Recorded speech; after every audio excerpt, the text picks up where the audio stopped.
About 2 weeks ago, a group of thieves made off with over $100 million worth of jewels that they stole from the Louvre.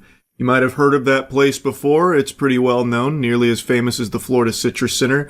The Louvre houses innumerable, priceless art and jewels. Now, I don't know about all of you, but for me, whenever I hear the Louvre, the first thing that pops into my head is that episode of Courage the Cowardly Dog where all the art starts coming to life. And kind of similar to Courage the Cowardly Dog, the way that they stole these items is actually cartoonish. It's like actual Neanderthal mode thinking here. So what they did is they got this big ladder, this lift, they drove it up, and then extended it to the second floor, broke in through the second floor window, equipped with angle grinders, and then just went to town on the displays. But the displays were pretty resilient, so it wasn't enough. Like, the gadgets they brought weren't enough, so they just threw away the doodads, they disarmed themselves, and apparently started like shoulder bashing it and elbowing it until it finally gave way and they were able to lift the jewels out of there.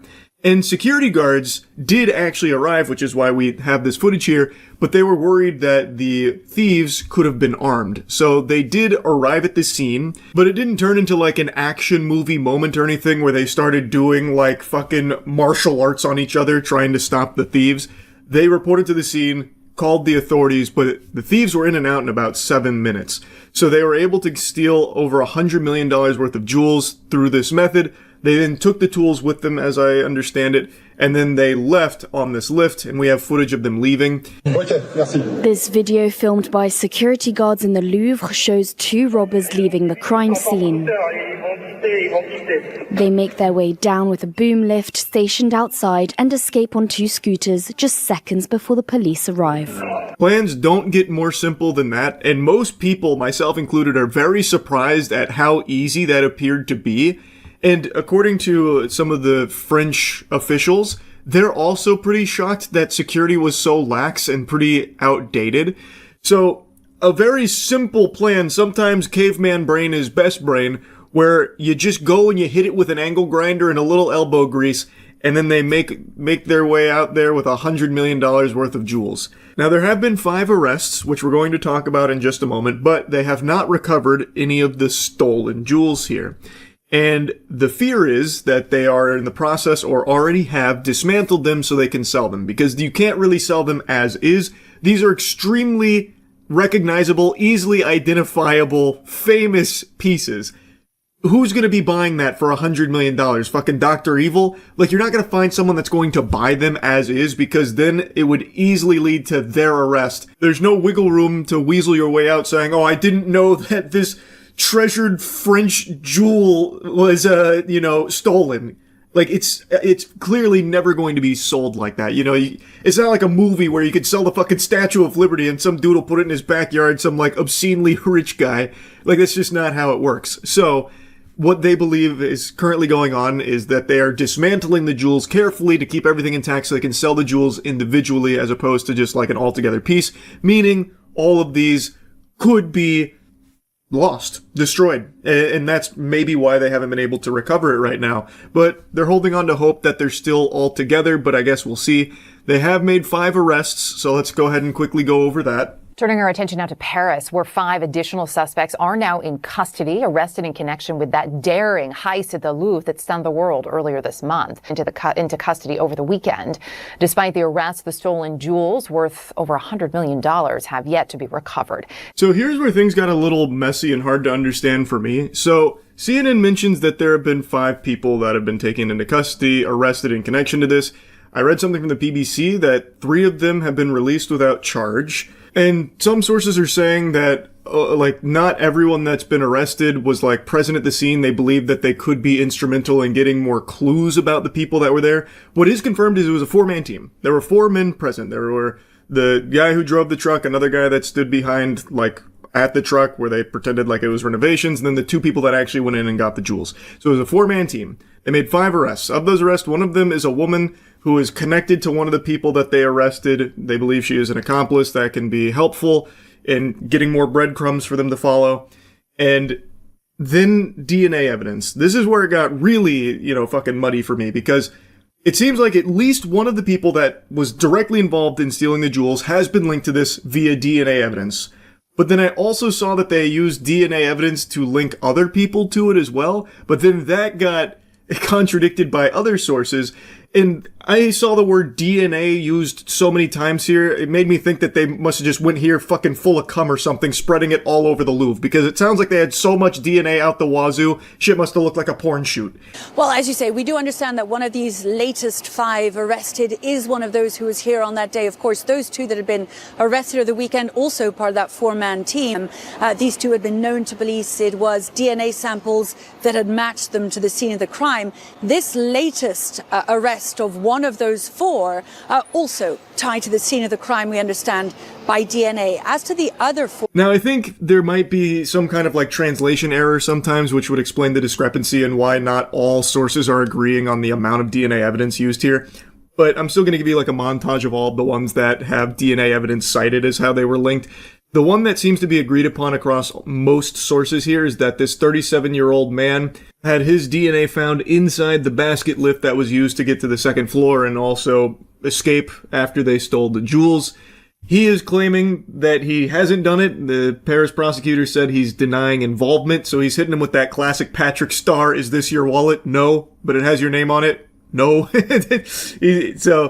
But across most sources I can find, they all agree that his DNA was found inside that basket lift. Another person arrested in connection to this heist was a 34-year-old Algerian national who was arrested while trying to fly to Algeria. Apparently they had found his DNA matched on a scooter that was used in the getaway. And then finally, the 38-year-old woman who's actually the partner of the 37-year-old man.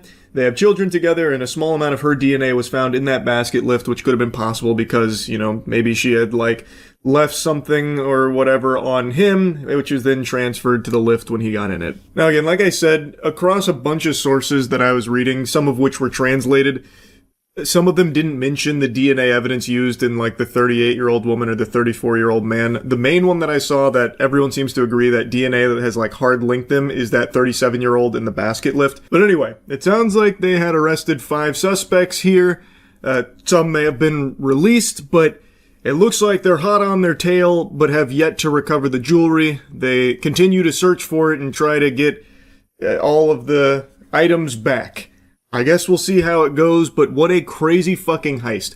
Over $100 million worth of this jewelry. I have to imagine that they haven't sold any of it yet, would be my guess.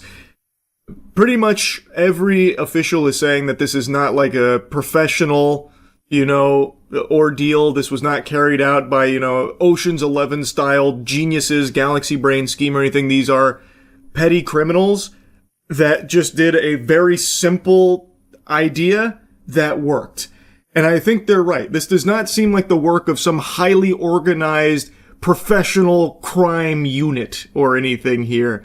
Like, this really does seem like a group of goobers got together and said, what if we took a lift to the Louvre to get to the second floor real quick and then take some angle grinders to the displays? Like, anyone could hatch that idea. Like, that's pretty, like, low neuron activation scheming. So I think they're right. These probably are petty criminals, which leads me to believe they probably haven't started dismantling any of the jewelry yet, because they're probably still trying to figure out how the fuck to do that. Or maybe they're so brazen that they're trying to find buyers for it as is, which is not going to be super quick. So I think there is a good chance that they do recover the jewelry. It's just a matter of when. It seems like they have narrowed in, at least on some very, likely suspects here that are in connection to this possibly. So I guess we'll see how it all shakes down. But anyway, I wanted to yap about this a bit because it really is one of the craziest jewelry heists in modern day. That is an unbelievable haul to make off with from one of the most famous locations on the planet, full stop, the Louvre. That's crazy. So anyway, just wanted to talk about it a bit. That's it. See ya. It's crazy to me that there's people out there that think that I'm not familiar with 3i Atlas. You think there's an alien spaceship heading to Earth that I wouldn't know about that would somehow fly under my radar? Come on, be real. Those aliens probably had to contact my dad just to ask his permission to visit us. Of course I'm familiar with the theory that 3i Atlas is an alien spaceship. If you don't know what I'm talking about, 3i Atlas is a comet that is passing by Mars very soon that doesn't really display the typical things you see in a comet. And a scientist, actually a couple different scientists from what I saw, speculated that because it is so anomalous, we have to be open to the possibility that this could be alien tech, and in the event that it is extraterrestrial, we are not prepared. Now, personally, I feel like he should speak only for himself. He's not prepared. Don't rope me in there with you, dork. I've got all kinds of plans and strategies out the wazoo, in case they're three-titted goth alien babes, or in case they're aggressive, hostile species. I've got all kinds of tactics. For example, one's called pants down, ass up, just in case, letting them know I fully submit. Because if these are actually fucking aliens, there is nothing we on this planet can do besides just beg for mercy. Their technology would be so far above our comprehension, we stand no chance. But don't panic. I'm here to tell you, it's just a bunch of hooey. This is such fucking horseradish, man. It's not an alien spaceship. And a lot of other scientists are debunking that narrative because, of course, media is running wild with that about how this is potentially aliens and we have nothing to do, we're vulnerable, we've got to do something, that kind of thing. So it's got people starting to actually believe that it could be. It's not.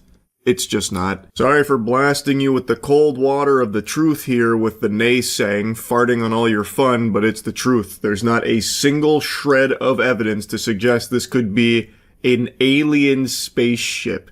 That whole theory is based off of a single thing. Comet's weird. So we got goofball comet coming by, and they're like, well, I guess it could be alien tech. It is definitely peculiar. This thing is quirky. Maybe it's alien tech. That's it. And this has become so rampant now that this idea that it could be alien spaceships that you got the crazies latching onto it here. So they have fully fucking attached to this butthole like a hemorrhoid.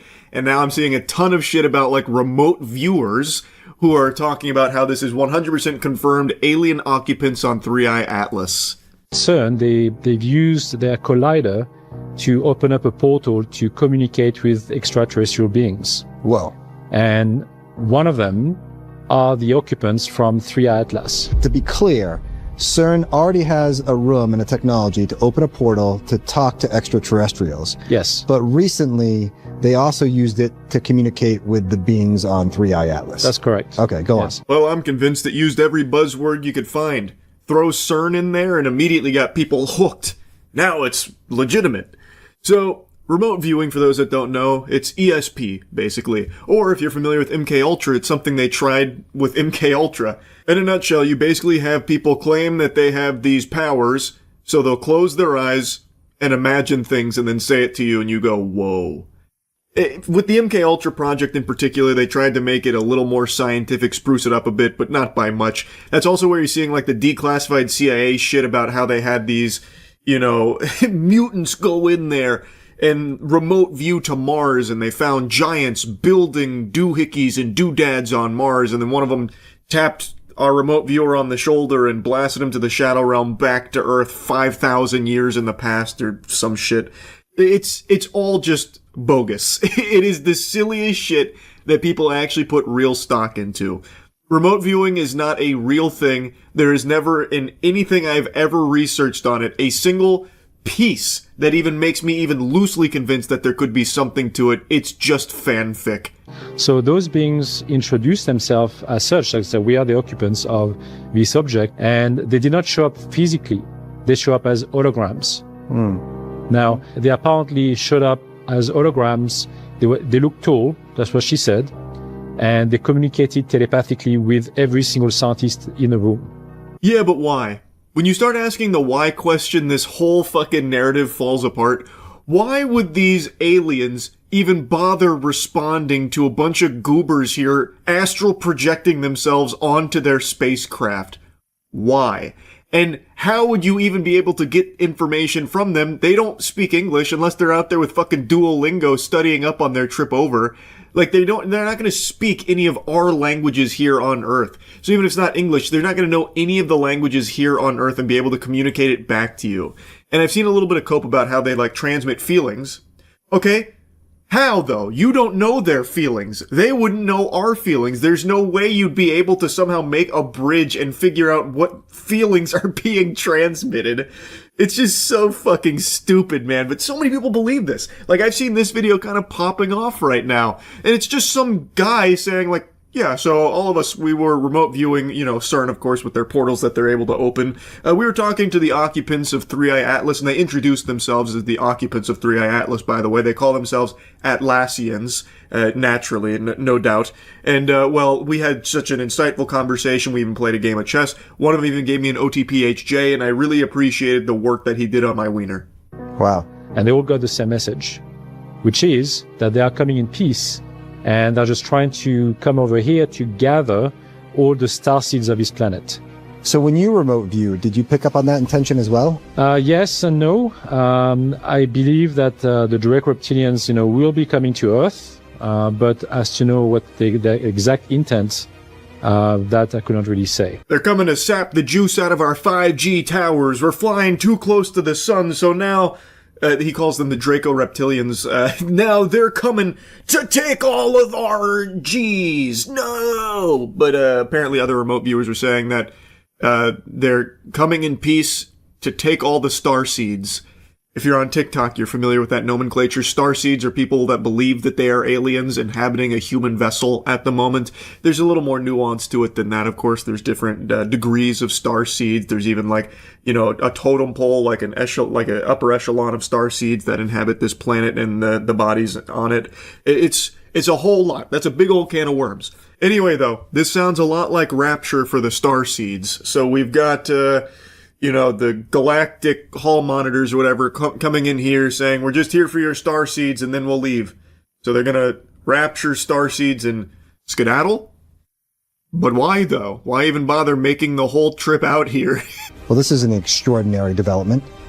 It is. You remote viewed 3i Atlas. Did you do that on your own, or were you tasked with this assignment? I was tasked by the same intelligence people I'm working with to look at the object, because those had concerns. But what I saw as a remote viewer was a mothership with occupants on board, and they were mostly Draco reptilian occupants. Okay. We pulled the mask off the Scooby-Doo villain. These aliens are actually Draco reptilians.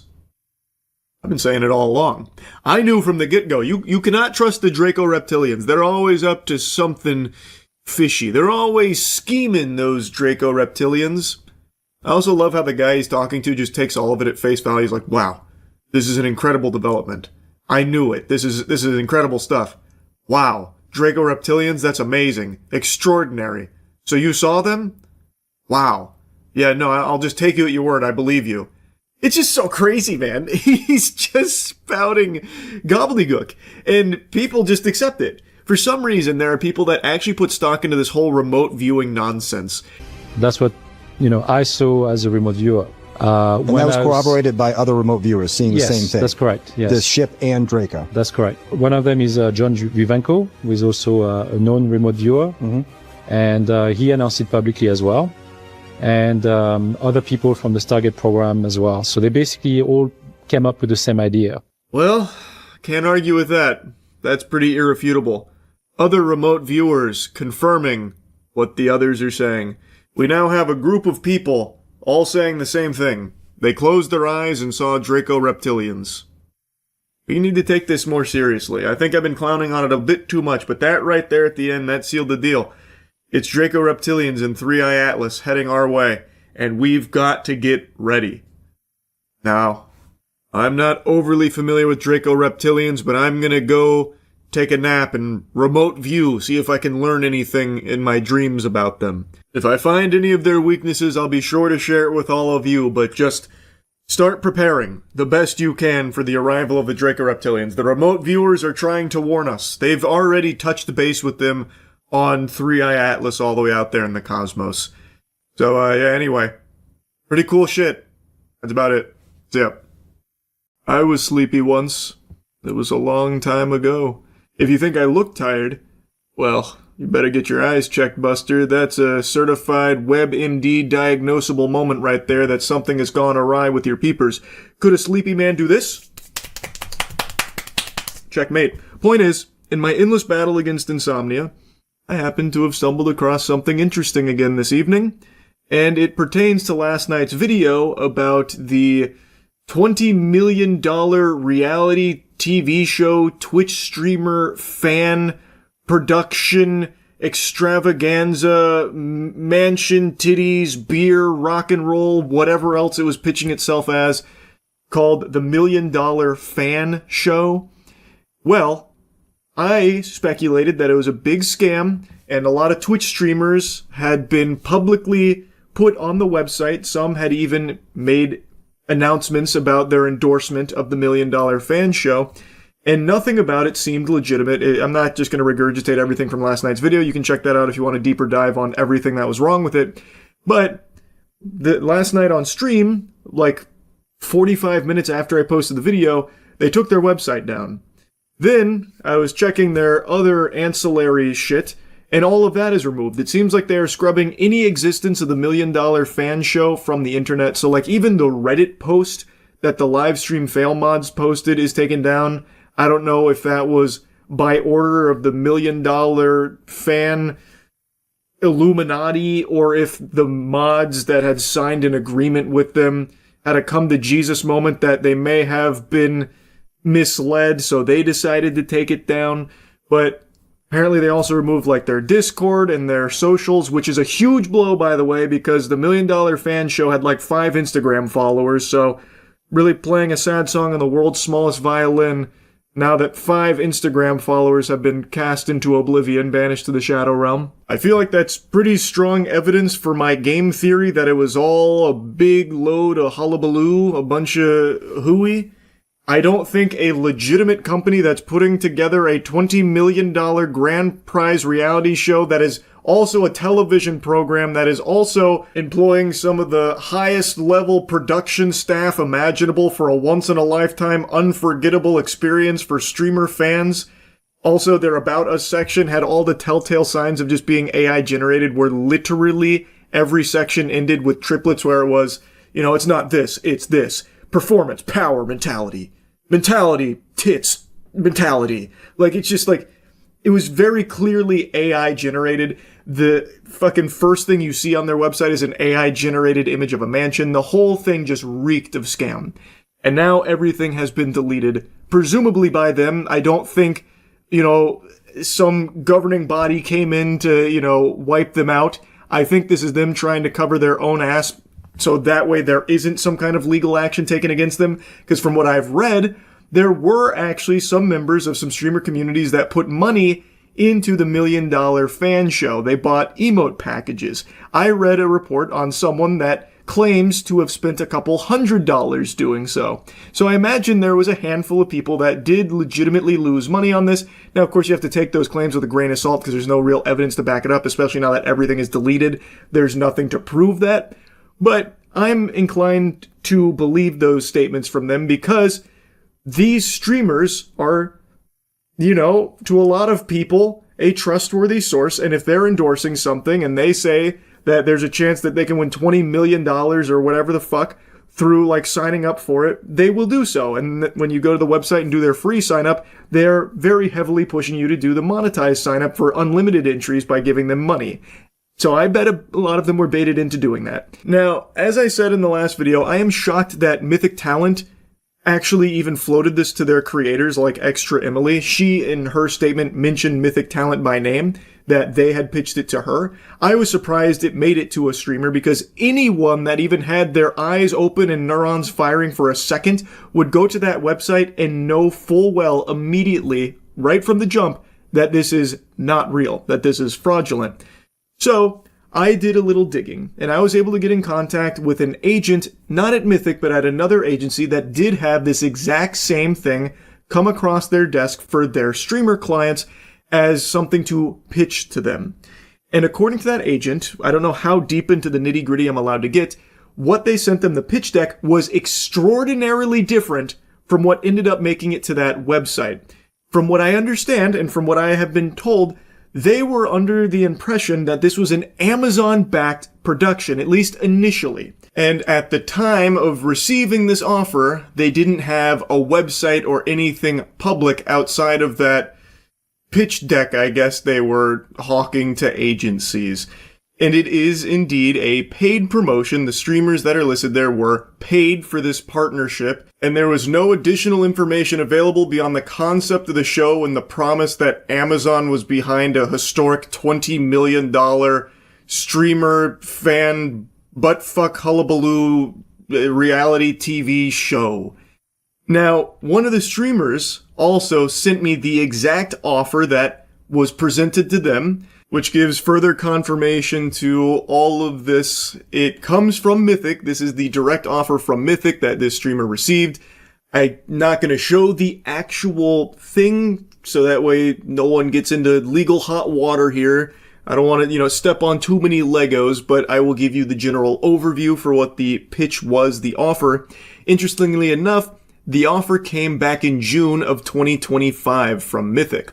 And the opening line was about how it's an Amazon series. This is an Amazon series looking to break records, a historic $20 million prize purse reality show. It doesn't even name the show, by the way. I'm guessing back in June of 2025, they didn't even have the name of the show or anything concrete.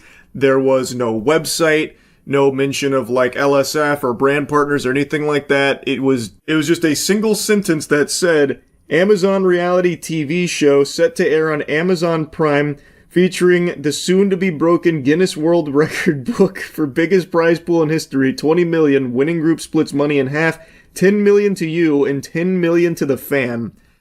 That is the entire explanation for what this deal was. Interestingly enough, like I said, June of 2025. The deliverables were a reality TV show appearance, 1 to 7 days, depending on how far you make it, and a single social post. The initial filming date was November 3rd to November 10th, but guessing, some wires got crossed there, fucking nipple clamps came down, maybe government shutdown, put that on the back burner, so that had to put the kibosh on that and shelve it till, I guess, 2026. Anyway, though, they were offering $3,000 for the streamer involvement here, plus 20% of net ticket sales from your ticket, which the streamer expressed some confusion over because they didn't believe Mythic knew that there was like this paid entry option. But in the offer, it says they were getting 20% of net ticket sales. When you go, well, knowing now, hindsight's 2020, but like going to the website that existed, when you would sign up through a streamer portal, you were paying for those entries if you wanted to extend beyond just the free submission. So I'm thinking that the idea from this offer was that when someone, a fan of the streamer, did a paid entry through their portal, they would get a portion of that. So I feel like Mythic would have had to have known that there was some kind of like paid component to the fans, but who knows? There's so little information here in the actual offer that Mythic took to the streamers. I am still extremely surprised it even made it to a single streamer as something to consider. I don't know why there wouldn't be more digging to confirm if this is actually even an Amazon show, because after the offer, they then go into like a general explanation for it, and it is so bare bones. It sounds like something that a person would cook up in 5 minutes while taking a shit after consuming their morning oats or something. There's not a whole lot of thought into this. Competition details. 1 creator, 1 fan group eliminated per day. $20 million cash prize. 1 creator, 2 fans. They will be gaming, IRL, and cognitive challenges. Think Survivor, but for creators. And then it just lays out like the most simple, boring shit ever for the competition. And then the Apocalypse Challenge on day 3, during which fans will compete head-to-head with each other, resulting in a mass elimination. Narrow the group down so each creator is ultimately paired with one of their original fans for the last 4 days. It's if you went to like a fucking Redditor and asked them to really quickly come up with a streamer game show or something. Now, as for the initial start date of November, the streamer was just told that it got pushed back to March. I don't think there was any like real explanation for what went wrong. Maybe bad weather, perhaps government shutdown, all kinds of possibilities for why it got moved. But they weren't really, kept up to date, kept abreast on everything going on here with this huge, giant Amazon show. I am even more surprised that any agency would have seen this and just shipped it as is, just said, fuck it, do it live. We'll send it out to our streamers to see if they'll accept the $3,000 offer with the 20% ticket sales split or whatever. Because, like, I feel like when you are getting this as, you know, pitched as an Amazon production, you would probably want to confirm if this is actually coming from Amazon. Because if you're going to work at this agency managing these kind of contracts and stuff, but you're working under the impression that no one's going to tell lies on the internet, what's stopping just any old Joe Schmo Dorito dusted fingers from sending you a cold call email saying like, hey, this is me, Amazon, pitching you a $50 quadrillion reality television show. I'll offer like $3,000 with some rev split to your streamers. Do you mind taking this to them? I'd love if they start shouting out goochsweat.org soon. It's a very legitimate reality TV show. We're Amazon, by the way. And you not press that any further, because that's what it feels like. Looking at the offer, there is no actual information about like Amazon being behind this. And since this was back in June of 2025, I can understand the absence of a website a little bit more back there, because if this is like an Amazon show, they're probably not going to make the website first and foremost because they don't want to like spoil it or anything. Like, I can kind of understand that. So streamers being left in the dark on, you know, like a website that they can access, like this website, it didn't exist according to the streamer. It just recently popped up, which according to Whois, that does appear to be the case, even though the domain had been registered for a while. It was updated in like late December. So that's probably when it actually went live, which is when anyone could go on there and see how fraudulent it was with just a single fucking glance. So I do now understand that there were streamers that literally couldn't look up this show because the offer doesn't even have the name of the show and the website didn't exist. What I'm still confused on is like why anyone would still accept that deal. And then I start to understand a bit more that they just have trust in the agency not to be presenting them with a scam.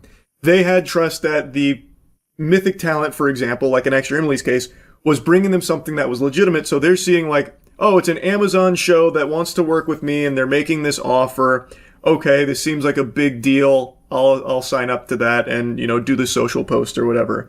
Also, if you try and look up milliondollarfan.show now, the most recent update to the site was today, because the update was just nuking it, taking it down. But prior to that, it was updated in late December, which is when I imagine this went live. So now it seems like the streamers literally didn't even have access to look up the information themselves on that website, which again, doesn't take a super sleuth, you know, fucking pinky up internet, you know, narwhal baconing at midnight master to see that that is a fucking disaster of a website that is clearly in a shady spot, most likely looking to scam. The streamers didn't know that site was there because the deal was all the way back in June. Though I will say, looking at the offer, this should have been something that I think streamers should have been a little weary of, because it feels like it is very odd just looking at it.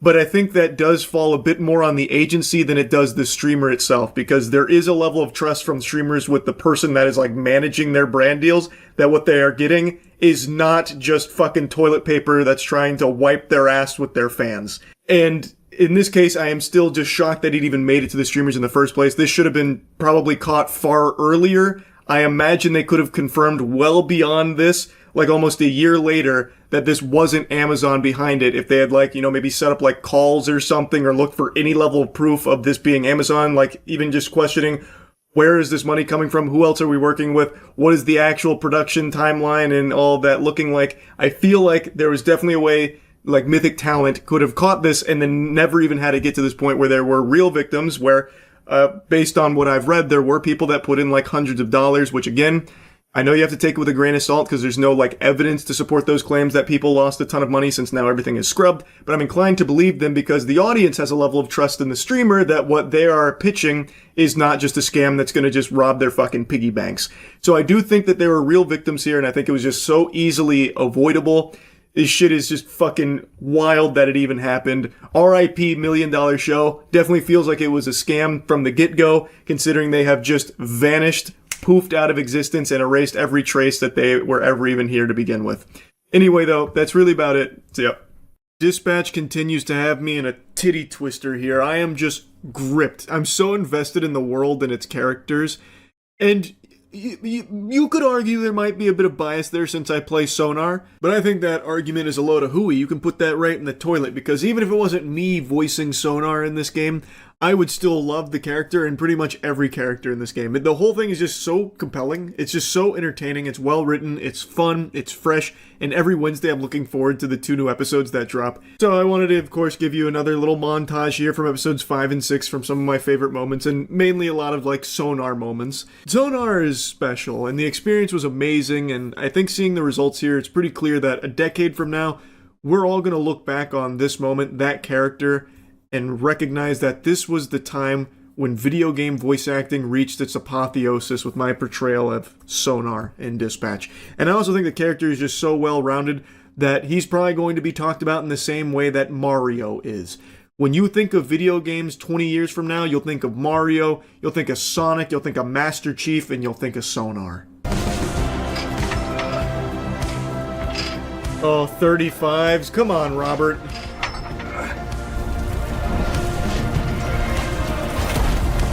Get Sonar to help you put up the big boy weight. Oh, now we're cooking.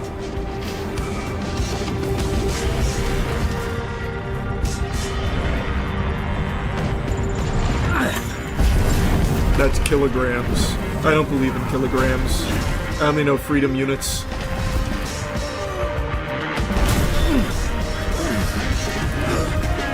That made that less real.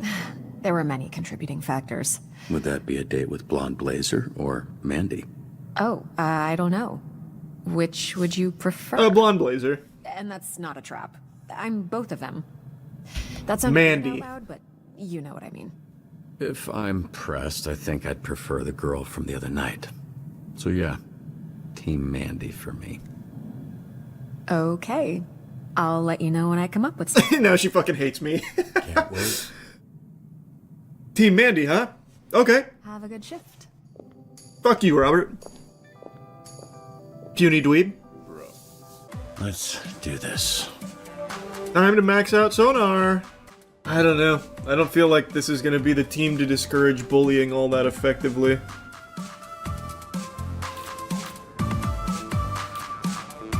Let's throw him in there anyway. Quick heads up, Sona is in a mood this morning. That way we can Why? go there Miss a instantly. radio shot or something? Power was out at my place. Couldn't even check Nice up and on easy. my investments. Oh no, the numbers that go up and down every day. You'll be fine. I pray you See, never know nice what and it's quick. like to lose something. Upcoming project. Mystery and intellect. Send someone unassumingly strong, that's Sonar. My rejected Easy TEDx solo. San Antonio talk will finally get the recognition it deserves. Goddamn right it will. Sometimes reaching a certain point will have an effect. Like this one, which will guarantee a fail. What? Guarantee a fail? But I've had a perfect day. Look, if you wanted to grab dinner, all you had to do is ask. Oh no! Oh, we're good. You're not my type. That's the nicest thing you've ever said to me. We got another Sonar point, baby. Half man. We're going half crazy. Man, all freak. I feel like I should just keep juicing down here. Where's my boy Royd at? With the red ring. They run half the crime in the county. We were bound to bother them at some point. Watch yourself. You poke the hive, you're gonna have to fuck the queen. That's not how bees work. You know what I mean. I don't, actually. No one's That's trying exactly to how fuck bees Shroud. work, actually. But if we kill the queen, we rot the hive. You would do that. Kill Shroud. 'Cause you Hell might get a yeah. chance. And you don't want to go in there having to think about it. You gotta know. Shroud killed him, Chase. There's only one thing I can do. You know that's not true. I'm not sure your dad would want it that way. You're not sure. Should we ask him? Yeah, get the Ouija board out. Point taken. We'll find a spiritual medium Make to a man's communicate coming with back him. to life one patch at a time. Give me something with intelligence. Damn. Okay, here we have to convince them. I'm here to There we hustle. go. Oh, the XP of this scenario will be 2x. This is the perfect tag team. I have extra flashlights if people, any takers. Okay, more for me. I can hear your heartbeat. Sound like a fart on a car seat. And I can read your mind. Wow, the lyrics are inspired. Why are you out here? What the fuck? You want a drink? Sure. Dude, be honest. Am I going to make a fool of myself if I sing Whitney Houston? Are you Whitney Houston? No. Then yeah, you will. Fuck. Is it right? Sonar! For you. Wait, it's kind of hard for me, but look, I know it was probably a by the books, bottom line kind of decision, but thanks. Oh, how cute. Are you lost or something, bitch? Or you trying to get fucked up? A lot of bars around here, fool. Why'd you pick this one? You got a death wish, homie? Just here. Let's go get a drink. No one's talking to you, fucking what the? See, they finally gave you some arms that can reach your dick. There's some people that want to talk to you, you piece of bitch.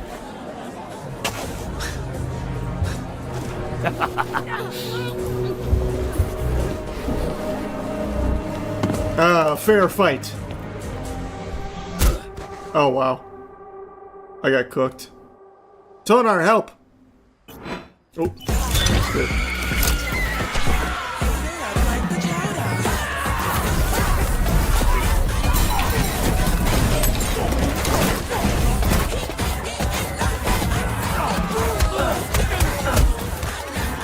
Oh, some of the songs are the same. Gotcha.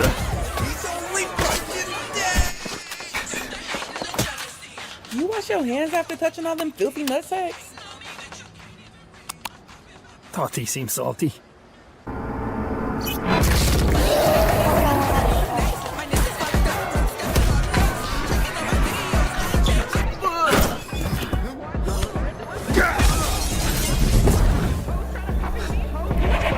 Sonar, help!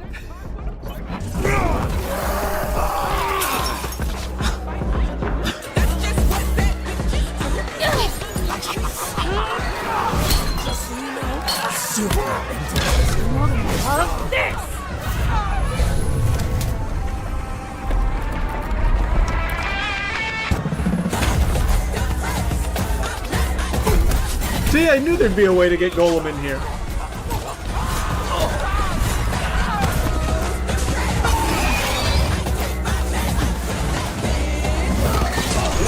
What a good team we make.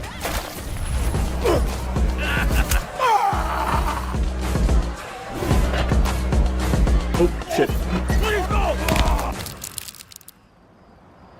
Yeah, we know this Robert guy is a fraud. Who are you? Really? Mecha Man. Fuck you guys. You're right. Front. This guy, Robert, is a mask. I'm Tony Stark. He's the guy who sits behind his desk, biding his time, dreaming of the day he gets back in the fight. I haven't told you who I was because I'm kind of starting to like you all, and I'm not sure you're gonna like the real me. But the difference between this team getting by and this team being great is trust. So you should get to know the real me. I'm Phenomenon. No fucking way. Can't be. Could be. That's like a real superhero. It is you. You little shit.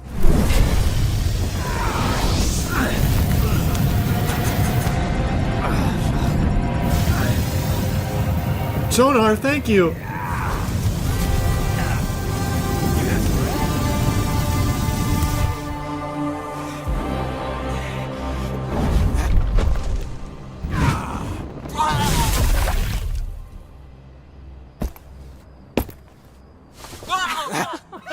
You got wrecked. Just a bit of water, dude. Come on. Wow. Fuck you. Fuck all of you fucking fuckers. What a fucking loser. Thanks. You saved my life. Yup. Thanks for the drink. So, I expected to be burnt to a crisp by now, and I didn't plan any of this next part. Anybody else got something to say? My name's Courtney. Boo! Nice to meet Not you. as cool as Mecha Man. Herm. Sometimes Herman or Hermy. But my grandma calls me Herm, so Herm.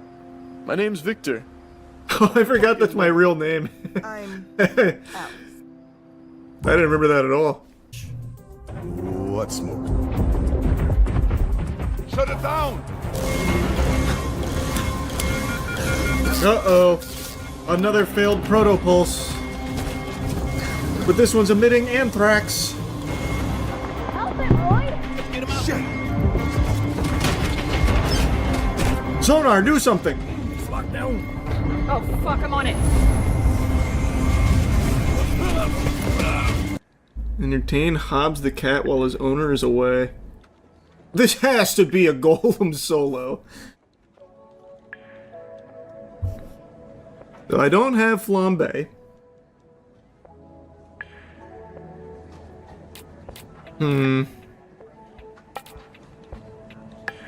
I don't even know what this would be. Ooh, it'd have to be charisma, right? So probably Sonar. Sonar can probably solo this. I'm just gonna do Golem though. Alright, guy. I think Golem can do it. Wait, why am I ones? These aren't typically ones for Golem, are they? Easy enough. Hello? Yes, it's that time of month again. Send your finest over to clean my abode. Oh, yikes. I really need Sonar not in bat form. I have a plan. I need another call to come through ASAP. Please. Good lord, please, give me another call. Fucking anything! Help Grandma across the street! Give me a call! Unlucky. That's tragic. Prism's my next best there. I thought you said you Tell me you soloed it, Golem. I need good news. Night, everyone. Oh, I'm pretty fucking beat. oh, Golem, you've done it! What the fuck? I'm good. I'll fly over in a bit. I would like a ride. I just hit the 33%. That's huge.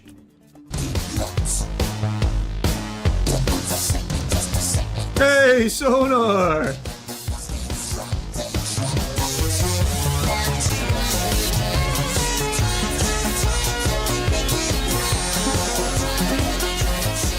Oh shit. Oh god. Now it's gonna get complicated. Can't shoot what you can't see. Look, this is really great work, but doing this tonight is out of the question. Hitting a secure location like this is something they would handle downtown. Are you kidding? There's enough firepower in this room to take down a fucking kaiju. Oh no, don't make me choose sides here. Please, y'all wouldn't make it. Oh no, don't make me choose sides. I can't handle it. Hey, no need for that. We take the day to plan it with downtown and hit the warehouse tomorrow night. Tomorrow night? This thing's not gonna sit still for that long. If we don't grab it, Fuck! Ah, we have to go tonight. We have to go tonight. They're ready. Blazer, I'm sorry. Robert, no. It's not happening. Fuck. There it goes. Now I'm just not getting any pussy. We need to I ruined it. She said no. You understand that word, or has it got too many fucking syllables for you? Why don't you go walk your ass around a mall, Grandpa? Heroes are talking. You are no fucking hero. Whoa, hey! She named you Invisigal, you named yourself Invisibitch, and you had it fucking right. Chase, you're drunk. Damn, Chase. Stop talking. You want to get people hurt, get people fucking killed, then you need to go back to the team where you belong. Hey, everybody just calm I couldn't decide. I couldn't decide. Crazy. She thinks she's like you, but she's not. Robert doesn't need to keep going out there with no powers, putting his life on the line to make up for assholes like you. He doesn't need to be Mecha Man to be a hero. You playing them, you playing yourself. You think you're invisible, but I fucking see you. You don't know anything about me. I know you're a liar, criminal. I know you're fucking dangerous. What else do I need to know? There. Now I know you're a coward. Oh my god. Vizzy, wait! That was a nice uppercut. That bitch sent his ass. So shots. Not dead. Chase, are you alright? That's enough for tonight. I'm sorry this turned into whatever just happened. Hey, it's not ruined yet. I thought I fucking one ruined word it. about what happened tonight fucking answers to me. I thought I fucking blew Got it. it. I couldn't decide.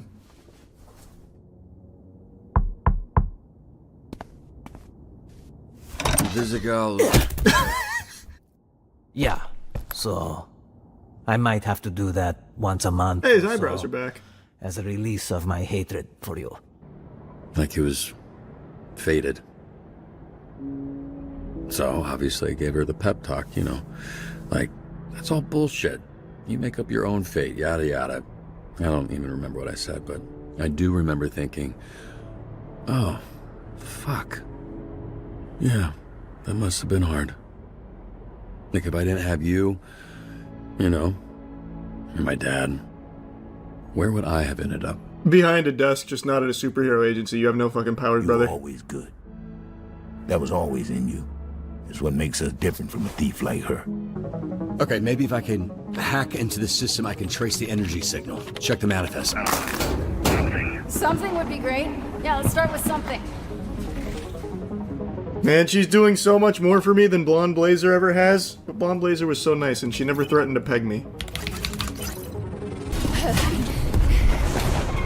Shit, they're onto me. Oh, hey, there's a door to your left. Fuck, it's locked. Feel free to take your time. Just catching up with some old friends. I really hope Blonde Blazer comes and helps. Otherwise, I'm gonna feel real stupid for my choice. Got it. I need the password. Visigal, stop. Shroud, behind you. No.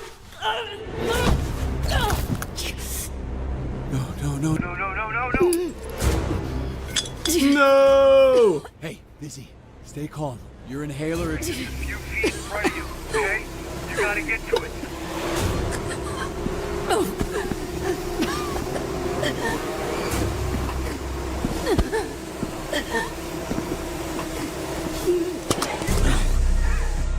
Hey, Busy, he's just gonna keep fucking with you, but you don't give up, okay?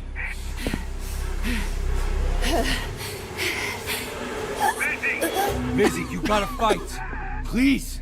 Busy, hey, listen to me. You get up. Get up! Beef, we gotta do something. Keep up. Oh no. Oh, that's tragic.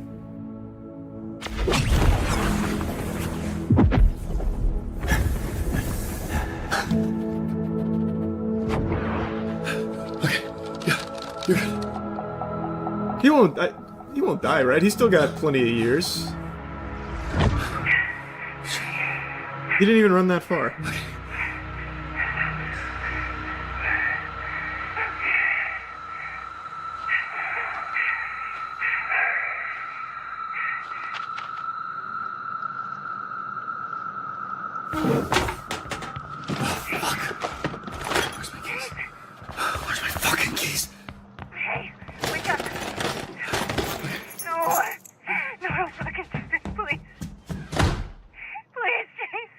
No shot. He fought crime for years using his powers. There's no way he's dead. He's 40 with the body of an 80-year-old. I know, I just feel like... I feel like he could handle that, though. That was very short. Like, that run was super short. I don't think it would blow up his heart that quickly. I don't know, though. It probably did. God damn it, that was so good. Now we wait till next Wednesday.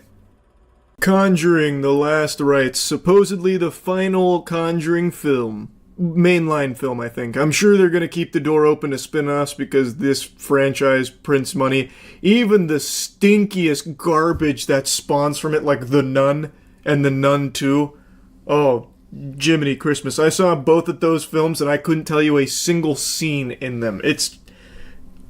I'm gonna get off on a side tangent. I don't need to blabber about that. I'm here to yap about the final Conjuring movie. Is it a banger, or does it kind of go out sad with a little whimper? Well, sorry to say, sports fans, I don't necessarily think it's like a high note. I don't think it's bad. It's definitely better than the third one. The Devil Made Me Do It. Again, that's a movie I watched, and I couldn't tell you a single thing that happened there. Fucking devil came in and put poop in my pants. I have no idea. But I can at least say this one I will probably remember. So that's good. I don't think it's like amazing though. It just follows the exact same formula every Conjuring movie has followed. It doesn't try to switch it up in regards to its scares, but where I think the movie actually does a good job is its character work. It has over a decade of building Ed and Lorraine Warren. So by this point, I'm pretty invested in these characters. I actually do care about them. I actually still remember seeing the first Conjuring movie in theaters, and it was a very good time. It was one of like the few horror movies at the time that I went to a movie theater to watch. I wasn't seeing movies as actively back in 2013 when that puppy dropped, and it was fun with my friends. So, like, I do like the franchise. I just think it kind of became almost like a parody of itself. It just is so formulaic at this point. It just feels like they do it because they know it'll make them money, not necessarily because they want to. But in this film, I can at least say it seems like they wanted to send this movie off as like a love letter to these characters they've built for over a decade, and I appreciate that. That is definitely the standout of this movie. Ed and Lorraine Warren get a lot of fleshing out. They get a lot of time devoted to just seeing them interact with each other, and their daughter Judy, who is a very big character in this film as well. Given the circumstances of her birth with demonic entities nearly killing her, that demonic entity is the only one Ed and Lorraine had ever run from, and now they gotta square off again, throw up in some pugilistic combat. A biblical smackdown ensues to save their daughter's soul. They do make a weird decision though, where the main scary center, like the headquarters of Fright, which is a Pennsylvania home of the Smurls, based on like a case from the 80s with the Smurls claiming that their house was haunted and all of that. They actually don't get involved in that until like, I don't know, 30 minutes, 40-ish minutes left of the film.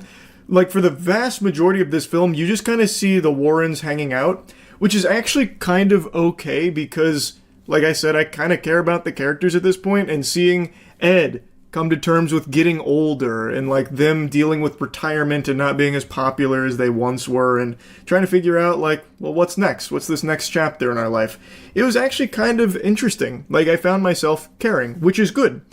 But of course, it's a horror movie. Like that's not going to be where they put all their eggs in. It's obviously going to mainly be about the scares, which they don't do anything different with. Every single scene plays out exactly the same when it comes to trying to get you on edge. They go into a room in the Smurl house, and something's a little off. Wait a minute. The doll's moving around, but I just set the doll over there. Why is the doll moving around? Then the doll stops. The music is getting tense. She goes to pick up the doll. Everything stops. No sound. They stare at each other. Sets the doll down. You're expecting a jump scare. No jump scare. Then she turns around. Bing! Bang! Boom! Huge noise! Big eruption of noise because there's a scary face there now. It's just lame. It's not scary. It's not even like startling anymore at this point. It's just kind of sad. Like, I get jump scares are always going to be integral to like a mainstream horror movie. I understand that, and it doesn't bother me. In fact, I've even argued in support of jump scares being present in horror movies because I do think there is like that tension that builds up and a jump scare coming through to like cash in on it and even be like this release of all that tension. Like it can be a very good tool. But here, it just, I don't know, it just doesn't work. You've seen every single setup before. And even in this film, they do the exact same setup every single time with no deviation at all. I mean it. Every single jump scare is that exact formula I just laid out there. Like, to a T. It's just so played out, and it seems like they wanted to do something a bit more creative when it comes to cinematography. There are some shots in here that I found myself thinking, oh, that's pretty cool. I wonder what they're going to do with it. Oh, yep, no, here it comes. It's just going to be another generic jump scare. And it's a shame, because they do have some cool-looking shots here. But they then just, instead of like doing something unique with it, they just then start going back down the tried and true formula that is so played out with like a big boo moment. Another thing I am so beyond tired of, and it's not just The Conjuring that was guilty of this sin, it's a very standard horror cliche when it comes to possession films. They set up the demon, like this presence, as like a very powerful creature. Granted, all it ever really does is like show itself doing like a big smile. in like a reflection or something to like startle someone, or it can like throw a chair or close a door or flicker the lights on and off like Nosferatu from SpongeBob. The point is, it's supposed to be like really strong. And in this movie, it does showcase some like real big power. It can trap people in a genjutsu, and it has people even kill themselves while like in this like fugue state it traps them in. Yet, when it comes to like the final climactic battle, we're getting into spoilers, obviously. Big spoiler warning, here it is. Just like in other Conjuring movies, where it's like the big showdown between the Warrens and the demon, it always just lets it happen. It's not just in The Conjuring. Like, every horror movie with the demonic possession, it's like the demon is the most, like, bumbling fucking moron hell had to offer. Like, it just refuses to use its power to save itself or, like, stop the threat. It just lets it happen. It's like it enjoys being thwarted. It's just part of, like, the fun. It's like its favorite pastime is losing. Just being a colossal fucking loser. So, like, this demon has shown that it has the ability to trap people in these states. And it does it to the Warrens. It does it to someone else that kills themselves. And then, when the Warrens are, like, directly fighting it, it doesn't. It stops doing that. It no longer wants to trap them or isolate them or anything like that. It just lets them work together to read the scripture to beat it. And, like just stop it in its tracks. But not only that, let's say maybe they were just so mentally strong that it cast out the demon's ability to grab hold of their mind. Okay, fair enough. But it also showed that it had the ability to seal doors. Like, literally just stop doors from working, close things at will. In the scene where it possesses Judy, it takes Judy to the attic to hang her. And while they have Judy under their control and are hanging Judy, well, the Warrens just climb into the attic and stop it because the demon left the ladder to the attic down. Instead of sealing the attic, which would have 100% been checkmate, it just leaves it down there. And then after they free Judy, then it seals the attic. So after it has already lost hold of Judy and its plan stopped, then it decides to seal the attic. Why wouldn't it just do that to make sure Judy is as isolated from everyone as possible so they cannot get to her? It makes no sense. For these movies to work, they have to, like, nerf all of the demon's thinking processes at the end of the film, so that way the final battle can happen. Because if the demon just did what it was already doing throughout the film, which was basically just, like, tormenting and, like, making people miserable for fun, but even if it was doing, like, that, when it was trying to enact its plan of killing Judy, it would have succeeded if it just kept doing, like, sealing the attic, or, like, making people trip downstairs and confuse them on where things were or what's real and what's not. But it just decides not to. It just decides, who gives a fuck? Like, I just wish they would write a more satisfying fight with the demon that doesn't rely on just, like, pure luck that it happens to be a fucking imbecile that they're dealing with from hell. Like, the devil of dummies. Like, it'd be better if there was, like, an actual outsmarting of the demon or something, but there never is. It's just, like, Ed and Lorraine Warren, they go into this house with no fucking plan at all. They just go in there and they're like, oh man, there's definitely a demon here. Alright, let's just wander around aimlessly, all split up. That ought to do it. And, like, even when the demon is, like, fighting them, they do nothing to fight back. Like, he doesn't even, like, read scripture or anything until, like, the very end, and then the demon blows up the scripture. Like, why didn't it just do that in the first place? Again, why not just do it when they first get there or something? Or when, like, he was separated from the book?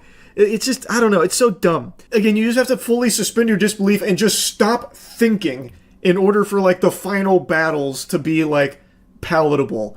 And it's all, I also think it's just kind of cringe, too. Like, when the possession happens, now all of a sudden Judy can, like, force push people, and she just starts talking shit. That's, like, the big thing is, like, now they talk shit. All of them just, like, I don't know, treat it like an Xbox Live lobby. But, like, really tame. Like, they're not even, like, mean. They're just, like, you're ugly.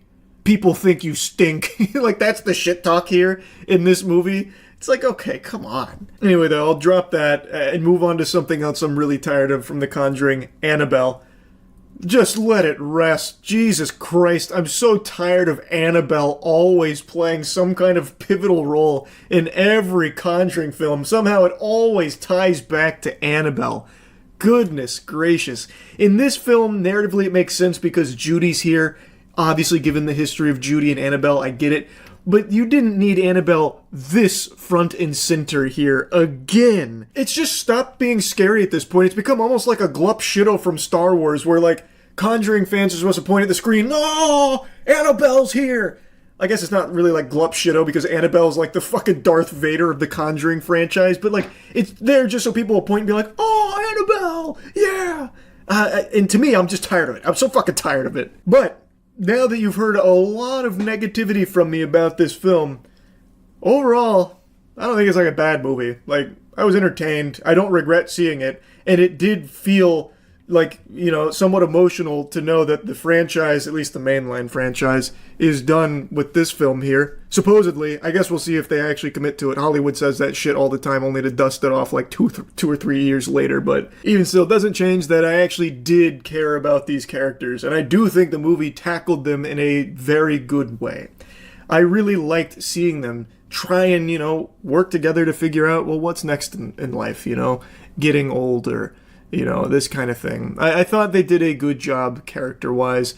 And, like I said, overall, I was entertained. I guess I just really wanted this film to just, like, actually be a banger and make me feel the same way I felt with the first Conjuring movie. Where at the time, it did feel, like, fresh. It felt like it was doing something kind of special.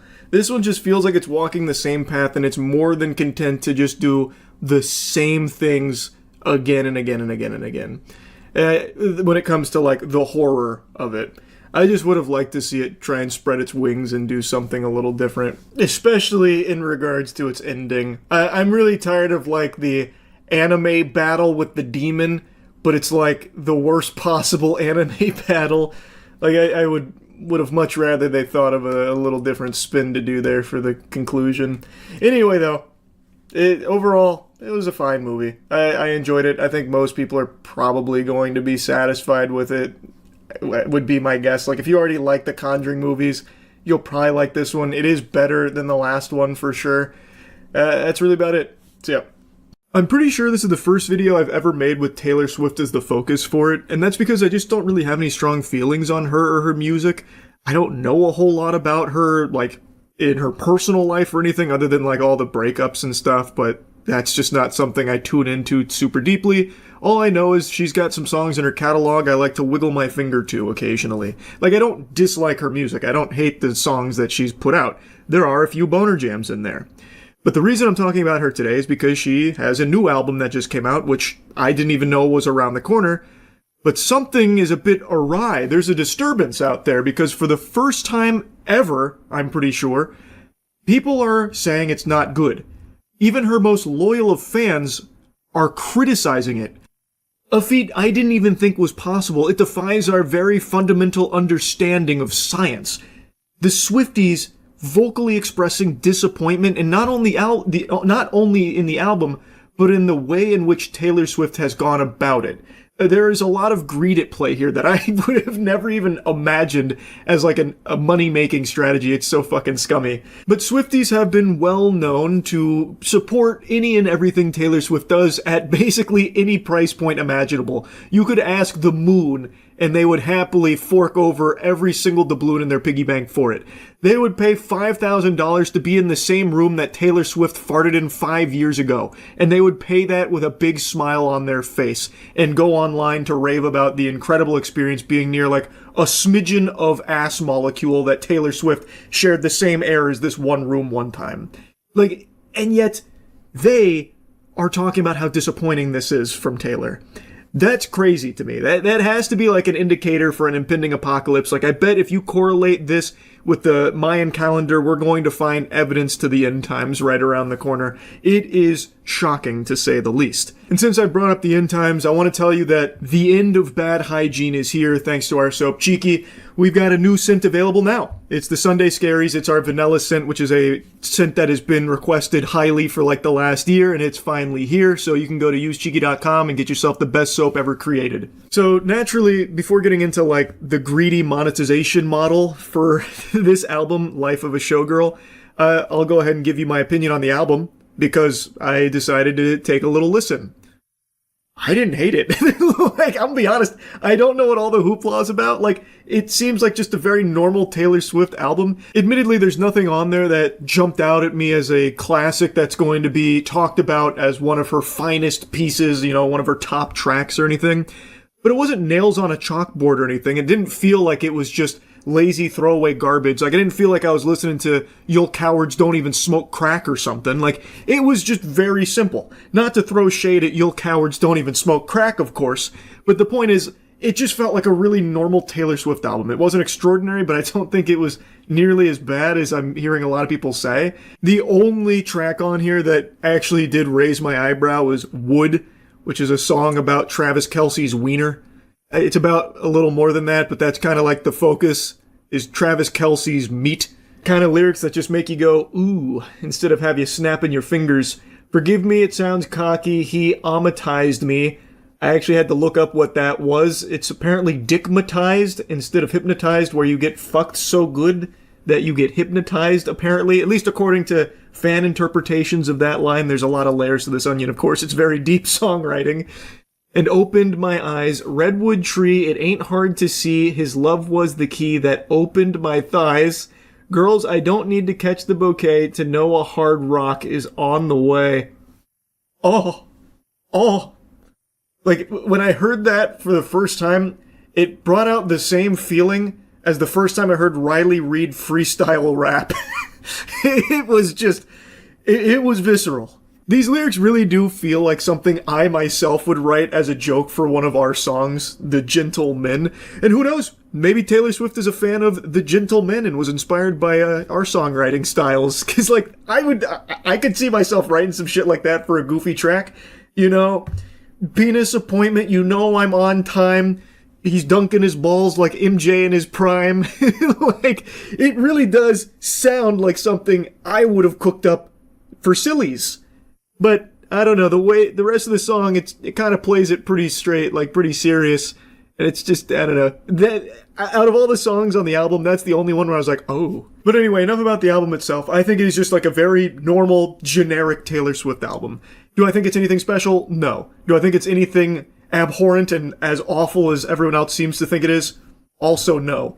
But I did see a banger tweet that a buddy of mine sent me that I guess kind of sums it up nicely. I said, Taylor Swift's new album sucks and I didn't even get a single death threat from a Swiftie. That's how bad it is. For those that don't know, since basically the beginning of Taylor Swift's career, anyone that speaks out saying like, I didn't really like that, they get dogpiled by Swifties with death threats, oftentimes racism. Like, the Swiftie online reputation has been pretty scary for a while, actually. And of course, it's not all Swifties, obviously, but it's enough to be kind of like a common thought, a stereotype for Swifties that has been around for a while, where if you say you don't like something about Taylor Swift or her album, get ready for some of the most colorful insults you'll ever read and a lot of death threats. So now, with the actual album itself out of the way, let's talk about how she monetized it, how she tried to squeeze more money from all of her fans, because it is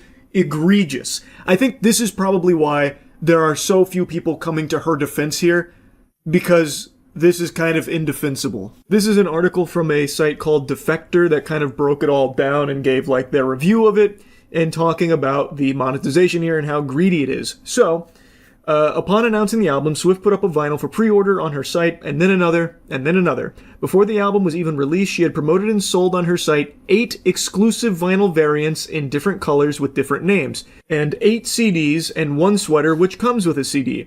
The vinyls cost $34, the CDs cost $20, the sweater CD cost $70, and one of those was a Target exclusive edition. Don't forget Target. The marketing scheme for each of these releases, which came one after another, was scarcity. They will sell out, you will never have another opportunity, hurry, show your love and devotion. And unsurprisingly, it was a very successful business model. She's apparently sold 2.7 million copies of the album in physical and digital. When she announced it on the New Heights podcast, she promised this album wouldn't have any bonus tracks. Historically, Swift has sold her fans the album and then asked them to buy it again to access extra songs. The Life of a Showgirl, she promised, was fully complete, but then on Saturday night, another countdown appeared on her website, and at the end of it, she announced, 4 additional CDs of the same album that fans could buy. These versions cost $8 a piece, and each includes 2 exclusive acoustic versions of songs on the album. That means that in addition to the songs on the album, Swift also recorded 8 acoustic versions, but you can only hear them if you purchase each of the 4 CDs. You have to collect this shit like pieces of Exodia here to get the whole experience. It goes on to say she didn't lie technically. There are no new songs on the CDs, just an opportunity for her to make even more money. So the songs aren't new, but they're a different recording of the same song a different way. There's really no way of justifying that. The whole purpose is just to squeeze more money out of the audience because she knows they are going to lap it up 100%. And they are. Like, it is still making tons of money, even though it's not being received overly positive. Another thing they're putting her feet to the fire for is apparently using AI in this new album rollout. So it's pretty clear that this is big time money making mode here. This isn't really about the artistry of her craft or anything. It does seem like the whole goal here is to try and squeeze as much out of this album as she possibly can, with so many like additions and shit, even cutting corners on to use AI. Like, she has unfathomable wealth. There is just no excuse for not just hiring a real person, a real artist for that. The only reason she'd use AI is to save money, which is pretty crazy considering she's a fucking billionaire. Like, how are you gonna cheap out on this? It's so wacky to me. So it's hard to disagree with people expressing their sentiment that Taylor Swift is just selling out and is looking to just make as much money off this album as she can possibly squeeze without really caring about the art or the community that she's built. Just kind of throwing Swifties into the mud and just treating them like a useful piggy bank she can tap into whenever she wants for delivering very little to them. Like I said, it's hard to disagree with that because why the fuck are there so many versions of this? Why are you using AI? Like, there are just so many things that are clearly just here because it's greedy. And I'm actually pleasantly surprised to see even the most loyal of Swifties calling it out, saying, like, this is unacceptable. This is really disappointing from Taylor. I thought she had reached this point where she was literally infallible in some people's eyes. So it's good to see that there are things people won't stomach when it comes to her greed with this album. I think that's good. So, hopefully, there'll be a course correction here from her team, like with the way this has been handled. I don't know. Maybe. But anyway, I just kind of wanted to yap about it a little bit because this was pretty shocking to see that her album and her business acumen here being criticized by Swifties. So anyway, that's really about it. So yeah. Piotr Zarek. I'm saying the name out loud immediately at the start of this video so that way I don't forget how to pronounce his name. I'm sure I'm going to fumble it later on, but at the very least you can say I got it right once. Anyway, he has made such a colossal fool of himself that he has torched not only his reputation, but that of his company as well. Piotr Zarek, it's crazy how quickly I already forgot how to say his name, Guber, is a Polish CEO and multi-millionaire. He is the CEO of a company called Drogbrook. And I think I pronounced that incorrectly as well because I made that sound like a Warhammer 40k weapon. And right now he's like one of the most hated people on the planet for a clip that just went Insano style.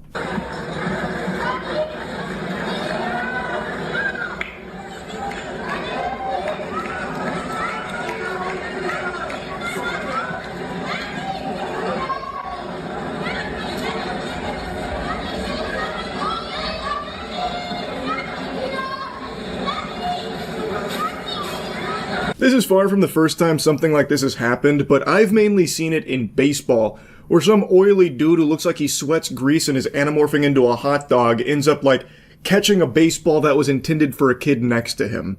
And in those cases, they typically try and cope by saying, oh, I thought it was for me, I wasn't sure, we were all trying to catch the ball, something like that. This is probably one of the most blatant cases, though. So, this is a tennis player named Matsurzak. He was giving his hat to a kid, and the Polish CEO, Piotr, he had another idea right there. He fucking intercepts that, he snatches it out of the kid's hands, and then you can even hear the kid say, no, what are you doing? And the answer to that question is simple. He's looking out for number one. You don't get to be top of the food chain, big time CEO without taking a little candy from some babies. That's exactly what he's doing.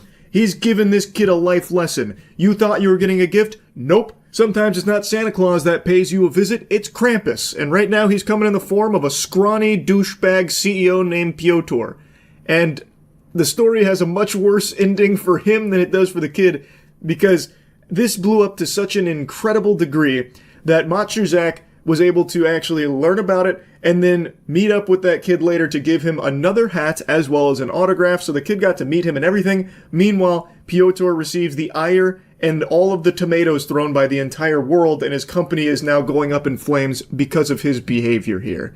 But at least he has that hat that he took out of a kid's hands, I guess. That can go over the fireplace mantle, I suppose. Now, I feel like I should put this in here somewhere because it's receiving so much steam. There is allegedly a statement from Piotr himself. There are even some outlets reporting this as like an official response, but I can find no evidence that Piotr or anyone that represents him actually made this statement. This to me feels like that initial Coldplay CEO situation where after he was caught cheating, there was a statement put out on his behalf even though he had nothing to do with it and it ended up being completely fraudulent and false. That to me feels like what this is because it is so comically villainous that I just don't believe it, and I can't find like any actual evidence to support its authenticity, but I'm gonna put it here anyway because everyone seems to be talking about it. I would say take this with a grain of salt. I'm not convinced this actually comes from him. This is what people are claiming is the original, and then when you translate it, you get this. The recent incident at the tennis match has caused a disproportionate online uproar. It's all about the famous hat, of course. I love that statement. Like, even though I think this isn't real, I just love the famous hat. As if it's like the #1 soda drink hat from SpongeBob with Smitty Jensen, whatever his name was. Yes, I took it. Yes, I did it quickly. But as I've always said, life is first come, first served. I understand that some people might not like it, but please let's not make a global scandal out of the hat. It's just a hat. If you were faster, you would have it. Regarding online hate, I remind you that insulting a public figure is subject to legal liability. All offensive comments, slander, and insinuations will be analyzed for the possibility of taking the matter to court. In the end, chin up, hats off, less venom, more sportsmanship. Like I said, I don't actually believe this comes from Piotr or anyone who represents him. I think it's just a bunch of fish paste here. It's too over the top. And someone like Piotr, a multi-millionaire CEO, would absolutely have a lawyer or a PR firm put out a statement on his behalf that definitely wouldn't have, yes, I did it, and yes, I did it quickly. If you were faster, you wouldn't have lost it. If you're not first, you're last. Though that would be a crazy twist if this is actually real, and that's the statement they made. Adult reflexes are faster. I was just...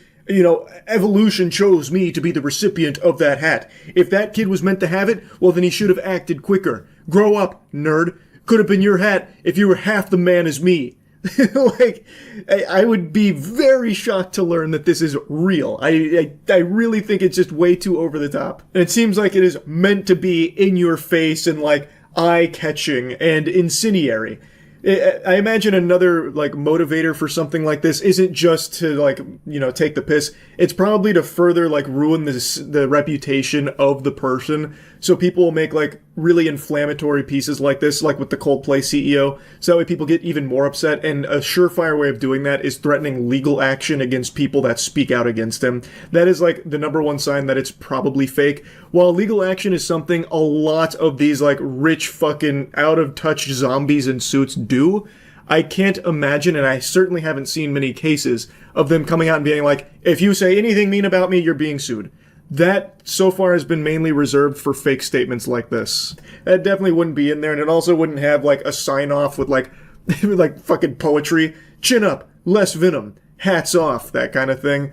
That's, like, almost like a Sonic the Hedgehog level thing there. It's just, it's not real. I don't think this is legitimate. There's also another statement, apparently from a law firm in Poland, who is representing Piotr, who is making legal threats about people that are insulting him and slandering him online, which I can find no evidence to being true. I haven't seen that law firm make any statements about the, actual case here that they're representing Piotr in or anything of the sort. It all just seems like a wild goose chase here. This seems to be the new common trend where anytime there's like a big drama story a bunch of people will scramble to make up some fake shit around it so they can post it online for some immediate updates to try and get paid off of, like, Twitter engagement farming. That seems to be the goal of it, and it just creates a bunch of confusion and muddies the waters so then you don't know what's true and what's not with it. I did also want to drop this little nugget here in your lap that I learned about. So he is apparently an amateur competitive tennis player himself, whom I imagine is going to be the heel going forward in all of his matches. Most people are probably going to be booing him from this point forward when he competes. And he actually has a private tennis court at his home, and his wife was quoted saying, "It was the most wonderful gift of my life. Our employees came up with the idea and my husband helped them implement it." Now, far be it from me to question the workplace culture here. You're telling me the employees said that their boss deserves to have his own private tennis court? It was their idea? Really? I don't... Does that happen in Polish companies? Do the employees love their bosses so much that they get together and say, "We want our boss to have his own private tennis court"? Can we do that? Come on, guys, let's band together and let's try and pitch this idea to our boss that he should have his own private tennis court in his home. What do we say, huh? What do you say about that? He's a superstar. We love him. I'm just trying to imagine that perspective over here in America in the corporate world. Like, Bill Gates does an interview. It's like, yeah, I wasn't convinced that I needed a 4 billion mile yacht, but, well, all my Microsoft employees said, "Bill, you deserve it." So I said, okay, I guess for you guys, I'll go ahead and try and find a way to get that made. I don't know, it just feels so weird to me, that statement. I mean, maybe the employees really do love him and they all banded together to try and help him with the private tennis court as like a good idea. I don't know. He doesn't really seem like a guy that's easy to love. He's literally taking a fucking hat meant for a kid at a tennis court in front of everybody. No shame at all. Even when the kid's like talking directly to him, he just ignores the kid, pretending he can't hear him. He doesn't seem like really a great guy that a lot of people would cheer for and be behind, but I guess maybe this is just one of his lower moments. Maybe he didn't even see the kid there. Maybe he thought the hat was meant for him. And the resistance from the kid, maybe he thought the kid was trying to steal the hat from him. Who knows? Maybe there's a perfectly reasonable explanation. I'm kidding. Obviously there's not. There's no way to justify blatantly just taking this hat from the kid. I don't know. The guy seems like he super sucks. Anyway, Piotr, big douchebag. That's about it. So yeah. Good news for Scream fans. There's a new movie out. Bad news for anyone who likes good movies. It's not a good one. It's here though. Scream 7. The disgust you felt watching me do that is about how disgusted you'll be wasting your time and money watching this film. Most people don't like this movie. Most of the reviews aren't overly positive. I just watched it. I am also in that camp now. I didn't find a whole lot to like about it. We're just going to dive right in, get into the weeds. So here's your spoiler warning. The best part of this film is the first, 15 minutes. The scene that you see plastered on the trailers, that is by far the best content in the film. It's the intro, where you have two people in a house, and it's, the house, and guess what? Ghostface is there, and he kills them. And it's actually pretty tense. It's also pretty charming. You actually care more about those two characters in that house than any of the other characters that you spend the rest of the movie with. They did a better job making you care about those two, connect with them, and actually root for them than any of the other characters you see from that point forward. Every character that you meet outside of, the core characters of Sydney and Gale, and here's your big spoiler, but I'm sure most of you have probably already seen this because it got leaked before the film came out. Stu, played by Matthew Lillard, also makes an appearance in this movie. Outside of these three characters, everyone else that you meet is the biggest throwaway nothing burger of just generic writing ever that just ticks off boxes of buzzwords without ever exploring anything about these characters, and you get actually nothing. They are just meat balloons waiting to be popped by the ghost face killer. That's it. Even Sydney's daughter, Tatum, the relationship between Sydney and Tatum is hardly explored. Now Sydney's an overprotective parent. Tatum kind of resents her for that, and now she's kind of rebellious. But they never actually even really talk or connect through a shared experience until the very end. Kind of. It's just all of a sudden Mom, this is really fucked up stuff you've been through, and now that I've been subjected to it, man, I really get why you were so protective all these years. It's oh, okay. that resolved. But, like, there's never anything built up with, like, any of these characters or their relationships to one another. And every character that is introduced in this film, every new character, I shit you not, is here solely to be killed. You get nothing of substance with them. They get killed, and some of the kills are actually pretty decent. Like, especially in the tavern, there's a couple, like, moments in there that was like, oh, that was a really silly kill, but, like, self-aware silly. But, like, the character that dies, you probably don't even remember the fucking name of. Like, they are the most... Like, they have one character trait. Like, for example, Lucas is the creepy guy. He's obsessed with horror films and the story of Sidney Prescott, so could he be Ghostface? Or is he just a obsessed weirdo guy? And then they also introduce two new characters that are working with Gale, and they're, like, reporters, and they're into, like, true crime and stuff, so they're investigating all of this. And they're doing, like, it could be Tatum's boyfriend. Or it could be creepy guy, but creepy guy, maybe a little too obvious. Creepy guy loves this a little too much. Maybe creepy guy could be Ghostface. That kind of thing where it's supposed to be self-aware, but it's very clearly written by a 60-year-old man who clearly has no idea how people actually talk, so it's just really embarrassing and cringe to listen to. But anyway, like, every character that gets introduced has one personality trait, and it is all they do. And that's it. You get nothing else. They hardly interact with each other, and when they do, it's very stiff and very bland, and then they die. And like I said, some of the kills are interesting, but that's all they do is just die. So this whole film is just, here's a kill and a sequence that isn't really intense. The sequences aren't that intense outside of the first 15 minutes. That ends with a kill that may be satisfying, or maybe it's just they got stabbed and died. There's a couple of those. But, like, Ghostface racks up quite a kill count here. The KD ratio went ballistic, and yet not a single kill felt like it mattered at all. Because also, the main characters, like Tatum, forget about all of her friends. All of her friends die. They are brutally murdered. And she actually even witnessed her boyfriend getting stabbed to death. And she basically forgets all about it by the time the credits roll, and even drops like a hard one-liner saying, "I'm Sidney fucking Prescott's daughter." It's like, okay, wow, this was quite a turnaround.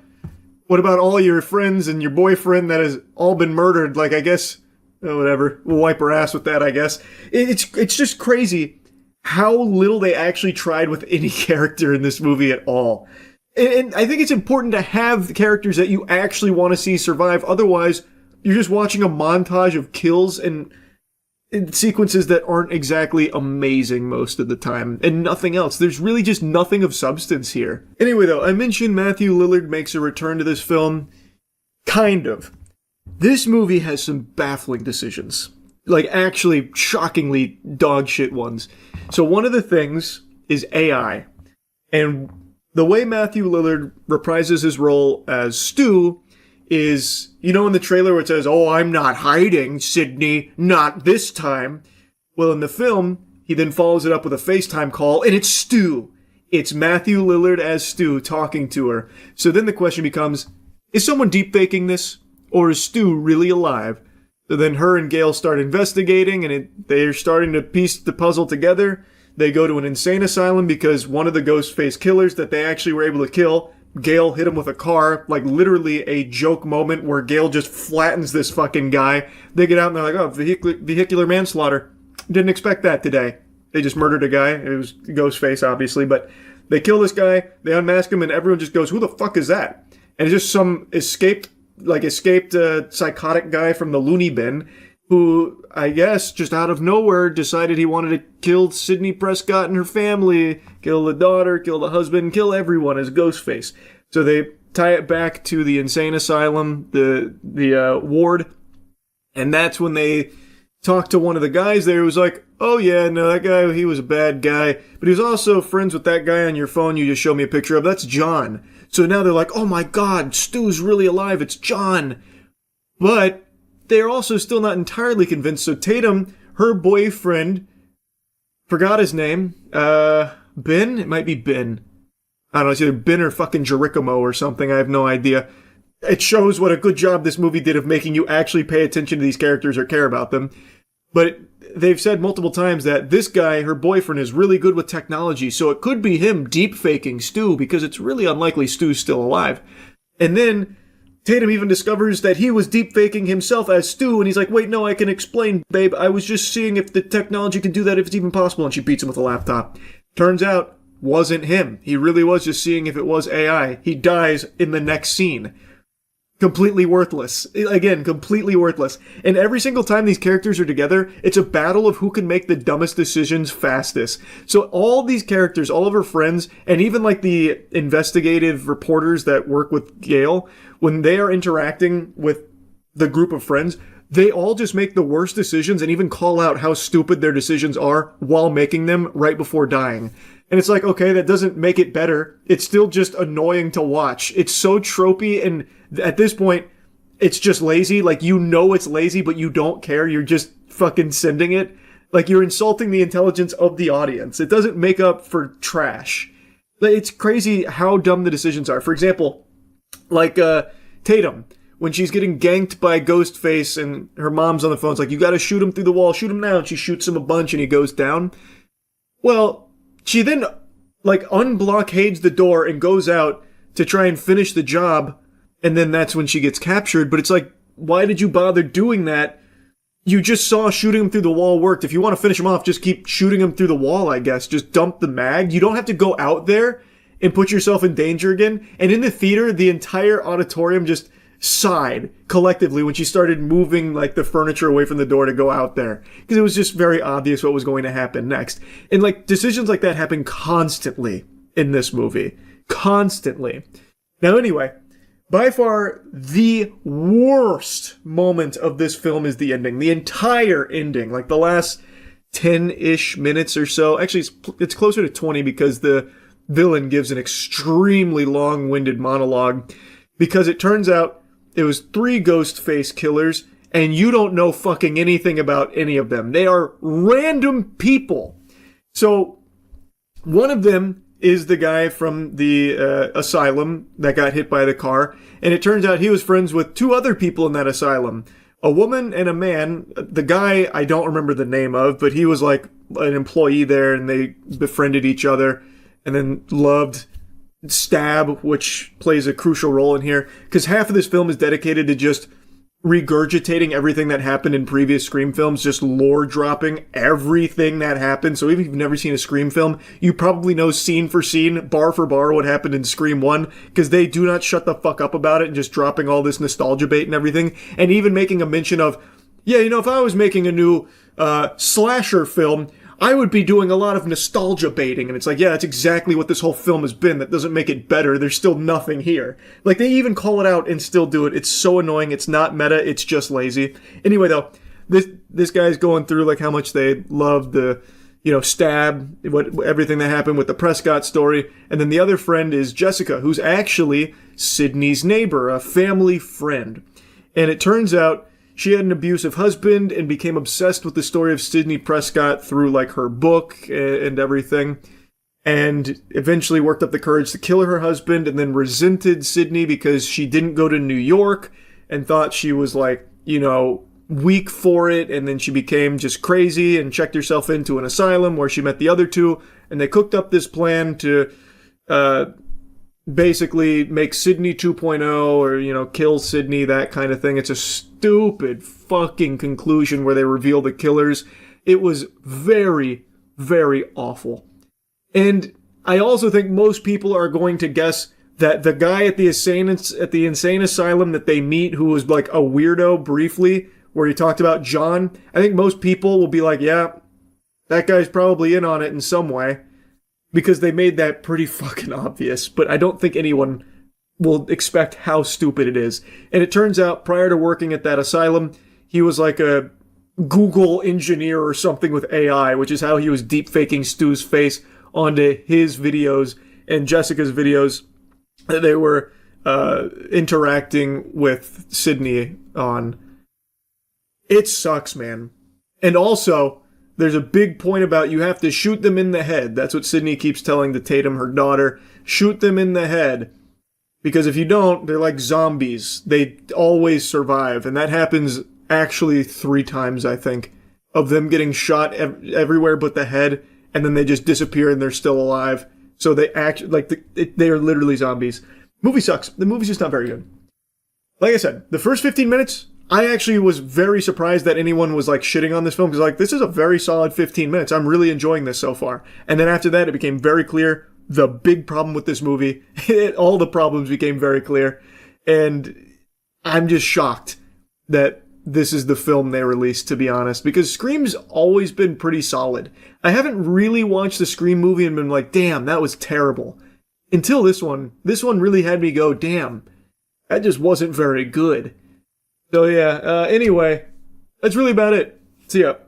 There is huge censorship going on in gaming right now. I'm sure a lot of you saw. Steam a few days back announced that hundreds of games have been pulled from their catalog because of the efforts of a group known as Collective Shout. Collective Shout is an organization that has been forcing payment processors to bully platforms into removing games they deem unfit for sale due to the themes around them. And for Steam's case, they targeted hundreds of adult games that featured like rape and incest. And a lot of people were pumping their fist like, yeah, that's good. How could you possibly be mad at that? Less degeneracy and disgusting shit on the platform. This is a big W across the board. It's not censorship if it's things I don't like being taken down. Obviously, like every weapon out there, this is only going to be used for good. Clearly, they're only going to use this power to take down very bad, gross things. Which is the most low IQ take you could ever have. Collective Shout, just yesterday, has now also gone after itch.io, and they have removed every single not suitable for work game from their platform. Not just rape and incest games, all adult games. We have de-indexed all adult NSFW content from our browse and search pages. We understand this action is sudden and disruptive, and we are truly sorry for the frustration and confusion caused by this change. Recently, we came under scrutiny from our payment processors regarding the nature of some content hosted on itch.io. Due to a game titled No Mercy, which was temporarily available on itch.io before being banned back in April, the organization Collective Shout launched the campaign against Steam and itch.io, directing concerns to our payment processors about the nature of certain content found on both platforms. So this is the playbook here. Collective Shout is a very powerful organization who somehow has a lot of leverage on payment processors. I don't know if they're just over there giving them perpetual wet willies, or they got some serious dirt on like the upper echelon elites in the food chain at the payment processors. Like they got proof they're in the Epstein files or some shit. But they have got these payment processors by the nutsack, and they are squeezing the piss from their balls. So now the payment processors are LARPing as the moral authority on what people are allowed to spend the money they earned on. So they're making these sweeping censorship changes to Steam and itch.io. Steam, they made it very easy for the public to not make a big stink about it because they went after a very low-hanging fruit target that most people aren't going to be upset about. Oh no, you lost all your rape and, incest games. Boo-hoo, call the fucking wambulance. But what people don't realize is that is clearly just the first step here. Collective Shout has now already taken that, which hasn't even been like a full week, and it's translated it to wiping all adult content from itch.io, a totally separate platform using the same methodology of having the payment processors threaten to leave them. Censorship is not something that is a good thing. This is not a positive thing. Yoko Taro also came forward saying, like, this is pretty bad stuff, that other countries can now limit everyone else's free speech. He's right. That's not great. You don't like to see that. And let's go ahead and extend this to its natural conclusion here. As Collective Shout becomes more and more successful at censoring games, other organizations will spring up and do the same for things Collective Shout maybe doesn't want to see censored.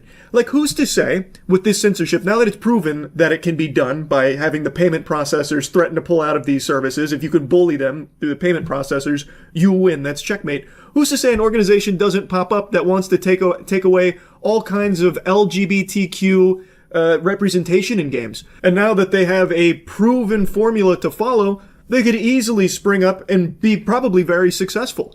Another organization could come about where they believe that M-rated games just shouldn't exist. Games should be focused purely to appeal to a younger demographic. They shouldn't be deep, thought-provoking games. There should be no violence. There could easily be a very puritanical organization that comes forward making similar pushes for censorship. I don't know how delusional you have to be to think that somehow this is only ever going to be used against bad things.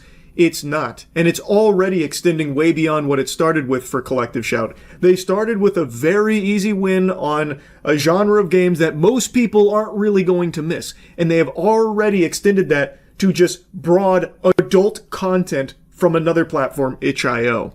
And as they continue to be more successful, more organizations are going to follow that blueprint, follow those footsteps, and be successful as well, censoring other things that maybe Collective Shout doesn't want to see censored. It's going to just be fucking pandemonium, because it is clear now that these platforms are willing to go belly up, roll over, and suck the fucking schmeat of the payment processing cartel that shackles them. These payment processing patriots, who all of a sudden care so deeply about morality, are able to get these platforms to censor themselves at the behest of the organizations that are strong-arming them. It's absurd. And it doesn't stop there. If you do any amount of research on Collective Shout, you'll see that it's not just like adult games. They also went after Detroit Become Human and Grand Theft Auto 5 for absolutely fucking outlandish reasons. Like, this is actual horse hockey. And another scary fact, the article I was reading on stream, which I'm going to show you clips from so you can see about their previous attempts to go after things like Detroit Become Human and GTA 5, that article that I was reading then got taken down 8 hours after stream because Vice deemed it was a little too controversial, because the article wasn't super favorable to Collective Shout. So Collective Shout not only has pull in censoring games, but it looks like they can even take down some articles that are a little, harsh on how they're going about their mission or what they're trying to do here. In other words, it seems virtually impossible for Steam to host any adult games depicting child abuse. Rather, Collective Shout may be targeting popular video games that depict children in scenarios where they face distress or harm, even if these depictions are intended to encourage concern and care in the player. From there, the organization may be describing these titles as featuring child abuse. In 2018, Collective Shout encouraged its supporters to sign a petition to ban Detroit Become Human for sale in Australia, claiming the game features child abuse and violence against women. The petition focused on an abusive father's violent behavior towards his housekeeper and daughter in the game. This dynamic, core to the character Kara's story arc, is intended to encourage empathy for the abused woman and child. While it's unclear whether Collective Shout is actively targeting Detroit Become Human in 2025, the removal of such a game would be akin to artistic censorship of material discussing misogynistic abuse against female family members. Targeting the game, in other words, could be considered anti-feminist in intent. That doesn't really make any sense. In 2014, the organization called on Target to remove Grand Theft Auto 5 from store shelves, sharing a petition that claims the game encourages players to commit sexual violence and kill women. Collective Shout described GTA as if it were a misogynistic funhouse, stating the game lets players enact their fantasies of committing extreme violence against women, including punching women to the point of unconsciousness, killing them with a bat, gun, or machete, running them down with a car, and setting them on fire as they continue screaming. What world are we living in? What? So that all this is only reserved and acceptable if it's men. Like, if you're killing men with a bat, gun, and machete, running them down with a car and setting them on fire as they scream. These arguments are so weak and flimsy, and I think just downright detrimental to what they claim their mission is. This would basically, like these two things in conjunction, would make it so like most games won't even put women in there. So let's take the first example about like how children in like distress and harm is something that they would target and try and take down. It's why they went after Detroit Become Human. Let's extend that scope. Things like Limbo, Last of Us, Out of Sight, like these games where there are kids present and they do go through like hardship, that would be removed under their guidelines here. In Detroit Become Human, it's not like they're trying to glorify this type of horrible thing. It is used as a way of showcasing how bad a situation is and getting empathy from the player for what is happening to these characters. And yet, they want to take it down, even though it is used to deliver positive messaging to the player. It's like they don't want any deep themes in their games, and not only that, it's like they don't want women to even be interactable in the games.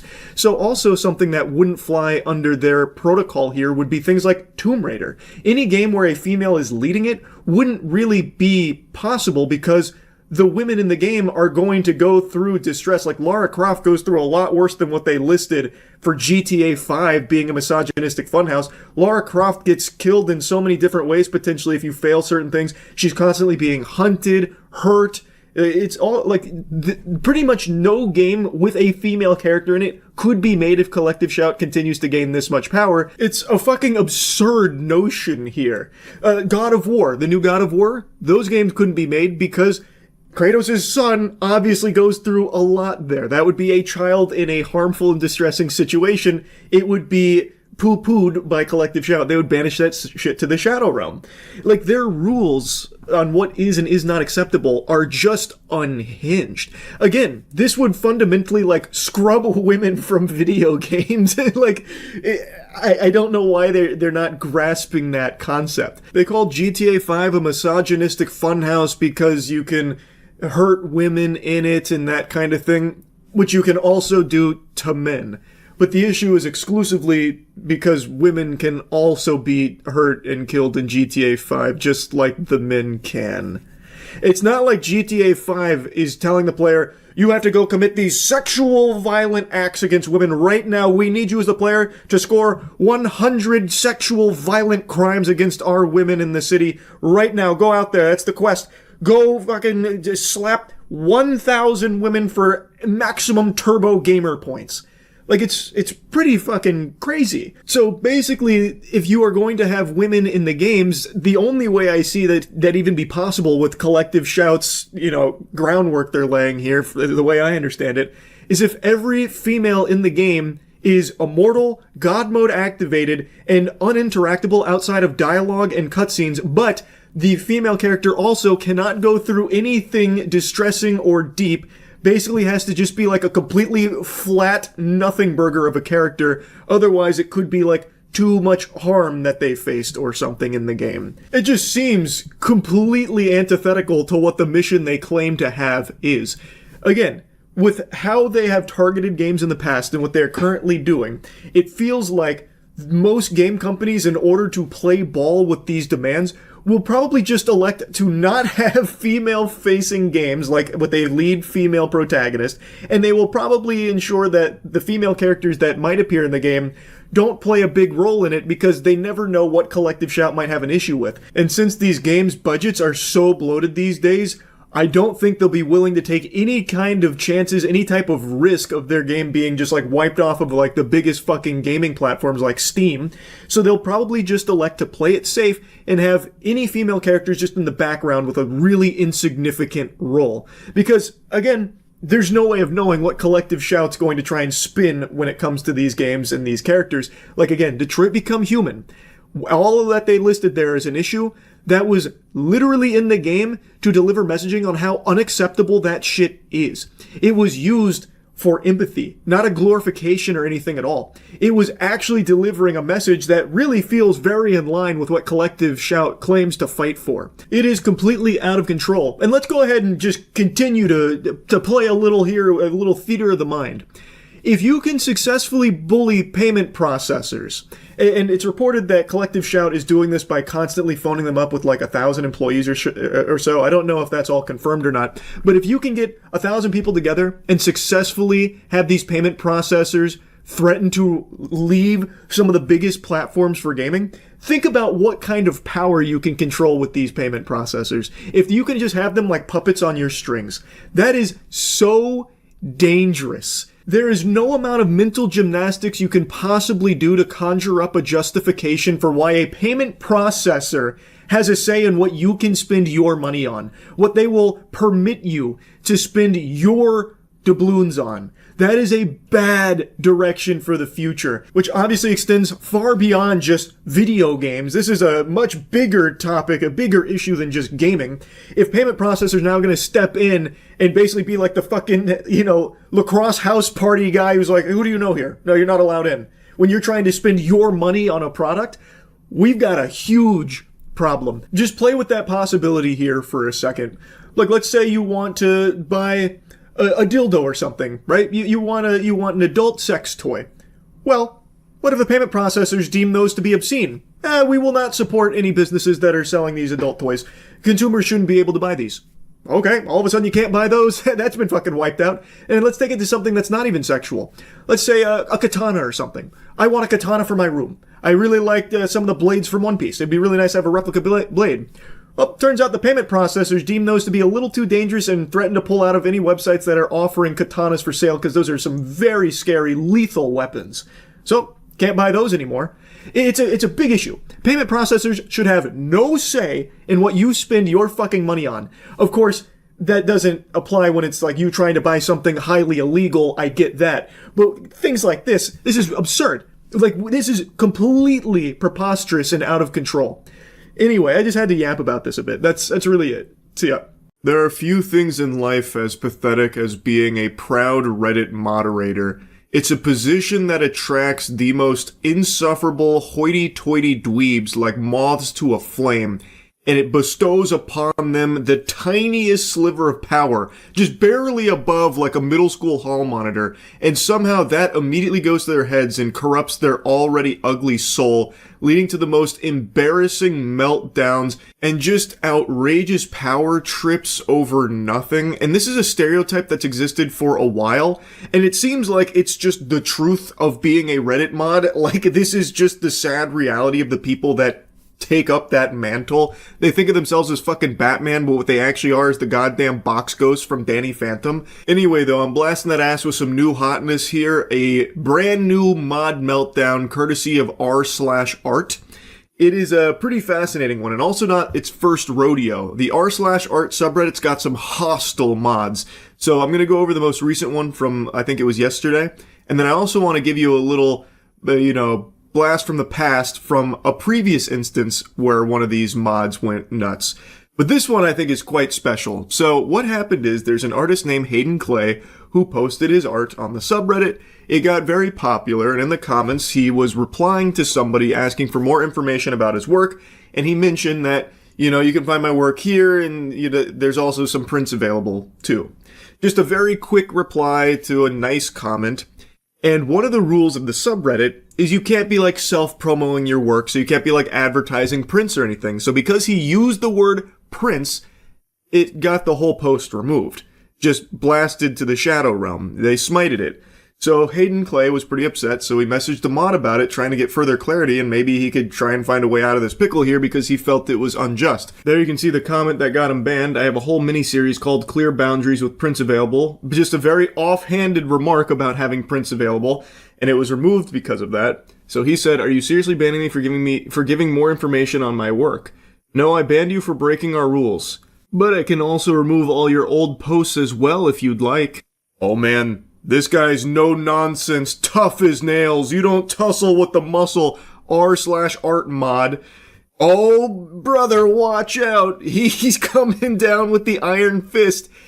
This is so fucking silly. So, like I said, the rule is like no self-promoing or whatever. Can't be mentioning where they can purchase your art or anything like that. Which he wasn't really doing. It's an offhanded reply to someone that was saying they'd like to have the art in their office or whatever. Like, it's such a stretch to even have that be like a violation of their rule in the first place. It is solely because the word print is there. What an unbelievably stinky loser. This guy is working for free as the moderator of a subreddit, and he thinks he's doing the Lord's work here. He's treating himself like he's fucking Jason Bourne or something. Oh my god, it's so sad. I can literally smell this guy through his messaging. I already know when he typed, "But I can delete your old posts as well if you'd like." I can see him doing this with his hands like some kind of fucking anime supervillain. Oh, he's such a worm. Hayden Clay responds saying, "Just delete the comment and move on. Sorry I mentioned the word print." And that was the straw that broke the camel's back. He said, "Your history has been removed. You're welcome." He laid the smackdown on him. He just poofed away all of his post history. And then he replied again saying, "At this point, this isn't about breaking the rules. This is you having some sort of vendetta against me. My comment broke Rule 9. I get that, and apologize. This reaction is overstepping boundaries." Which it definitely is. Worth mentioning, Hayden Clay had some posts that were extremely popular, some older posts in his history. Like, I think one of them, according to Dolan Darkest, was even in the top 250 of all time for the subreddit. So having his entire history removed actually is somewhat of a big deal to an artist who has this as a means of showcasing their talent. This, also, just to be clear, I think this rule somewhat makes sense to avoid, like, exploitation for people coming in there solely to, like, astroturf it for their own gain or whatever. But when it comes to like an individual artist, having this kind of eyes on their art, this visibility is very helpful to them. So I feel like it shouldn't be something that you destroy them for solely because they mention that they could be found elsewhere. Like, I feel like that's something you should want to help these artists that are very talented. But on r/art, it's run like some kind of fucking cult, I suppose. And if you step out of line, well, I hope you're ready to take the big beat down that the mods will give you. They'll take you behind the back of the bar and break your kneecaps. Metaphorically speaking, of course. I don't think they even know how to throw a punch. They'd probably break their own fucking wrist if they even tried to hit a heavy bag, I would imagine. But this shit is just so unbelievably foul. Like, he has done nothing wrong. He reached out asking, like, what's going on? What's the deal here? He even, apologized and said, can you just delete the comment and we can move on? And that was enough to make the Reddit mod go even more Insano style. Like, Jesus Christ. Just check yourself into an institution, buddy. Oh my lord. I don't even know who the fuck you are. He thought that line went so hard when he thought of it. That's some major main character energy there. Oh! Yeah, Hayden Clay's the one with main character energy. Certainly not the r/art mod who's gone through and deleted every single one of his posts, all because he had the gall, the audacity to talk to him in DMs. He dared try and speak to a mod. Don't you know they are holy, sacred icons of the Church of r/art? You can't just speak to them and question their decisions. And then he replies saying, the power-hungry mod who deleted all my posts because I asked a question. True. You've been reported for harassment. Have a wonderful day. Nice job making this sub a worse place for artists and those who enjoy it. Yeah, the mod reported him for harassment all because he was asking a question in DMs and then just responding to having all of his shit just wiped out in the extinction event of r/art. And now he's been reported for harassment. I already know this mod. His heart was beating so fast. This was probably the most excitement he'd had since the last time he had done this. Like, I bet he was cracking open 4 Mountain Dews, cracking his knuckles. Time to get to business. He talked to me. Time to remove all of his posts. Also, that report for harassment led to Hayden Clay being banned site-wide on Reddit for 3 days. Pretty cool system they have over there at Reddit where one angry mod can make a complete fraudulent, bogus report of harassment and it immediately leads to a ban for the recipient there. What should have happened is this report goes through, someone takes a look at it, they immediately recognize that this mod is unstable and should not have that position in the first place, so they strip him of his mod privileges. That's what should have happened. And if that did, I bet that guy's life would have felt like it was crumbling down around him. Because if he can't enact his power on strangers on r/art, then his life has no meaning. But that is just not how Reddit functions over there at all. I remember over the years it's been kind of revealed that a large part of Reddit is controlled by a handful of these turbo losers, where it's like this tight-knit club of people that have absolutely nothing going on with their life, so their whole existence is dedicated to power tripping on Reddit and controlling it like they're the puppet masters. And I imagine this is one of those kind of people, because it's pretty clear that he can just report someone and immediately they're banned for it. So I have to guess that this mod is part of that group, especially when you consider that his appeal was also denied with the admins siding with the mod's harassment theory here, believing that that was the correct course of action. He needed to be banned for 3 days all because he decided to try and ask a question to an r/art moderator. That's a sin punishable by death on Reddit. But anyway, as a result of all of this, r/art went into a pseudo lockdown where you couldn't submit new posts or make comments. They have since soft reopened it so you can make comments again. And of course, all the comments are probably what you're expecting, where everyone is mentioning Hayden Clay and how unfair this is, and basically calling for the resignation of this mod as if it's some kind of legitimate position. It's not, and it's also never going to happen. He is never going to relinquish his mod privileges. It is literally what he lives for, I bet. And you can kind of see that because he still replies to people that reach out about this. Even outside of Hayden Clay, there's people expressing their concern. So here's another r/art mod classic. We ban people who don't follow our rules, for sure. Cool, but I'm more talking about the way the mod spoke to the person. They just asked a question and they got their history wiped. Not sure what you mean. If you look at the link I provided, you can see the conversation they showed between themselves and the mod. Or they refused to follow our rules and were removed. Okay, but like I said, their history was wiped for asking a question. Is that what you do here? I'm not clicking on your link. It's a Twitter link. I'm not sure how this can be a productive conversation if we aren't looking at the same information. And then they got muted. Pretty cool. I'm not clicking on any of your links that maybe go against what I'm trying to express here. You're out of line, Buster. Get muted. Goodbye with you. You're not welcome on r/art anymore for asking us questions and trying to bring up concerns. We don't do that around here. So that's kind of the state of r/art mod team. And I think it's important that you know that this isn't an isolated incident. A few years back, something kind of similar happened where one of the mods went on a bit of a wacky power trip where they had removed a post from an artist claiming that it was AI art. That artist reached out to prove that it wasn't to try and get their post reinstated. I'm the artist of a painting, A Muse in Warzone. I'm here for complaining about the unfair ban, but I can give you guys the process or the PSD file of that painting. I'm not using any AI support, and that punishment is not right. Sorry for my bad English, and thank you for your time. Here's my portfolio. Take a look. The r/art mod replies, I don't believe you. Even if you did paint it yourself, it's so obviously an AI-prompted design that it doesn't matter. If you really are a serious artist, then you need to find a different style because A, no one is going to believe when you say it's not AI, and B, the AI can do better in seconds what might take you hours. Sorry, it's the way of the world. You've been temporarily muted from r/art. Yes, very classy r/art mod. I can hear your pinky was up when you wrote that reply there. So he struck the post down believing it was AI art. When reached out to and challenged with proof that it wasn't AI, he instead goes, okay, so even if you did paint it, and even if you are a serious artist, I still don't like it. Also, AI can do what you did much better in a matter of minutes, what might take you hours. Sorry, bub, that's the way of the world. Also, you're muted. This happened a couple years ago, and when it happened, this was also a pretty big deal to the r/art community, but nothing happened. This mod, as far as I know, is still currently a moderator on the subreddit. Who's to say it's not the same mod that just had this meltdown with Hayden Clay?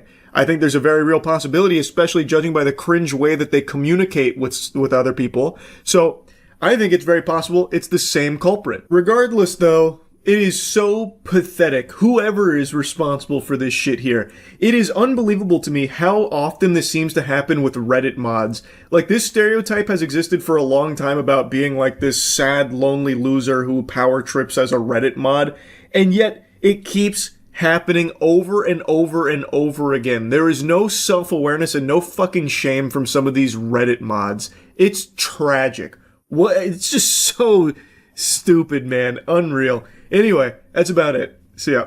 It's that time again. Another excavator police chase. These happen more often than you'd think, where someone is being pursued by authorities while in an excavator. Now, I don't know why it so commonly occurs with an excavator in particular. It doesn't feel like the optimal choice for evading anyone.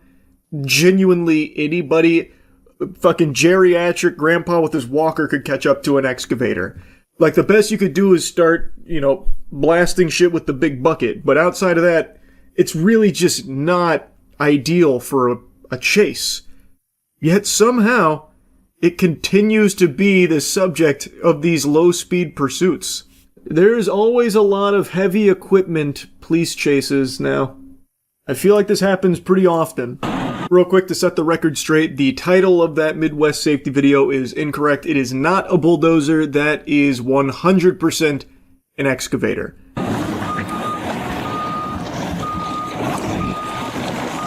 There it is. Hey, stop! The kaiju. You can't stop it. Stop the car!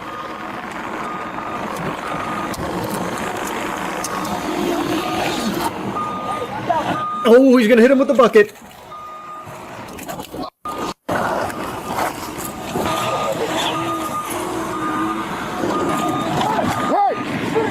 Put it down! Stop it! Stop it right now! You see what I mean? These puppies are built for power, not speed. You are watching it at fucking full throttle. That is pedal to the metal excavator action right there, and it's not exactly zooming around, you know? It doesn't have a whole lot of get up and go to it. But what it does have is the ability to 360 degree, like a fucking owl's head there, swinging a big old heavy bucket, which collides with that truck there and manages to shake the officer off of the cabin. It's bulletproof glass. He thought of everything. Get out! Activate the turbo boosters. How are they keeping up with his speed?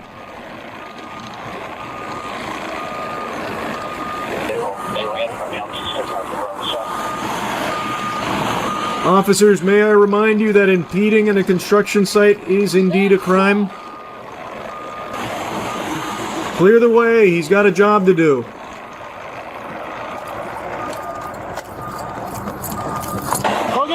Oh, the officer's gonna get out there and hold him back with his bare hands.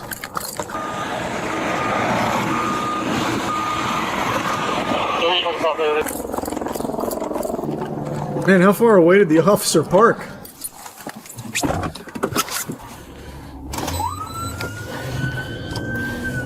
Maybe he doesn't see them. True! Maybe he didn't see them. They didn't have their lights and sirens on. The cherries weren't activated.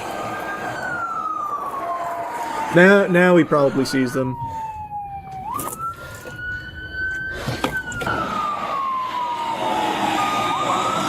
Oh, he's avoiding the pit maneuver. Nice.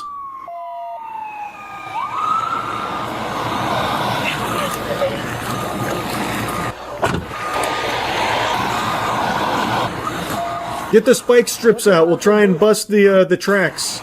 No, you're not. Show me your hands. No, you're not. Wait, who is that? Those building employees? Are they implicated in this? I feel like they just came out to watch the chase. Some cars try to block them in. Also get canine this way.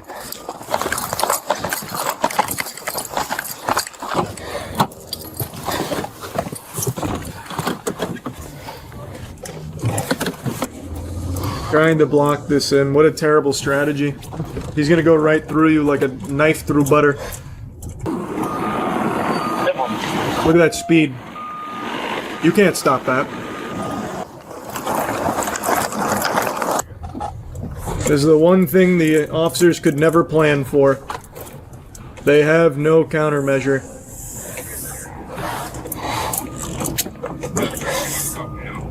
Love everybody in the area. He's getting away! Oh! He's drifting. Ooh, smooth. Off-roading. Good luck getting him now. He's gone. We lost him. Oh, they be right here. He's in somebody else's yard now.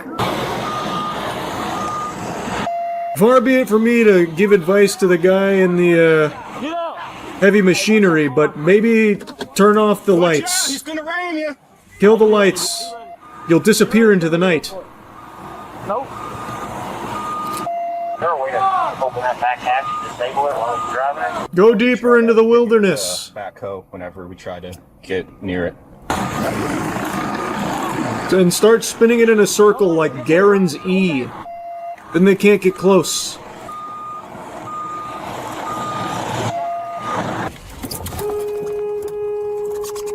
What the fuck did it? Oh, I thought the... Wait. Wow. I didn't see the other car pull up. I just saw this officer hit this guy. Dumbass. What? Okay. Watch out, you got really bad drivers coming up behind you. They almost hit Hughes. Oh, he has felony warrants. He has felony warrants. For what? What's the charge? Enjoying a drive? A succulent big bucket drive? I don't care. I don't care. I'll get him. No. Don't touch me. Don't touch me. You all need to stay back. You all need to stay. Hey, Oh boy. get him out of here. It's getting crazy now. The crazy family has arrived, as advertised. Yeah, can you stop it? I swear to God, stop it. Can someone give this man a cigarette? Turn it on, I'll let you smoke. I swear to God. We're gonna let you get a cigarette, dude. Just step out of the bulldozer. Knock the Stop. Quit touching me. Y'all need to stay back. Quit touching me. Let me get him. I'll get him. I'll get him out.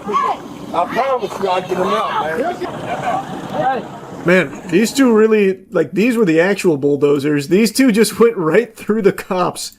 Stay back! I won't let you through! And then they just walk right by them. Very good.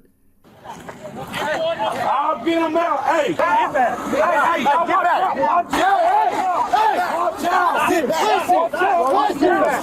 All right, let's calm it down a bit. Let's take the temperature down here. No need to be yelling. Jacob, we're not. Come on, step out. Easy enough. He just didn't know you guys were there. I'll let you smoke. Man, this is just so much commotion. Holy. There's so much yelling. I was just curious if he somehow got back into the vehicle. How is there still 3 more minutes of this?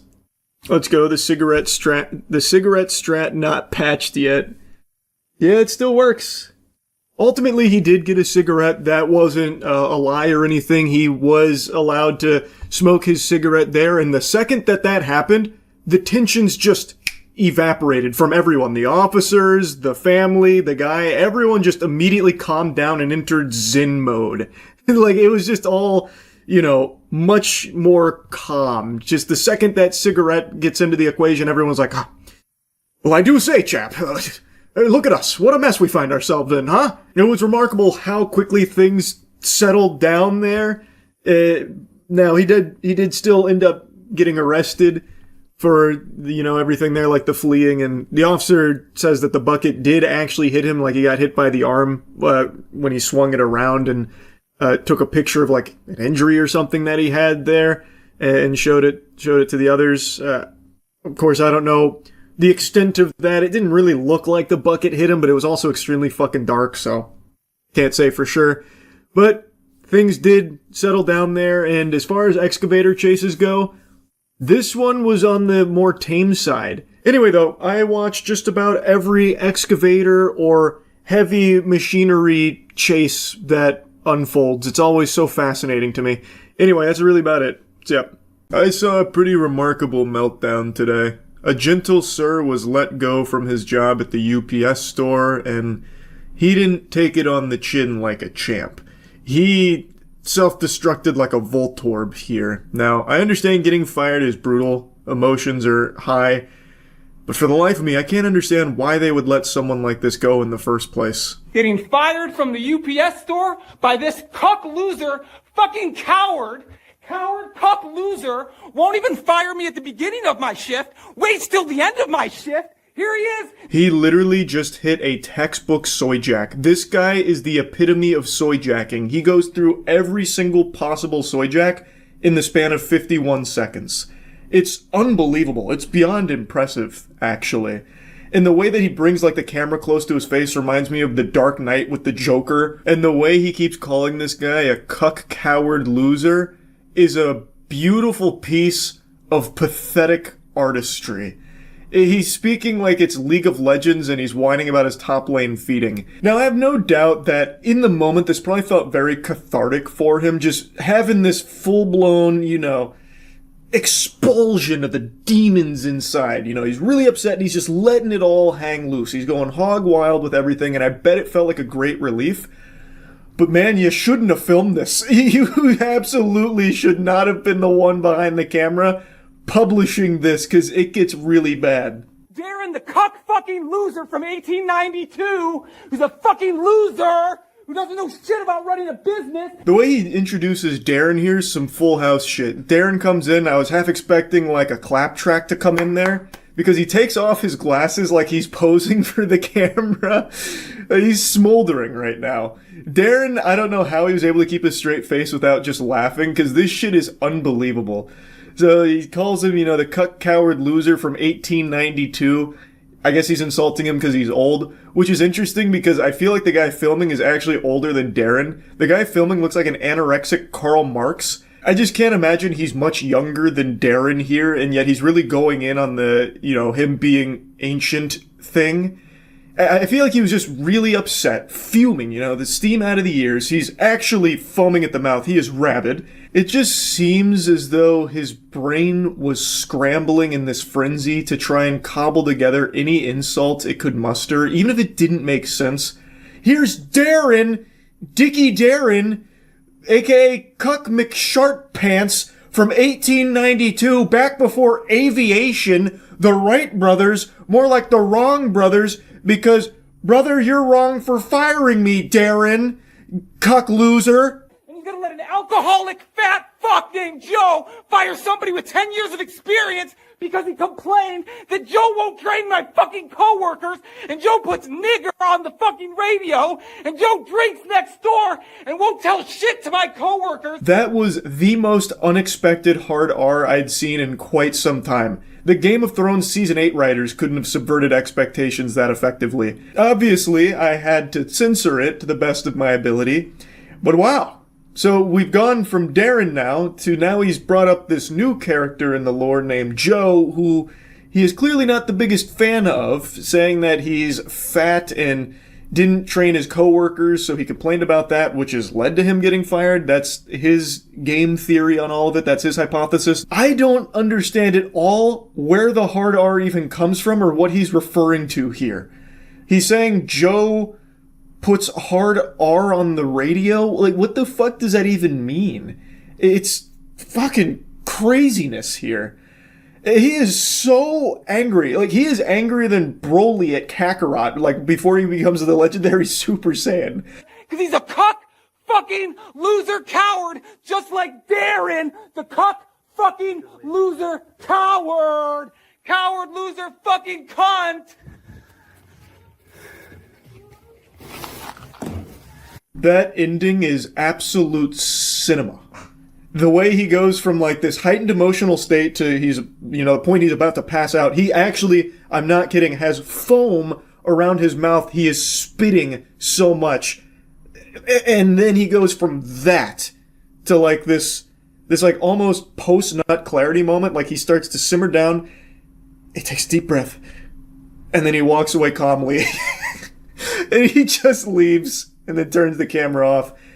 And then he posted it online. I can't believe he posted this shit online. If any future employers see this, it's going to be pretty rough for him, I would imagine. Because you just had a very public freak out, as well as just dropping the hard R in the middle of it. And the thing is, like, these videos pop up occasionally where someone gets fired and they, have this very cathartic blow up about it and, like, confronting their boss about it before they leave. And in a lot of cases, you're on that person's side because getting fired sucks. And a lot of times it is unjust.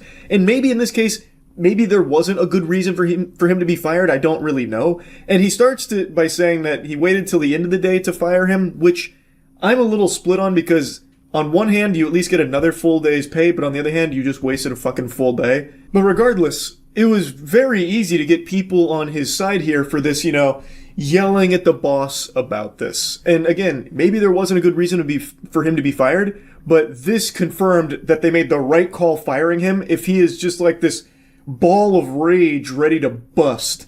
I had to talk about this. It was quite the meltdown. And the soy jacking, wow, beautiful.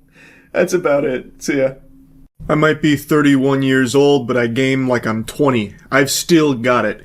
Brian Johnson, the guy who's becoming the immortal vampire through like endless research experimentation and like 2,000 pills a day? Well, I found the real cheat code to immortality. It's playing games. Keeps you young.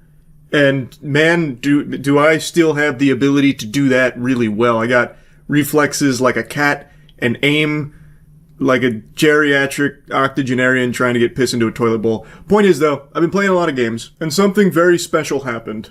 I played a horror game that wasn't dog shit. Now, I know what you're thinking. This can't be possible. It's unheard of. But, sports fans, with my hand on a stack of Bibles, it's true. I played a game called Who's at the Door, which is an anomaly hunt horror game, which I know isn't the most, unique combination of genres blending together. That's kind of like peanut butter and jelly in the horror space right now. There are 1,000 of those puppies being farted out every day. But Who's at the Door was like a really interesting world and story with a really well-designed anomaly hunt that actually startled me, which doesn't happen. I'm basically immune to jump scares for the most part. But this one was able to penetrate my defense, and it's not like it solely relies on cheap jump scares or anything. It actually just builds up tension really well too. I played it for the gaming channel, which I've been going crazy on, Moist Critical Gaming Official. I think you should all go subscribe over there because I'm playing like 1,000 games a month. A lot of people still think it's just stream highlights. It's not. The majority of the content on that channel is me off-stream gaming tons of things, like Who's at the Door. And most recently playing through the Peter Jackson King Kong game from like 2005, which is still a super slapper. That game holds up really well. Anyway, though, I wanted to show you highlights from Who's at the Door because I actually really like this game. I am a psychiatric patient. Fuzzy hallucinations and voices are part of my everyday life, but lately these hallucinations are lasting longer. Now they won't go away unless I take some medication. The boundary between reality and illusion has been blurred even more, and I feel increasingly trapped between them. If this really is... Oh boy, I got hit with dyslexia. If this is really a treatment, how much longer must I endure this pain? In such cases, immediately take your prescribed medication, or try to calm yourself quietly in your room. Hang in there just a little longer, and you'll make a full recovery. How do you feel about ayahuasca? With the way people talk about that these days, it's apparently a panacea to cure everything. It's quiet now, no voices, no shadows. Should be safe to open the door at a time like this, right? Hey, what's up, buddy? Can I help you? Man, the Fent has really hit this neighborhood hard, huh? You hate to see it. You really hate to see it. No, Jesus! Fine, come in. You're welcome.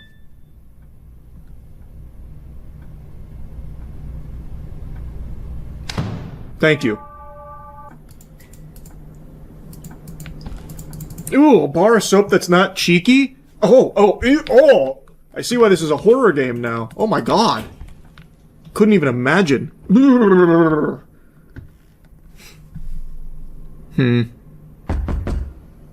Hallucination?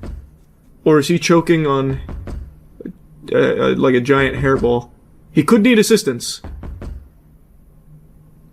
This is a tough deduction. Kinda looks like Gollum from this angle. Man, what the fuck do you want from me? Here, come on in. I got some brewskis in the fridge. I'm not gonna let him in. This ought to banish you to the Shadow Realm. Come on, come closer. What are you waiting for? You know my door's always open for you. Come on. Come say hi. I miss you. TV's working now. I get a new station. Well, that's not good. You could have just knocked on the door. Just a minute, I'll be there in a second. A little tied up here. Hold on. I think she's got me. No, maybe not. Now, you've made a mess of yourself. You've got ketchup all over your face. Do you feel embarrassed yet? Would you mind if I went and answered the door?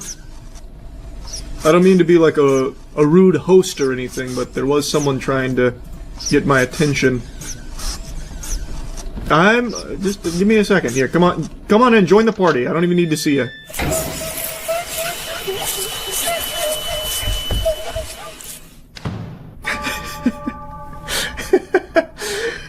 Nice. I feel like I shouldn't let you in, to be honest. It's been nothing but chaos in this abode, if you can believe that. I know. In a neighborhood as nice as this. You're not even knocking. Do you want to come in? Oh, you heard me. Okay, yeah, she's here.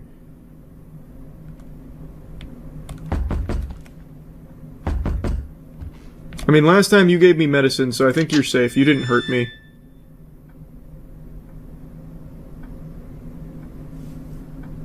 You have such a wonderful smile. Check the TV. Check the TV. Check the TV. Check the TV. Okay. If after 4 times nothing changes, then you know it's safe.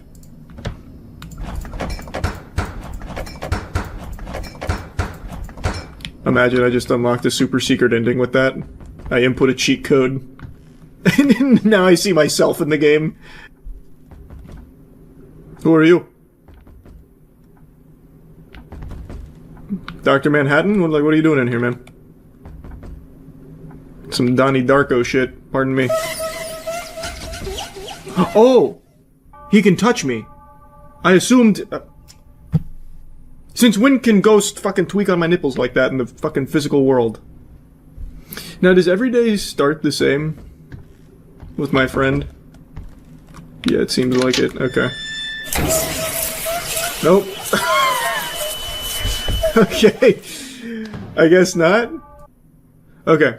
So because he's up there, that tells me if I open it for you, who is a very sweet lady, by the way, I will get fingered. So I need to just pop these again, because the bad hallucination is here as well. Down the hatch, into the old gullet. Oh, that's cool. I'm looking into my own apartment. I'm hallucinating.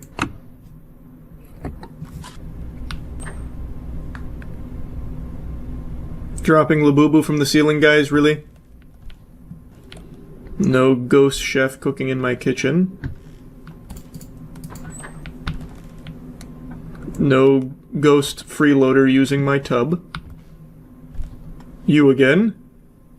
I feel like I'm just too trusting. And you know what? If that gets me tickled, then so be it. Come on in.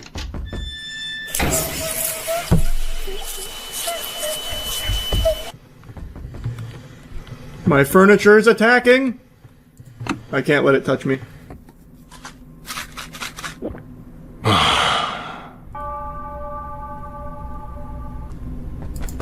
Oh my god, the game knew I stepped away to tinkle! Well, that's not true. I also filled up my water. Oh my god, the game knew. Who's at my door? They're in here fucking watching me. Uh-oh, the lights haven't turned on. Oh, hey! I think I'm hallucinating. Who's here? I mean, it's probably better. I think if I went and looked in there, I probably would have got fucked. Don't get too close. Oh, fuck. To what? To who? The door, maybe? Oh, to you. That's probably hallucination. Oh, but it might have disappeared. I think I was a little too hasty. Blood on the fridge. This is a hallucination. What's in here? Oh, just a jump scare. Oh, but it disappeared. So this is probably safe now. My hallucination ended. I'm gonna put it to the test. Like, I feel like it should be fine now.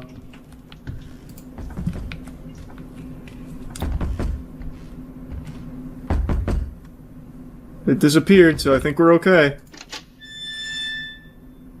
Nice! Thank you so much for coming by, bud. Fuck. Alright, we'll know for sure now. If I get jumped while the napkin here, the handkerchief is there, then we'll know that it's supposed to... Huh. Well, that's probably hallucination. Which tells me that the handkerchief is correct. So I'll know going forward, if it's anything but the rag there, it's a hallucination. Yep. Probably hallucinating. Do you leave? You gonna disappear? Looks like he's about to start fucking popping and locking on me. Just entertain yourself. I'll be back in a moment. Just need to pop some pills.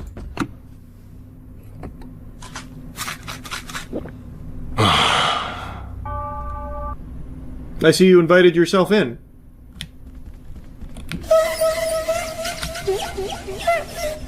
Okay, She really turned on the turbo boosters there.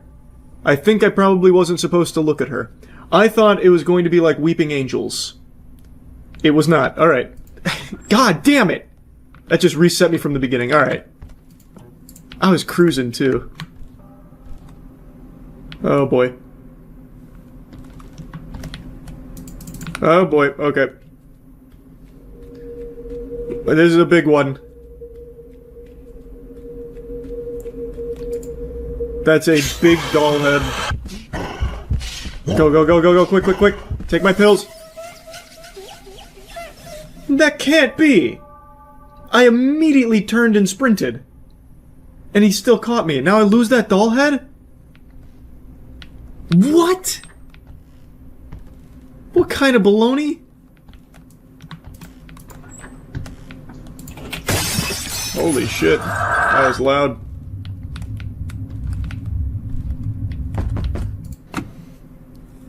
Alright, big time hallucination. They broke my fucking mirror.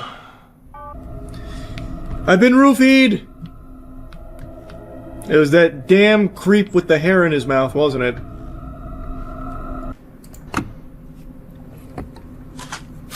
You watching me take these? Are you happy about that? Looking good, looking good. It's oddly quiet, none of the usual noise or hallucinations I normally hear.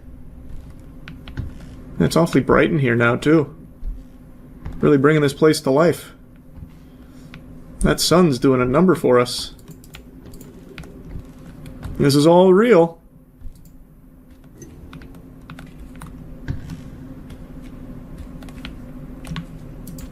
Now I knock on someone's door. Do I just go into the dark? Oh, okay, there we go.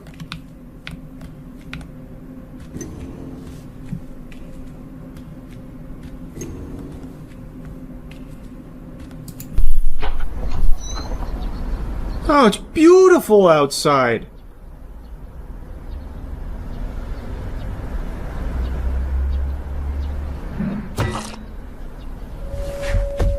What the fuck? Who hit me? Muriel brought the frying pan out and just blasted me? It hurts, there's no escape. You went outside? That's impossible. Are your symptoms getting worse? Oh, You're still taking your medication, right? Please wait just a little longer. I'll come see you soon. Oh, that's interesting. Okay. My head hurts so much, I vividly remember being hit with a blunt object, but could even this be a hallucination? Alright, we're just getting started. Well, I know this apartment really well now. I'm coming, Bori. Hopefully I don't get chased, because I'm not very fast.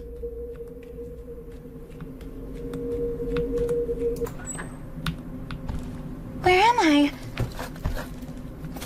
Excuse me, Doctor. Someone, please. Ah, you're awake. What is it? Sooner than expected. Why am I tied up? Untie me! Right now! I can't do that. You're about to become something more special. Of course, you're already beautiful enough. Yet beneath the surface, I believe a truly perfect form lies hidden. You'll become so beautiful, even your reflection won't recognize you. Don't! God damn! Jesus. You'll mess up that flawless skin. If you need help here, I'll come rescue you. Moving. You might not turn out as pretty. He set up an invisible wall. I can't help you. Shit. Go, go, go.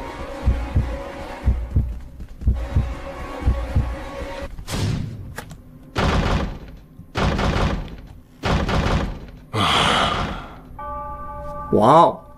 Damn, this game is cool. The pain she endured still won't leave my mind. It's still fresh in my memory. Oh, there's the drill that was used on her face. This is a hallucination. Oh, another doll piece.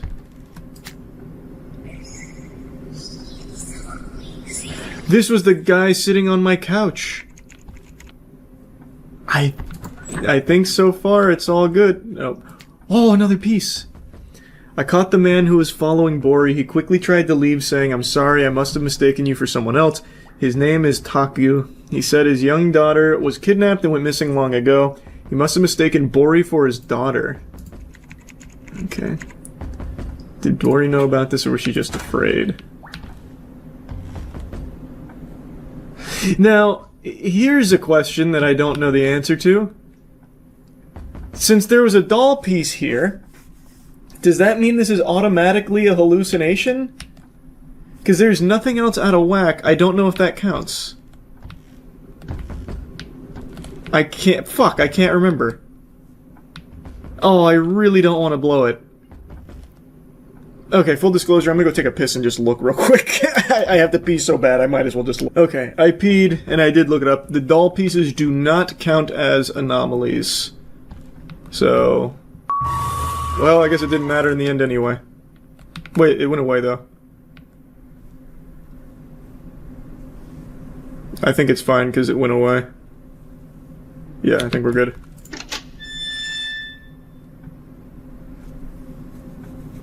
Thanks, bud. How about a hair transplant? Your daughter would like it too. I said to the man who was left only with guilt for not being able to save his daughter, drunk every day.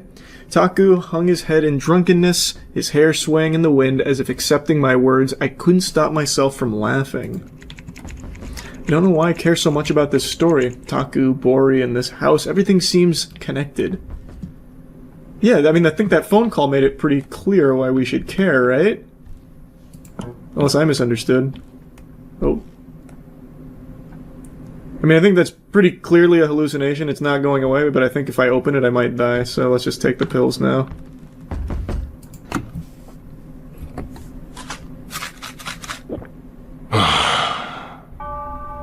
Day 9. What do we got? Was this Taku also a victim of the doctor?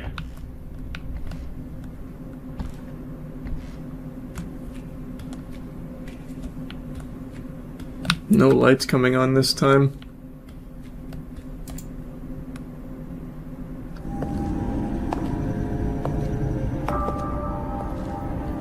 That's one of my neighbors! That guy's been really nice recently. Taku. That hair transplant surgery I mentioned earlier. I just came up with a really ingenious method. I'm going to do it myself for you. Your daughter will be delighted to see this too.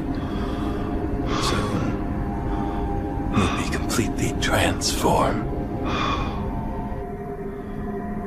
Taku, open your eyes.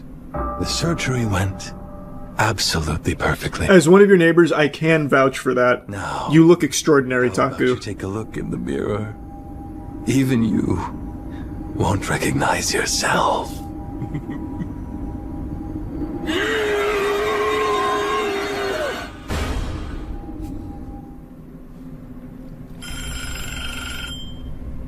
Are you the teacher from the orphanage where Bori stayed?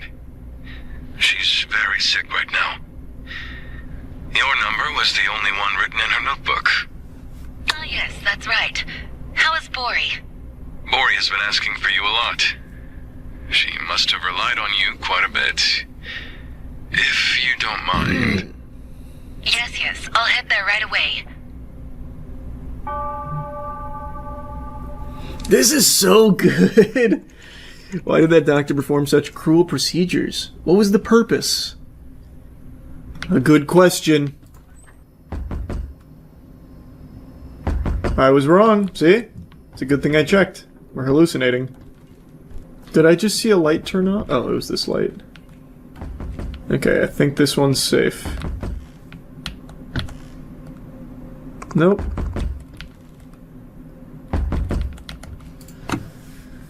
Everything in here was safe.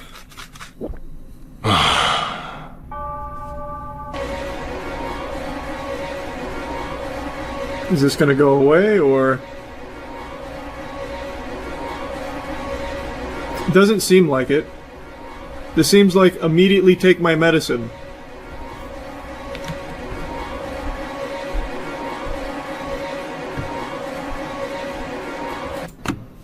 Yeah, that one's just immediately hit the bottle hard.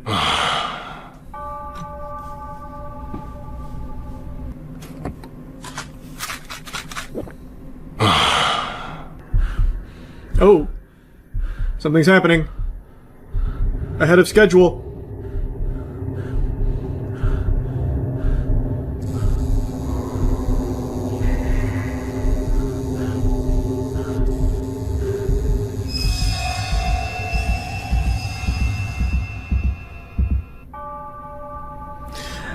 Damn, this is nuts. Okay, Jesus.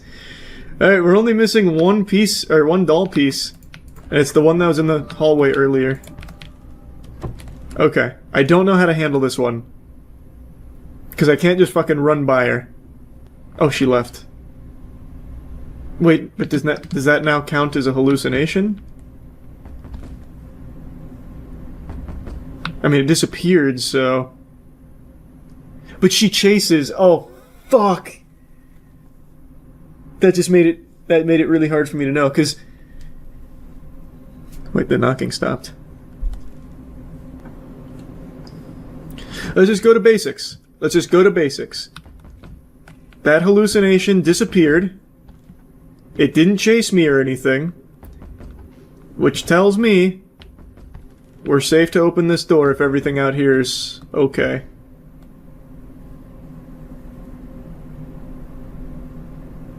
I don't remember if you normally do this. I think you do. I'm gonna be so pissed if I'm wrong. But it disappeared! Like, I'm doing everything right. It disappeared. Everything else is in order. There's not a fucking hair in this apartment out of place right now. Let me double check in here. We're so close. I already went to this window, but I'm gonna do it again. I think we're just good. It disappeared. Everything else is perfect. Nothing out there out of the ordinary. Nothing with you out of the ordinary. Alright. Okay.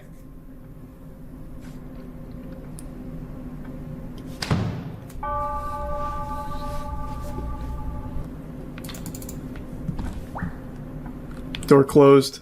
That's not normal. Okay. It's the sprint again. Okay. I cannot fuck this up again. I don't know how I messed it up last time. I'm full sprinting right now. This is me at a full sprint.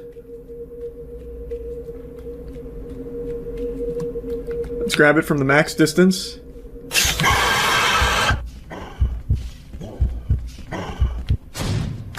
Got it. I got the last piece. Let's fucking go! Huge! Huge! It's not on the doll, though, for some reason. I hear something over there. Just play it safe. Just play it safe. Oh, this is one I need to look at. Fuck. Okay.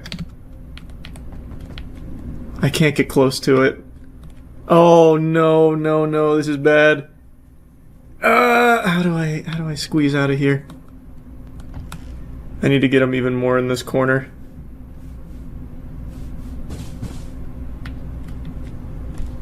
Or maybe... maybe I can come around this way.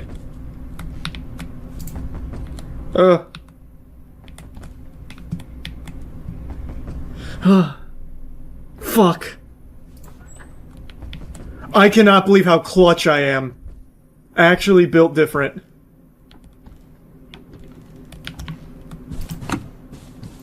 Holy Lord, that was clutch. Oh my god, I can't believe I squeaked that out from between my butt cheeks. That was unbelievable. I didn't get to read all that. It said the doll is gone.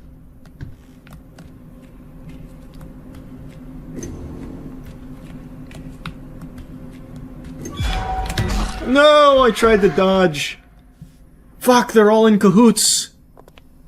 The doctors brainwashed them. Where is this place? Why are you all here? What is this? Why are you doing this to me? Untie me. Right now! The pills you took were poison that slowly eats away at your brain. Seeing you flail around lost in hallucinations was truly entertaining. The pain and despair we endured. Now it will seep into your flesh and bones. I used to think you were really nice. You're no savior. Your greed made us what we are, and now we'll become your nightmare. Aren't you excited? Our masterpiece. You know what's really embarrassing?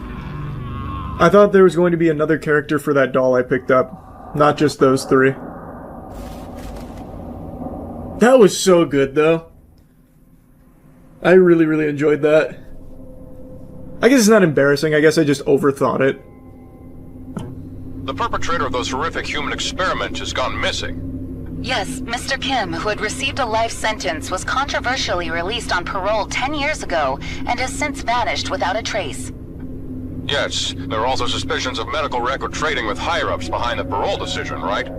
Yes, human rights groups strongly opposed the decision at the time, and after his Oh, it's us. there were even suggestions that the victims' families might have kidnapped him. This led to renewed scrutiny of his past. His brutal crimes committed under the banner of human experimentation. It's hard to believe that a person could do such things to another human. Yes, the case remains unsolved, and Kim's whereabouts are still a complete mystery. Where could he possibly be? This has been Caseline. Thanks for watching. I had a suspicion that it could be us from the beginning, but as we learned more and more, I thought it wasn't. What do you think happened to Mr. Kim? Well, I guess he probably didn't survive. Damn. Honestly, someone like that deserves to be punished just as cruelly. Rip, destroy, tear apart, and make sure he suffers just as much, if not more, with most agonizing pain possible. That's what I would do.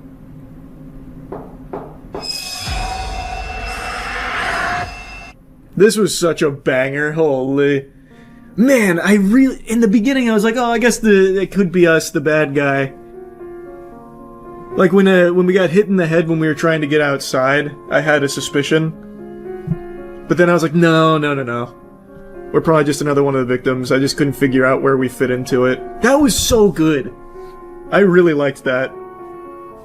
What a banger. For the last decade, Xbox has kind of been like the James Corden of gaming consoles, where it's a joke that's just sad. It doesn't make you laugh. It just makes you feel bad because Xbox used to be such a juggernaut. And it's no secret, Xbox has been struggling harder than me trying to reach something on the top shelf of my kitchen. They just have not been able to find their footing. They haven't really been flourishing in the gaming space for quite a while. And now it's looking like they're just getting put in the dirt. It looks like they're going straight to Valhalla. Phil Spencer is leaving Xbox, and he is being replaced by a new individual who has no experience in gaming whatsoever, at least nothing that is publicly available, and is basically solely AI driven, like all in on AI, which is about as exciting as getting kicked in the scrotum. This is just a recipe for disaster, especially considering most people can identify the solution to the Xbox problem. Their woes have a very glaring, obvious solve that would probably help them a lot. Most people can pin the tail on this donkey. Can you guess it? I'll hit you with the Door of the Explorer. More games. There was a time when Microsoft shut down more studios than games they released in the first half of 2024. Microsoft has become more known for shutting down studios than they have releasing games. So the Xbox problem is no games. How do you solve that? Games. Like, there's just no reason to own an Xbox when there's nothing that's really coming to it. So now you have someone who's in this position that doesn't have any relationship with games, like, in their history. So this problem is still seemingly going to go unsolved. For all of Phil Spencer's faults and like the missteps with Microsoft, it's pretty inarguable that Phil Spencer at least knew games. Like, he was in the games industry for decades. And even though, of course, he made some real wacky, insano-style calls, especially with, like, fucking Redfall, Lord help us all, heavens to Betsy. Sometimes you'll still wake up with cold sweats remembering that disaster, that blunder. But even still, he at least had so much experience in the games industry, which this new leader does not. So let's kind of go through the whole thing. We'll start with Phil Spencer's departure here from Microsoft. He actually made a Twitter post about it saying, "It's rare in life to know when a chapter is closing, but after 38 years at Microsoft, that moment has arrived for me. I've made the decision to retire and begin the next chapter of my life. It's a milestone that's given me a chance to reflect on the incredible journey I've been fortunate enough to share with so many of you." Now, also, Xbox President Sarah Bond is leaving as well, so both Phil Spencer and Sarah Bond are no longer with Xbox. Well, will soon be no longer with Xbox. It's a sweet, concise message, just letting everyone know that he's sailing off into the sunset. And I think it makes a lot of sense here. He's been in this industry at this company for many decades now, many, many moons, and he wants to do something else. Totally understandable. I also imagine that the last few years at Microsoft here haven't been the most fun with everything that's been happening with Xbox. And Phil Spencer's been the face of Xbox. And recently, that face has been getting shoved in the toilet and they're flushing it. They're giving him a swirly because most people point the finger at Phil Spencer for all of the Microsoft and Xbox decisions that have been very poorly received. And he's been shouldering a lot of blame. I have to imagine that doesn't feel good, especially when there's a good chance some of those decisions weren't from the old noodle of Phil Spencer. It could have been calls made from elsewhere that maybe he didn't even agree with in the first place, but since he's the face of Xbox, the public would eat him alive for it. So I really do find it very understandable that he wants to step away from Xbox at this point in time and explore other aspects in his professional life outside of Microsoft. I'll quickly just dump my take in here. I also think a change in leadership at Xbox was warranted. Just look at how things have been going for Xbox for over a decade now. There's just been a huge problem with delivering games from so many of these studios that they have there, and things just haven't really been, the smoothest. So I do think there needed to be a leadership shakeup and, maybe a change in direction at the company. But I think the new captain of the kickball team here over at Xbox that they have chosen just doesn't make a whole lot of sense for a gaming console whose biggest fucking problem is not having games. Now with Phil Spencer gone, and in his place steps Asha Sharma, who is currently the president at Microsoft's Core AI product, previously with Meta and previously with Instacart. No gaming background, but it seems like a strong focus on AI in her career recently. So now she's taken the Xbox Iron Throne, which is leaving a lot of people very skeptical, because why would you hire a CEO of a gaming company who has no experience with gaming? It's a really weird fit. Now, there is a message from Asha Sharma. There is a memo that went out where she tries to kind of get ahead of like the AI stuff. So the first part of her message is talking about, how excited she is and thanking Phil and his leadership in the studios.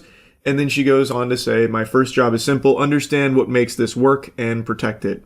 That starts with 3 commitments. First, great games. Everything begins here. We must have great games beloved by players before we do anything. Unforgettable characters, stories that make us feel, innovate gameplay, and create excellence. And basically going on to say like how important great games are. Second, the return of Xbox. This is something Phil Spencer also said once or twice, if I remember correctly, and every time that this comes up, the return of Xbox, they make it sound like it's a fucking Jedi coming back. Yet, unfortunately, it still hasn't arrived, taken the scenic route. But she's highlighting the importance of bringing back, the former glory of Xbox with a recommitment to core Xbox fans and players that have invested with them for over 2 decades, celebrating the roots and renewed commitment. And then third, the future of play. We are witnessing the reinvention of play. That, to me, just feels like a bunch of mumbo-jumbo buzzword nonsense. I don't think there's a reinvention of play. People still just want to play good games. I don't think there's like a huge change in how they want to play those games. It's just a desire for games, which have been severely lacking with Xbox. To meet the moment, we will invent new business models and new ways to play by leaning into what we already have.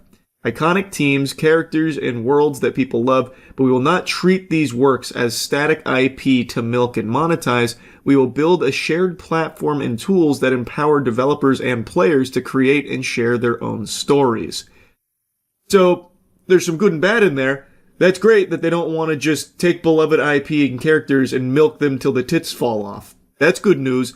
But that last sentence about developing a shared platform and tools to empower developers and players to create and share their own stories gives me the same DNA that Roblox and Fortnite have kind of pitched about, like AI to make your own games in their game, which isn't very exciting to me. But maybe it is to a lot of other players. I'm not really sure, and I don't really think that'd be like the best direction to go.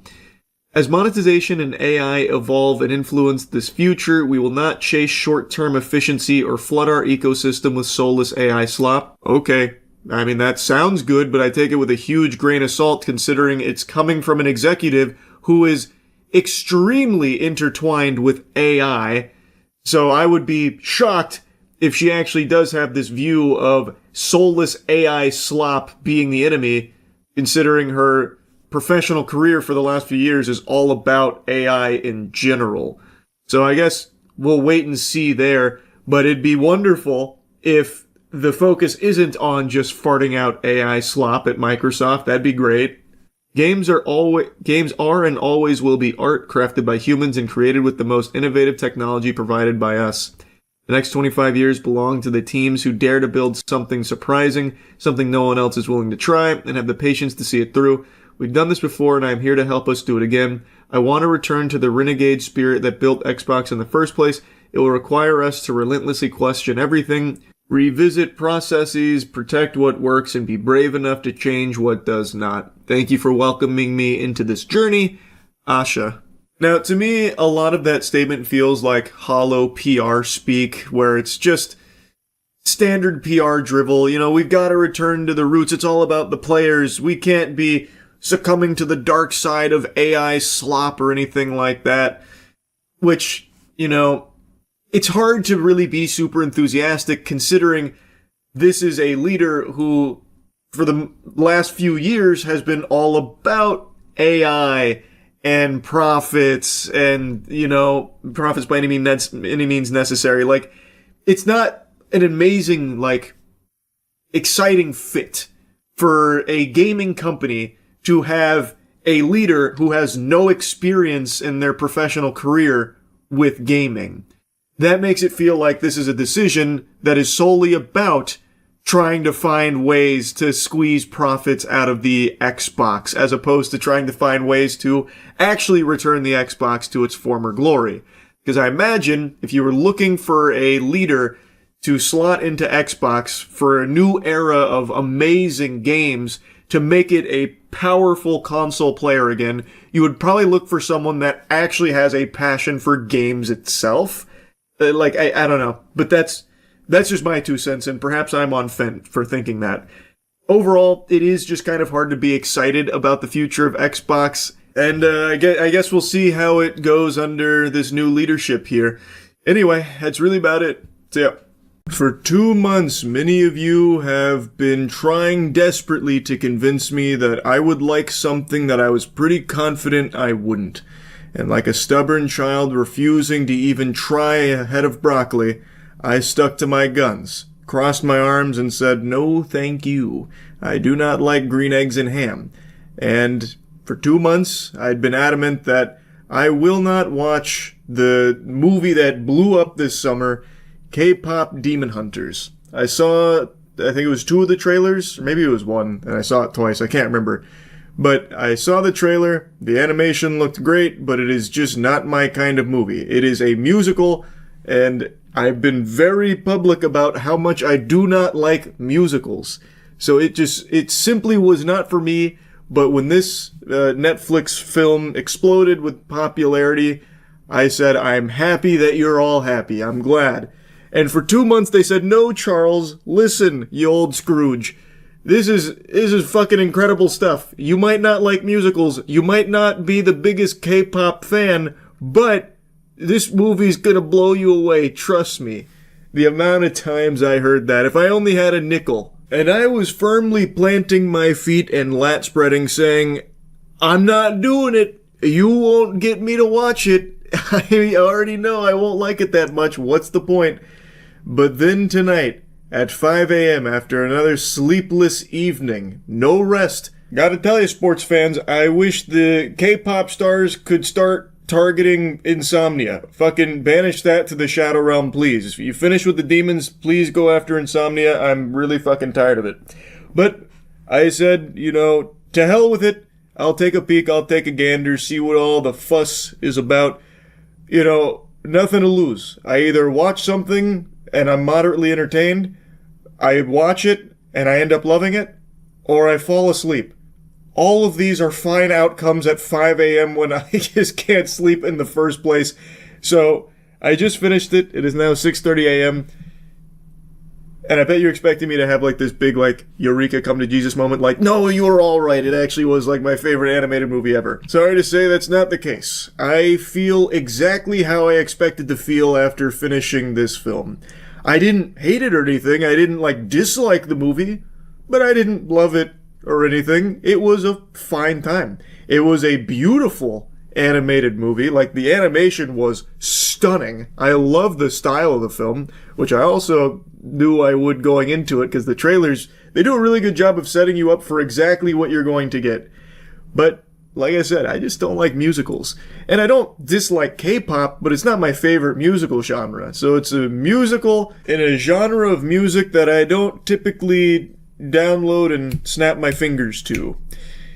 So it was never going to be the grand slam home run in my eyes, but I totally understand why so many people have fallen head over heels in love with it. I definitely get it. If you like K-pop, this definitely has it out the wazoo, and the songs are catchy. Some of the tunes are definitely, little earworms that'll have you humming it a little bit, no doubt.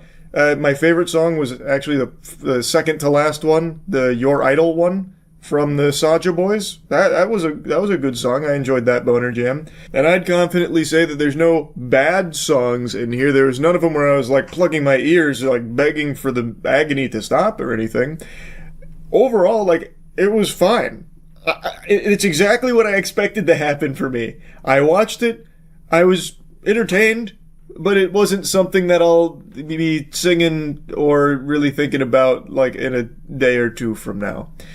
But, like I said, I really do get why so many people have been glued to it. I know it just went to theaters. Netflix, this was so big for Netflix, they decided to put it into theaters. And in its debut a few days ago, it brought in 18 million, I think it was, on its opening, which is actually a huge opening. It beat Weapons, which I know Weapons is going into its second or third week, but this is a pretty big movie across the board. And it also does something that I actually think is a pretty cool direction for movies to go.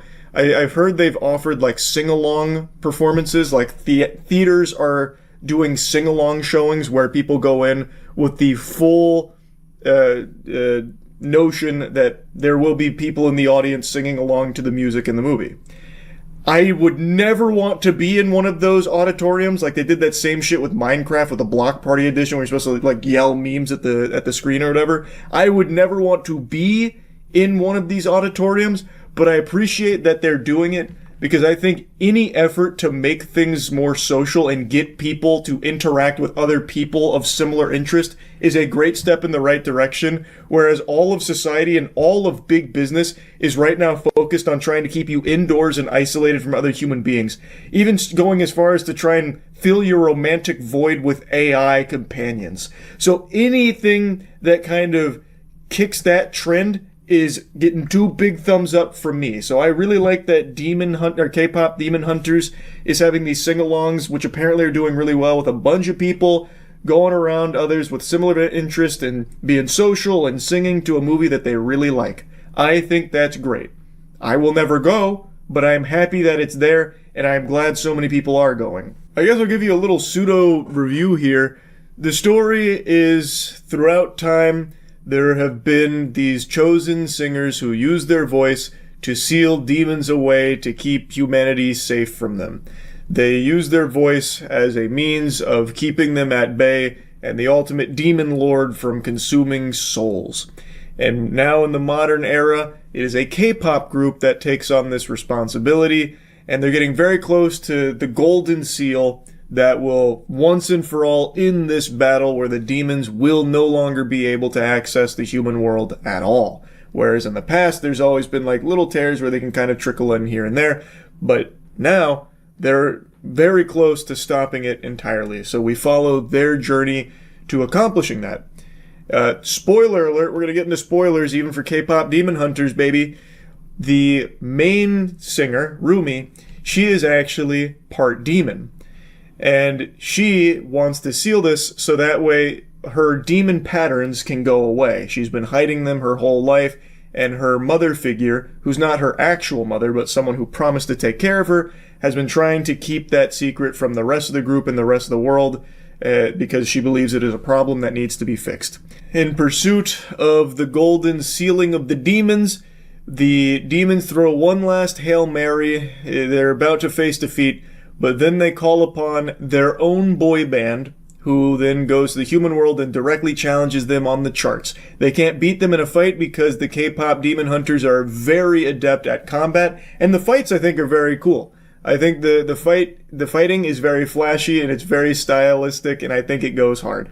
There's not a lot of fighting or anything. This really is mainly about like the story, the characters, and the music. But when there is fighting, I think it looks really cool. Really, everything in the movie looks very cool. They did pull out all the stops here in the animation department, and I really appreciate that because I fucking love animation. Like, it really is visually great. It is breathtaking at points. But anyway, they have the boy band out there, and now they're competing directly on the charts. And the demon hunter group, the K-pop demon hunters, they're Huntrix, that's their name. They immediately recognize the Saja boys as being demons, and they're immediately privy to their plan of stealing fans away so that way they can poke holes into the seal, so that way the demons can flood in and power up the demon lord. And then a romance blossoms where the lead demon of the Saja boys and the lead of Huntrix, Rumi, they start to find common ground because she's part demon. And he's very troubled. He doesn't want to be like evil. He made a mistake in his past, and he has been paying for it for 4 centuries now. And he just wants the voices in his head to stop. That's the whole reason he's helping the demon guy. And they are at odds, but eventually it blossoms into a very understanding, mutual relationship between the two of them.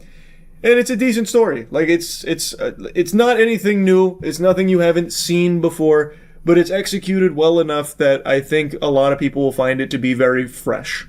I do think, though, that there were things that they wanted to explore but ran out of budget for. For example, Rumi, we only get little tiddlywinks about her past.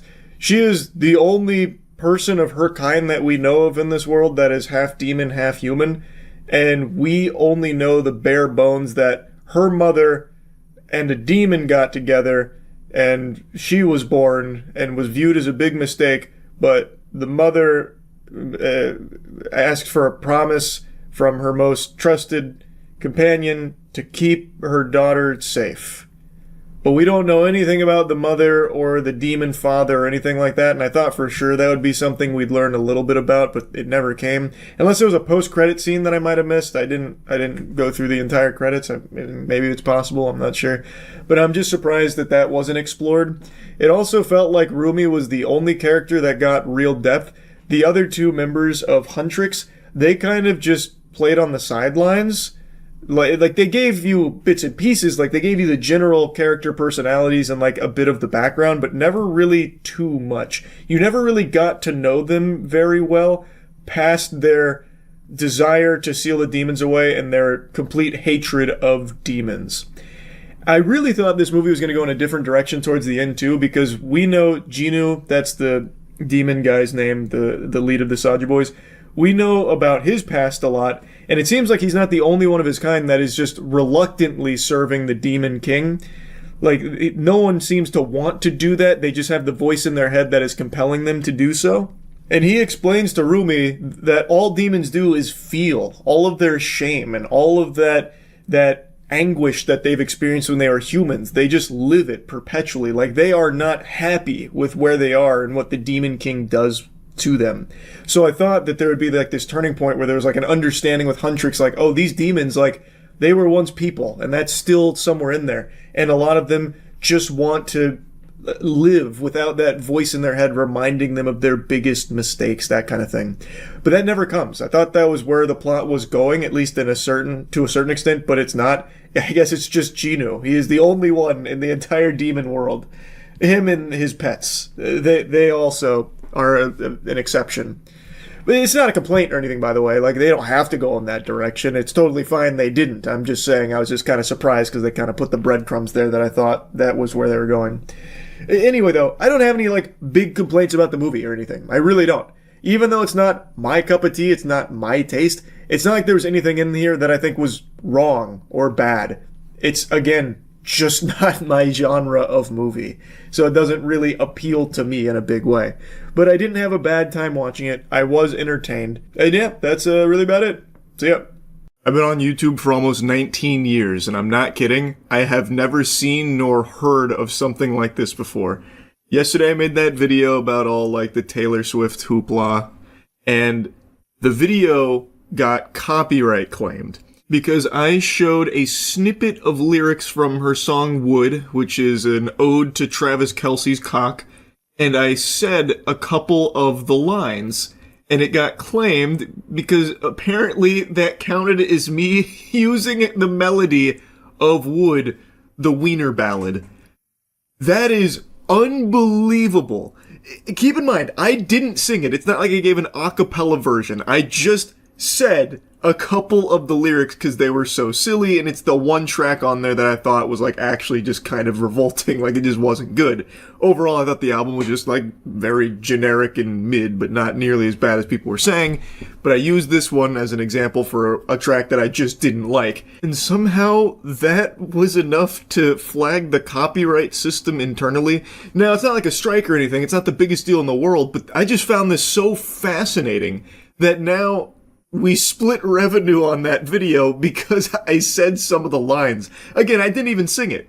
All I did was say, like, redwood tree, not hard to see, Dick learned to pee, put soap in my eyes. I had to remix it here a little bit just out of fear that this might get claimed if I say, like, the full lines. Like, and speaking of soap, by the way, our vanilla scent is available now at usecheeky.com, best soap in the universe.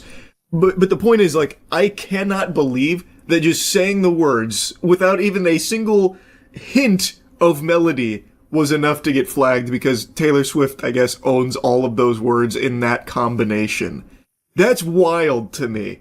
Now, I do know, of course, that you can get copyright claimed by doing, like, a cover of a song, or if you're, like, singing the hook to a chorus of a mainstream song, sometimes that'll, flag internally. Like, I know that happens. But this is so far removed from that, because not only was I not singing, it was only like maybe 10 seconds of that section of the song, too, that I said the words.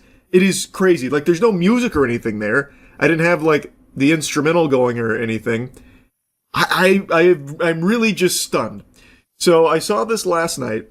Obviously, I decided to take action just to see if, like, Taylor Swift's legal team was going to fight tooth and nail about me stepping on her toes by reading her copyrighted words.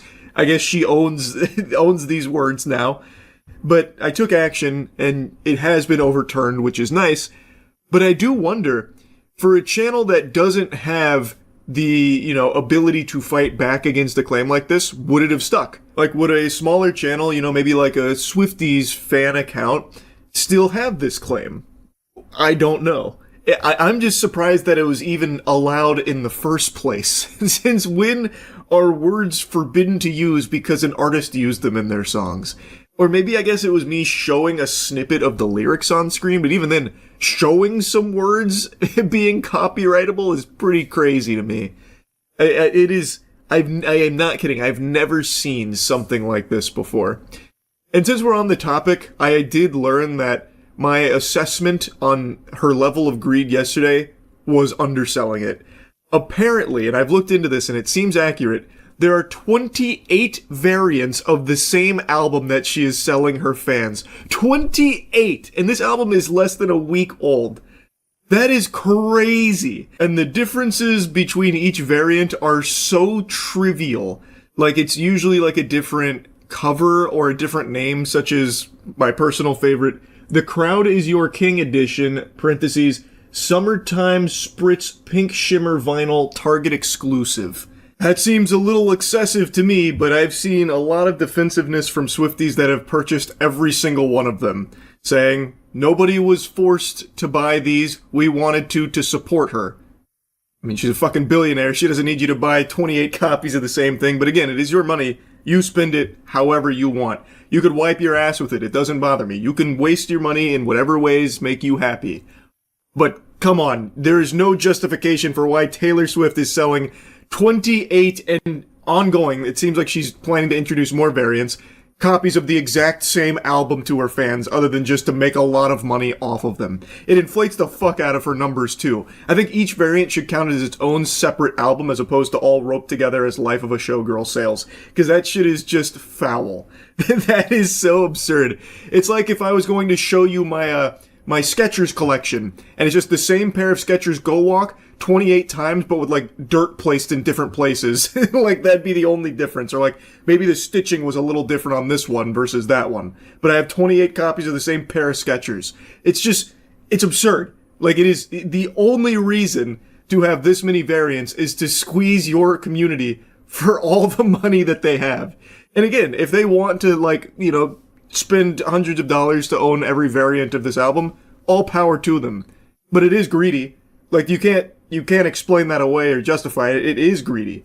And it's very clear that Taylor Swift only really cares about the money with this one. She already apparently released a little video with AI for this, which again is crazy. This is the album rollout and she's just freely, willy-nilly using AI for it instead of like hiring real people, professionals to breathe life or like bring any level of creativity or passion to the project. She instead just uses AI to save money. It does seem like the entire purpose behind Life of a Showgirl and the monetization model here and everything she's doing with it is just to make as much money off as little as possible. Which if you're a Swiftie who doesn't mind, thinks Taylor Swift needs an even bigger bag by any means necessary, then that's okay too. I just don't think there's any need for mental gymnastics to try and explain how it's actually not greedy. Because it is. There is just no world where that makes any level of sense to have this many variants and ongoing. Like, there'll probably be like fucking 400 versions of this by the end of the year. The goddamn Life of a Showgirl Travis Kelce Hot Dog Turbo Arcade Edition or something dropping this Christmas. Like, it is just for the sake of making even more money off of an already finished album that she keeps repackaging and selling to the community. There are more variants of Life of a Showgirl than there are re-releases of The Last of Us and Skyrim put together. Like, it is an outrageous number. But again, if you do not care, that's fine. But there's just no reason to get mad about people rightfully pointing out that this is a preposterous level of greed with it. Because it is. Like, just, it's time to be honest about it. It is just about the money here with this model. And if it doesn't bother you, it doesn't bother you. That's fine too. Anyway, got a little lost in the sauce there on like the variance tangent. The whole thing that I wanted to yap about was just that copyright claim. That is preposterous. I hope that was just some kind of fluke and an isolated incident that isn't something that's happening across the platform. Because I would feel really bad for people that do want to like celebrate the album that are just talking about it, getting claimed for it. Taylor Swift isn't above copyright law where she can just rewrite what is and is not acceptable at the mercy of her will. You can talk about the songs, you can show lyrics, and boy howdy, if you can believe this, you can even say the words that she uses in her songs, or rather, you should be able to. Again, I wasn't doing an a cappella cover of Wood or anything. Like, there is no melodies that she owns that she can claim by me just saying the words. So you are allowed to say some of the lyrics from these songs without fear of copyright claims or anything like that. Like, I have to imagine this had to be a mistake. And of course it didn't come personally from Taylor. I'm not stupid enough to think that she was right there watching the video, got angry and claimed it or something. I know this is just from like her army of lawyers and her team, whatever. But this is a huge overreach that hopefully isn't something that's common right now. Because it shouldn't be. Anyway, that's really about it. So, I recognize this isn't a new phenomenon with grown adults stealing items from children at sporting events, but I would make the argument that it's becoming more and more common now. Maybe all those 5G towers really did take a toll on some people's brains here, because it is crazy how often I am seeing footage of these grown-ass adults just stealing candy from babies, like literally at these sporting events. I just learned about another one from last week at a Chiefs game where Patrick Mahomes was giving his headband to a 10-year-old who was actually there celebrating his birthday, apparently. And as Patrick Mahomes is giving the headband to the kid, this woman comes over, snatches it out of his hands, and then runs away, gets called out on it, and then makes the dumbest fucking TikTok video about it I've ever seen. But first, let me show you the evidence here that she stole it. Yo,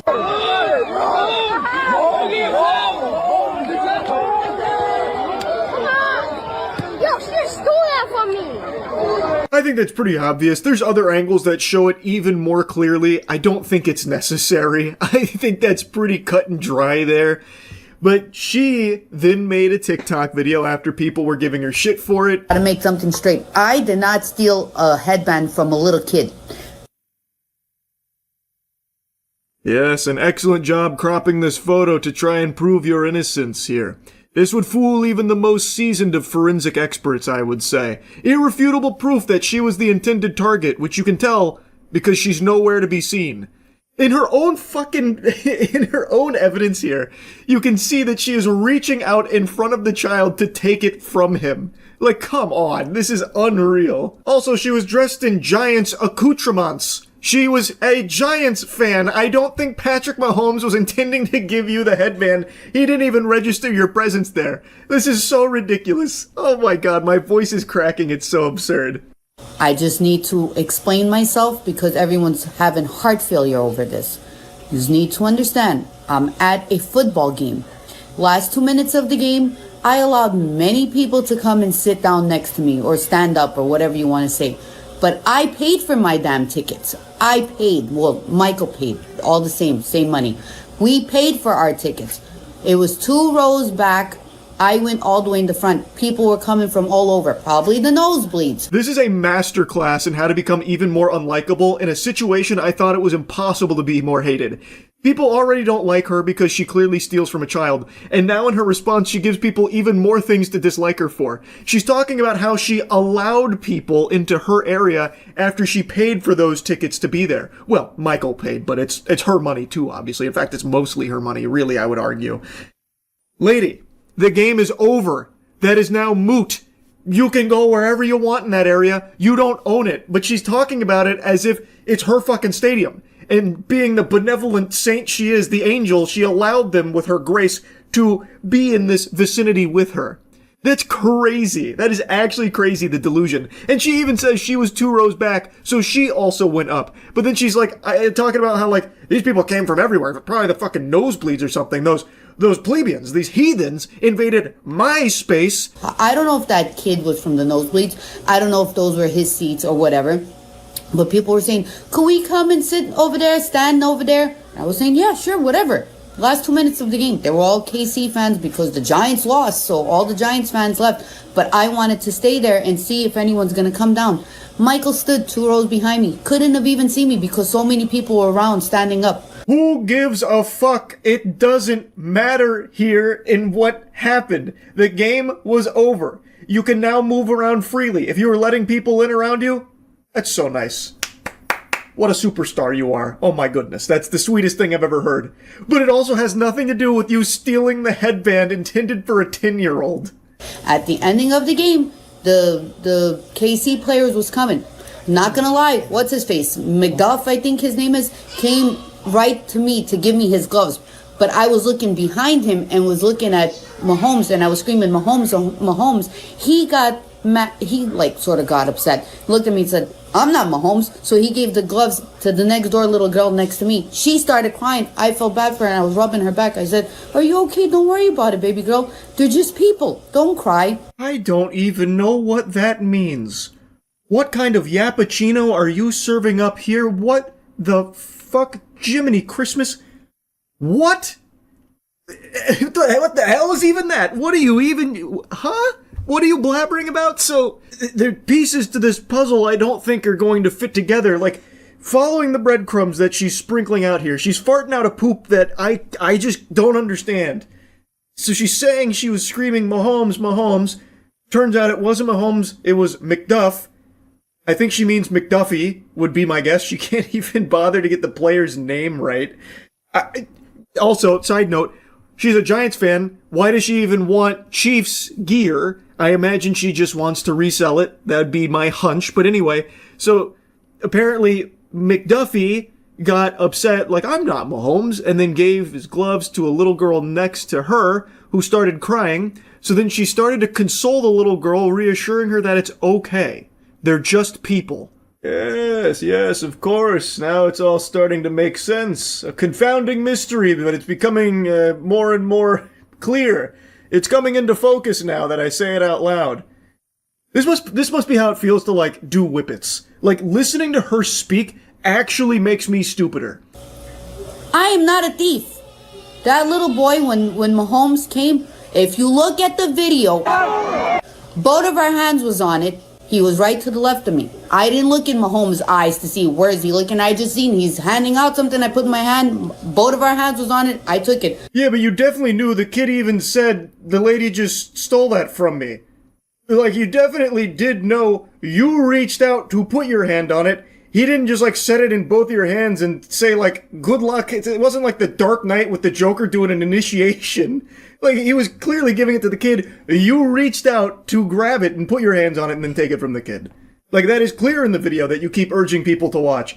If he was 20 years old, would it even matter? If he was a 20-year-old man and both of our hands was on it, and if he would have took it away from me, would have been like, oh, you should have gave it to the woman. So if it was a guy and I'm a girl, then he should have gave it to the girl. But because he's a 10-year-old little boy or 8-year-old or whatever, how old he is, I should have gave it to him. But I didn't even know. Good news, I just went and bludgeoned myself with a sledgehammer and I understand her perfectly now. This is a bulletproof defense. She's got us all in a checkmate. So, I think what she's trying to say here, very convoluted, is that if it was a 20-year-old man that she stole it from, would people still be upset? And the answer is, people would still think you're an asshole. And then she flips it saying, what if a guy took it from me? Would anyone care? And in that case, yeah, people would think he's an asshole. Like, stealing an item that was intended for somebody else and everyone sees it, they're going to think the person who stole it is an asshole. The fact you steal it from a child does make it significantly worse. 100%, yeah. This isn't the gotcha you think it is. Why didn't they stop me and say, hey, yo, bitch, give it to my son or my brother? But no one didn't say nothing to me. I turned around, I walked away. I seen Mahomes. That's who I wanted to see. Why no one didn't say anything to me?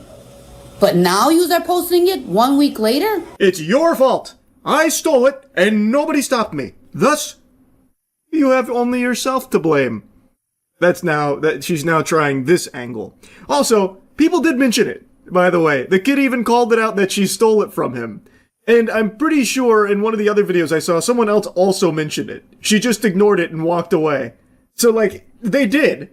But now she's, like, trying to say that, you know, the father or whatever should have reached out privately to tell her that it was intended for his son or whatever. So it's his fault. Mahomes tried to give it to my son or my brother or whoever the hell he is to you. Look at this video. Look at, you put your hands on top of my son's hands and then you took it. You're older, you're stronger. You could have grabbed it more than he could have. Maybe I would have felt bad. She literally talks like a 10-year-old. She sounds like a toddler. All you had to do was DM me and say that you put your hands on top of my son's hands and you're older, which means you're stronger, so you could have grabbed it more than he have. Holy shit. This is a grown woman, by the way. I don't know Michael, but listening to her speak, I feel bad for Michael. A conversation with her must be miserable. Dude probably has to leave milk and cookies out every year at Christmas. She probably still fucking stuck thinking Santa Claus is coming through. But now you're trying to embarrass me. I don't think so. It is what it is. Make your son a tough man, because we're trying to make everyone a little too weak in this world today in 2025. Oh, when that line hit when I first watched this, I knew it was something special I was bearing witness to. So now she's saying the 10-year-old is too weak. I guess she was expecting the 10-year-old to just like fucking judo chop her or like throw her over his shoulder or something and body slam her. And because that didn't happen, now she's saying that the 10-year-old is too weak and that the father's like failed because raising a weak kid because a grown woman stole from him out of nowhere. What a great lesson. Yeah, you're raising a weak kid because he didn't attack a grown woman at a football stadium. Right. This is unreal. It's fucking unhinged. It is what it is. You don't get everything you life happens. Do you know how many times I took my sons to baseball games when they were young? They would have catched the ball and then men would have came and took it out of their hands. Well, I don't know, crazy lady. It almost sounds to me like you're raising some weak sons. You're telling me that at the ball game, someone came and took the ball out of their hand, and they didn't beat their ass? Based on what you just said here about that 10-year-old, almost sounds like to me, you got yourself a little bit of weakness in your own household, huh, now, doesn't it? Interesting. Very interesting indeed. I'll drop the sarcasm for a moment. I actually feel really bad for the kids. having their mom go on TikTok and just make a complete fucking fool of herself. Like, she tries to claim that everyone's trying to embarrass her, but it is her. It is her embarrassing herself. That's gotta be awful. That has really gotta be bad. And I really do feel awful for them. Guys, I just want to talk to you guys for 1 minute from my heart. At the game, with all the noise and all the excitement, I honestly thought that Pat Mahomes was giving me the headline. I reached for it without thinking. Later, I found out that it was meant for that little boy for his 10-year-old birthday. When I found out, I felt horrible because I don't want to ruin anyone's little time at the game and ruin their little birthday. To the young boy, I'm sorry that I ruined your moment. You should have had your moment for your birthday. She takes her foot off the gas in a follow-up video where she releases this apology here. Very different tune she's singing this time around. I guess the first one didn't really go over the way she had hoped it did. Well, her excuses don't really work anymore, though, because she already made it clear in her last one that she didn't feel horrible at all, even calling the kid weak. So this kind of falls flat on its fucking face here. And she also can no longer make the claim about being confused, which would have been like a legitimate thing, because there is the potential that she was confused and thought maybe it was intended for her. But she already made it clear that was not the case in the last video. So yeah, while it's a valiant attempt at trying to seem more sympathetic this time around, like, oh, this is a sincere apology, you should have had your special birthday, and I'm sorry, it was such a mix-up, a very unfortunate set of circumstances. It doesn't work anymore.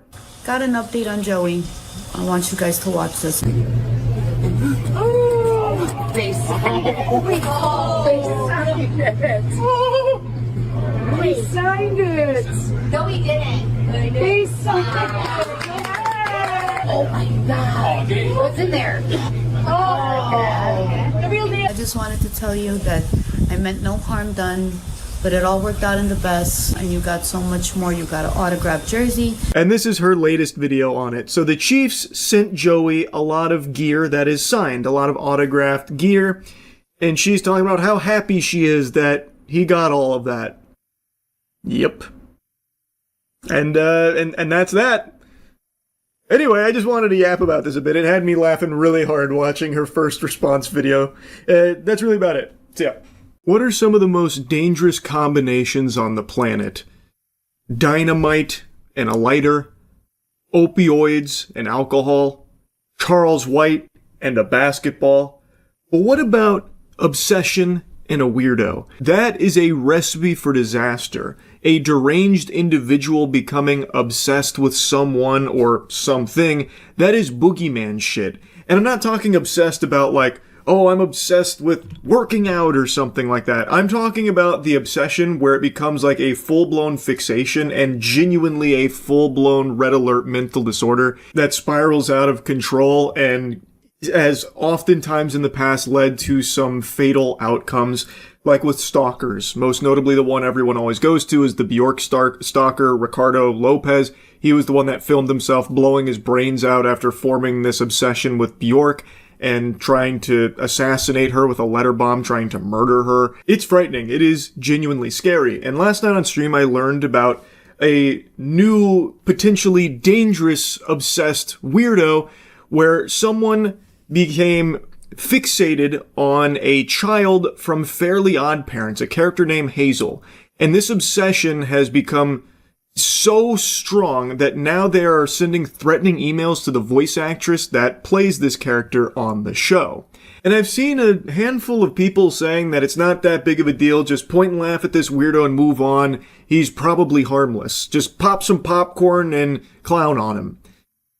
And I just think that that's not exactly the way of handling someone like this. This is someone that needs to be reported, like genuinely to authorities. This is someone that is like actually unhinged. This is a potential maniac, and I don't think it gets taken seriously enough when it comes to this kind of shit. So anyway, I'll show you what we went over on stream, and then we also went over some other big examples of people just like this guy that have in the past gone on killing sprees as a result of their obsession with cartoon children. You saw the super creepy email the voice actor for Hazel in the new Fairly Odd Parents cartoon received? Fairly Odd Parents voice actress Ashley Crystal Hairston shares disturbing obsessive email from fan fixated on character Hazel. Ashley, the last time I sent you a message, you ignored me. I really did not appreciate being discarded like that, so I'll try to reach out to you again. You do not have to respond, but I implore you to at least listen to what I have to say. But if she doesn't respond, you feel discarded and get upset and then send another email. It's a lose-lose. You're not even really giving her permission. It's the illusion of choice. I'm going to assume you did not read the DM I sent you. But on the off chance you did, I apologize for using racial slurs. So I'd just like to reiterate that I am completely in love with Hazel. She is perfect in every way. To say I'm in love with her is honestly an understatement. She is the love of my life. The universe itself has told me that Hazel is my soulmate, and who are you to go against God? This immediately has the DNA of that guy who killed his sister over his love of Clementine from The Walking Dead. Anyone remember that guy? It was this Nicholas Prosper. It was his sister that he murdered, right? I'm pretty sure it was. This is some very, very, very disturbing shit. We talked about this on stream a while ago. But he became obsessed with Clementine from the game.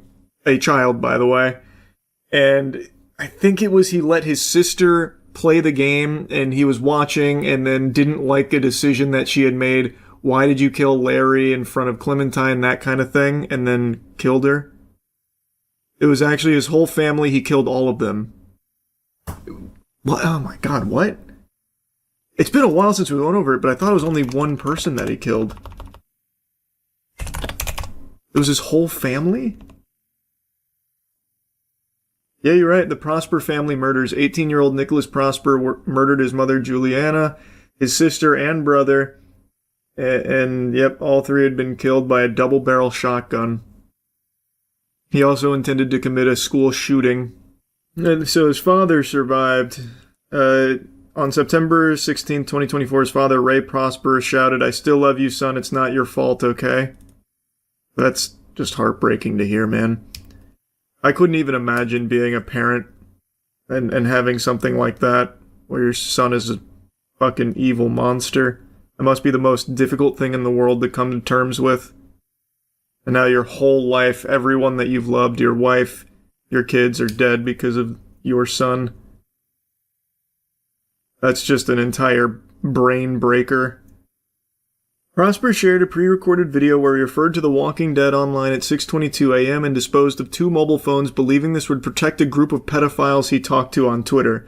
At one point, Prosper abandoned the bag containing the shotgun and ammunition in a bush at a playing field. At 7:55, Prosper left his hiding spot, walked down Birmingham Road toward a passing police car, which he flagged down with a raised hand. Prosper believed that all schools in the area would be locked down, so his plan was foiled and decided to surrender. That's how they caught him. He was charged with 3 counts of murder. This video, like, he had a YouTube channel dedicated to his love of Clementine. Like, it was all documented. It's on Living. It's completely fucking crazy. Like, it's unbelievable. It's beyond disturbing.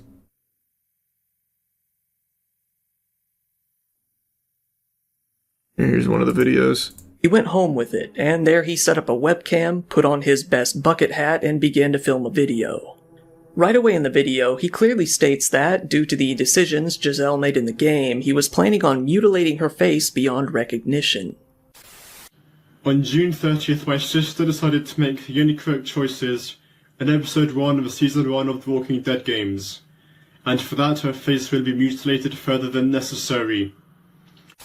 After mentioning his sister, he turns his attention to a video he saw on YouTube. This was gameplay footage of the Walking Dead game recorded by a channel called Living Echoes. It's just fucking horrifying, man. Sick, twisted, evil people out there. The point is, this is giving me that exact same energy. This feels like the exact same guy. This is dangerous. Genuinely is dangerous. Like, it is wacky to point and laugh at the freak, but this is a genuinely dangerous, unhinged person.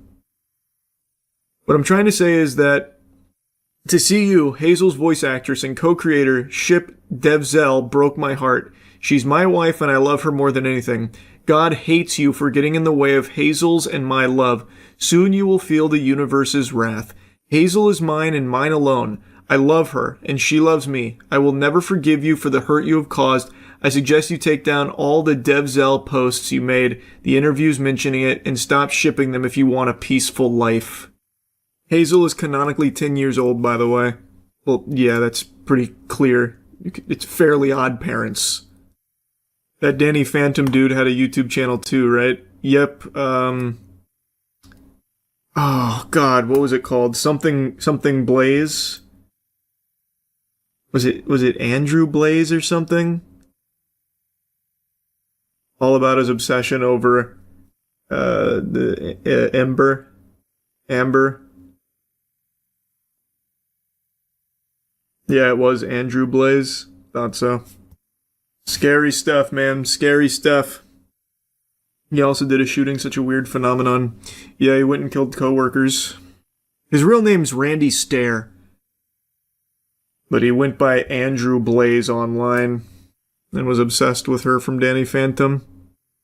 It's scary how common this stuff is getting. Feels not safe. I wouldn't say that it's getting more common. It's just we see a lot of it now. But this kind of obsession has been around for as long as, as long as I can remember. Think about the Bjork stalker, for instance. But if you're talking about like the phenomenon of people getting obsessed with fictional characters like in cartoons and shit, I guess that's a little newer since cartoons are a little bit newer.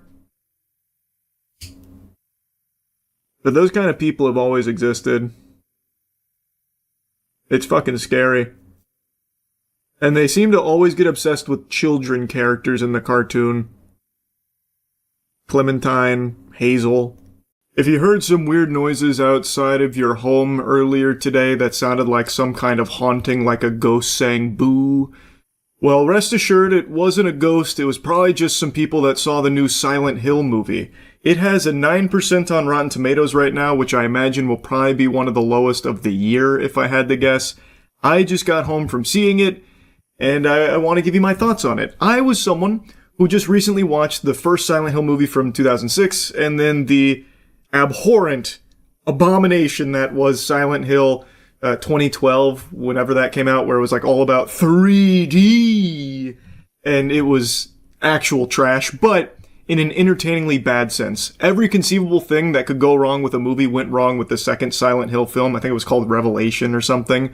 And it creates kind of like a disaster masterpiece that's so bad it's good. But that first film I actually glazed. I made a whole video going over it because it is surprisingly passionate. Like, it is a film that very clearly wanted to have a faithful adaptation of the source material, and I think it succeeded for the most part. It has some problems, sure, it's got its flaws, but that first Silent Hill movie from 2006 is actually pretty solid. And the director of that movie didn't direct the second one, Revelations, which I'm sure he still goes to bed with a smile on his face every night for, because if he did direct Revelation, boy howdy, I bet he never would have landed another gig in his life. And then he came back to make this new Silent Hill film, Return to Silent Hill. This director's name is Christoph Gans, and I was cautiously optimistic that this was going to be good, even though a lot of like the behind the scenes photos weren't looking amazing. I had faith that this being the same director of the 06 movie was going to come and deliver something of high quality that Silent Hill fans and even just anyone could appreciate, really. That hopium couldn't have been more misplaced. I just finished seeing it, and it just makes me question, how the fuck is this the same guy that made that movie in 2006? Everything he did right in 2006, he must have forgotten. Maybe the Men in Black came in and neuralized him or something, I don't know. But something happened between then and now that led to Return to Silent Hill. What I will say is that I don't think it's a 9% bad. It's not nearly that catastrophic. I think the reason it's that low is because it is pretty insulting to the source material. Like, if you're familiar with Silent Hill 2, this movie is most likely going to really rub you the wrong way. This thing is going to be chafing your fucking cheeks, I bet. It's a movie that fans of the franchise will not like, and fans of good movies also will not like. I saw this movie with two friends that hadn't played the game that it's based on, and both of them had the same reaction when the credits rolled, which was, which compared to the other reviews may as well have been fucking 2 thumbs way up and 5 stars on Letterboxd. Most people seem to really hate it. I am more in that camp where there, for me, were very few things to appreciate about it, and I think a large part of that is because I do like the game so much, and I do like his previous Silent Hill movie significantly more. But for the sake of this review, I'm going to set those things aside to the best of my ability. We're going to be getting into spoilers, so here's your spoiler warning. One thing this movie does that I think is absolutely going to make fans dislike it and any general audience member dislike it as well is that it tries to take moments from the game and ham-fist them into this film in context that just doesn't work, which leads to a lot of ambiguity. If you've played the game, you'll recognize the scene because it plays out similar to the cutscene in the video game counterpart, but it's in a very different place for a very different reason. Really, the best way to summarize this movie, it's like watching a YouTuber try to speedrun the lore of Silent Hill 2 while ripping shots of Fireball. So there's a lot of things that they're forgetting about, and it leads to a lot of disjointed shit. Like, a great example is Eddie. Eddie is in here for actually maybe 30 seconds, and then he like punches James once or twice, and then he disappears, and he is never even referenced again throughout the rest of the movie. I think people just forgot that they ever even had that character in this movie to begin with, and I think the actor forgot he even took the role to begin with as well. Like, there are just so many things that do not work and feel out of place, but you can recognize them from the game because I guess they felt like an obligation to have game moments in this movie, but they're also putting them in this movie in a completely different sense because this movie completely rewrites a lot of the most crucial components of the game lore. So now the scenes that they're taking don't fit in the movie's lore, so everything's all fucking cattywampus and isn't really working. It's constantly clashing. So a huge thing they change in this movie versus the game is now they introduce a cult, and Mary's father was basically the cult's god that was poisoning his daughter, and that's how she ends up getting sick. And also, it completely rewrites James and his motivation and his relationship with Mary. That completely changes in this movie for the worse. And it completely changes a lot of the scenes that they took from the game and put in the movie, because now those scenes don't work here. But even setting all of that aside, like the messiness aside, The visuals are also really inconsistent. There's a few moments that look pretty good. Like, I still think the nurses, for the most part, look good. It's clear this wasn't like a massive budget blockbuster or anything. So I know they, had fucking morsels to work with in the grand scheme of Hollywood budgets, but there are some moments that look fucking terrible. Especially when it comes towards the end of the movie. And pretty much any time they introduce fire, it looks awful. So like the visuals get really rough, and there are some laughably bad scenes in here. Like, the very beginning of the movie, actually, there was something that made me do this in my seat. I did one of these, just out of instinct. And it's when James meets Mary, which is very different from the video game, which I understand he wouldn't be able to take this movie and make it 1-to-1 with Silent Hill 2. I would never expect that, and I don't even think that would be a good idea. But what you would expect is that there'd be a cohesive story told that is at least faithful to the source material, like he did for the first Silent Hill film. Anyway, though, James meets Mary because he was smoking a doobie, getting a little joint lit up in his car, got distracted and then swerved as a truck was coming towards him, and then he hits Mary's luggage, throwing the clothes all over the place. And she's like, "Oh, you gotta be kidding me, I can't believe this, what in tarnation?" He's like, "Oh, I feel so bad," and it's kind of love at first sight.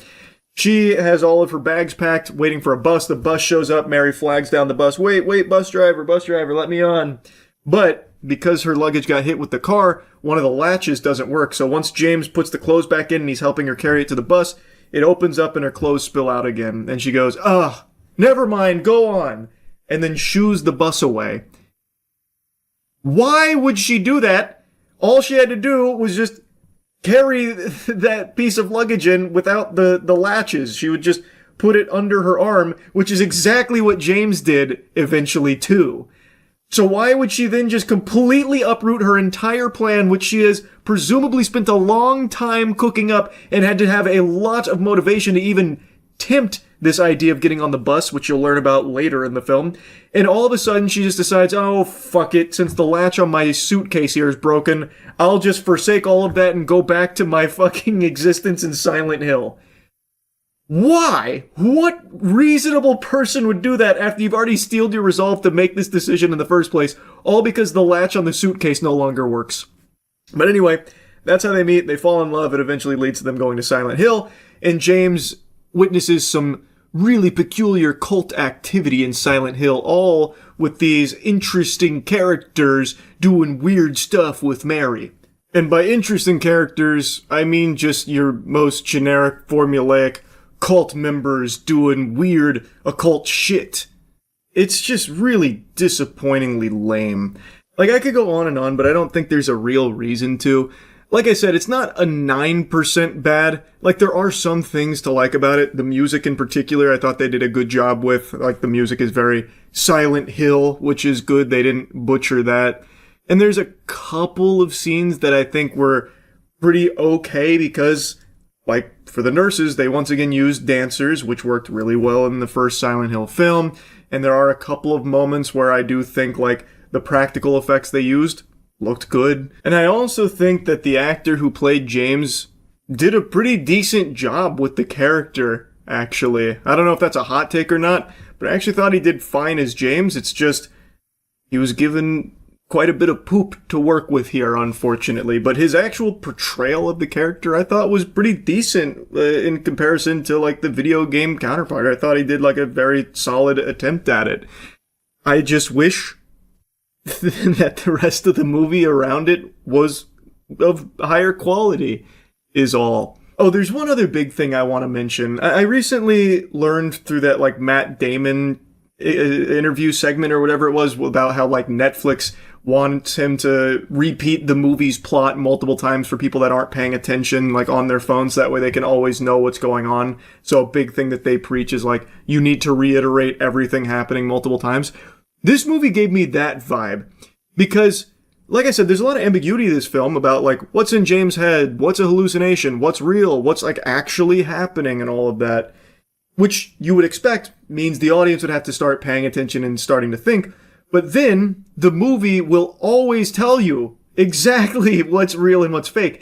They have, like, characters that will just verbalize the plot multiple times, like, well, Mary died and, James, He's been having a hard time accepting it. James, you know, after Mary's death, which he refuses to accept, has been making up all kinds of things in his head. It's like he doesn't even want to come back to reality. And it's like constantly telling you, like, okay, so that's a hallucination, that's fake. Okay, so that's real, that's fake. That, like, it is constantly just regurgitating the things that I would expect you would need to think about as an audience member, which was pretty annoying. And like Pyramid Head, for example, there is a scene that beats that home that this is a projection of James, where Pyramid Head gets summoned by James and then does something. I won't spoil that, I suppose. I don't know why I'm going to keep any spoilers to myself here, but Pyramid Head gets summoned by James, and then it zooms into a opening in Pyramid Head's mask, and you see James's face.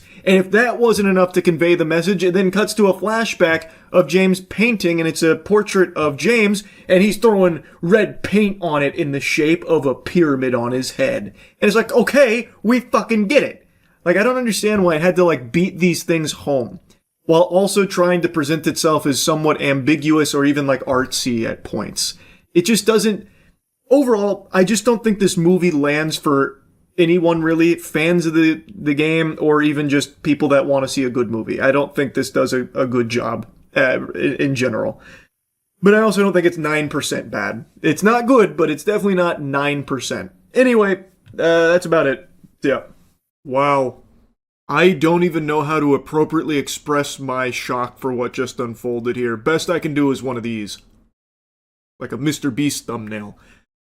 Melania Trump, from out of nowhere, just delivered a speech going over Epstein. The whole thing was more surprising than when people learned Darth Vader is Luke Skywalker's father.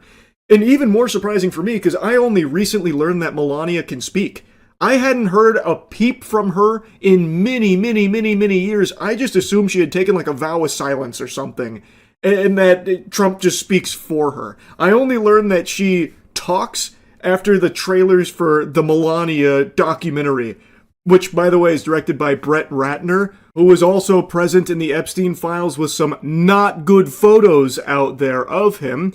Interesting choice to direct her movie. A big part of this press conference was about how it's a bunch of lies that she was like a close associate of Epstein or like a victim of Epstein, and that it was only ever casual correspondence with Maxwell/Epstein, and that the email that recently came out, you know, it's misleading. It's not actually indicative of like a personal connection there. So she tries to defend that and shoot all of that down, and then she also says some things that are directly contradictory to Donald Trump and the entire administration's stance on the Epstein files.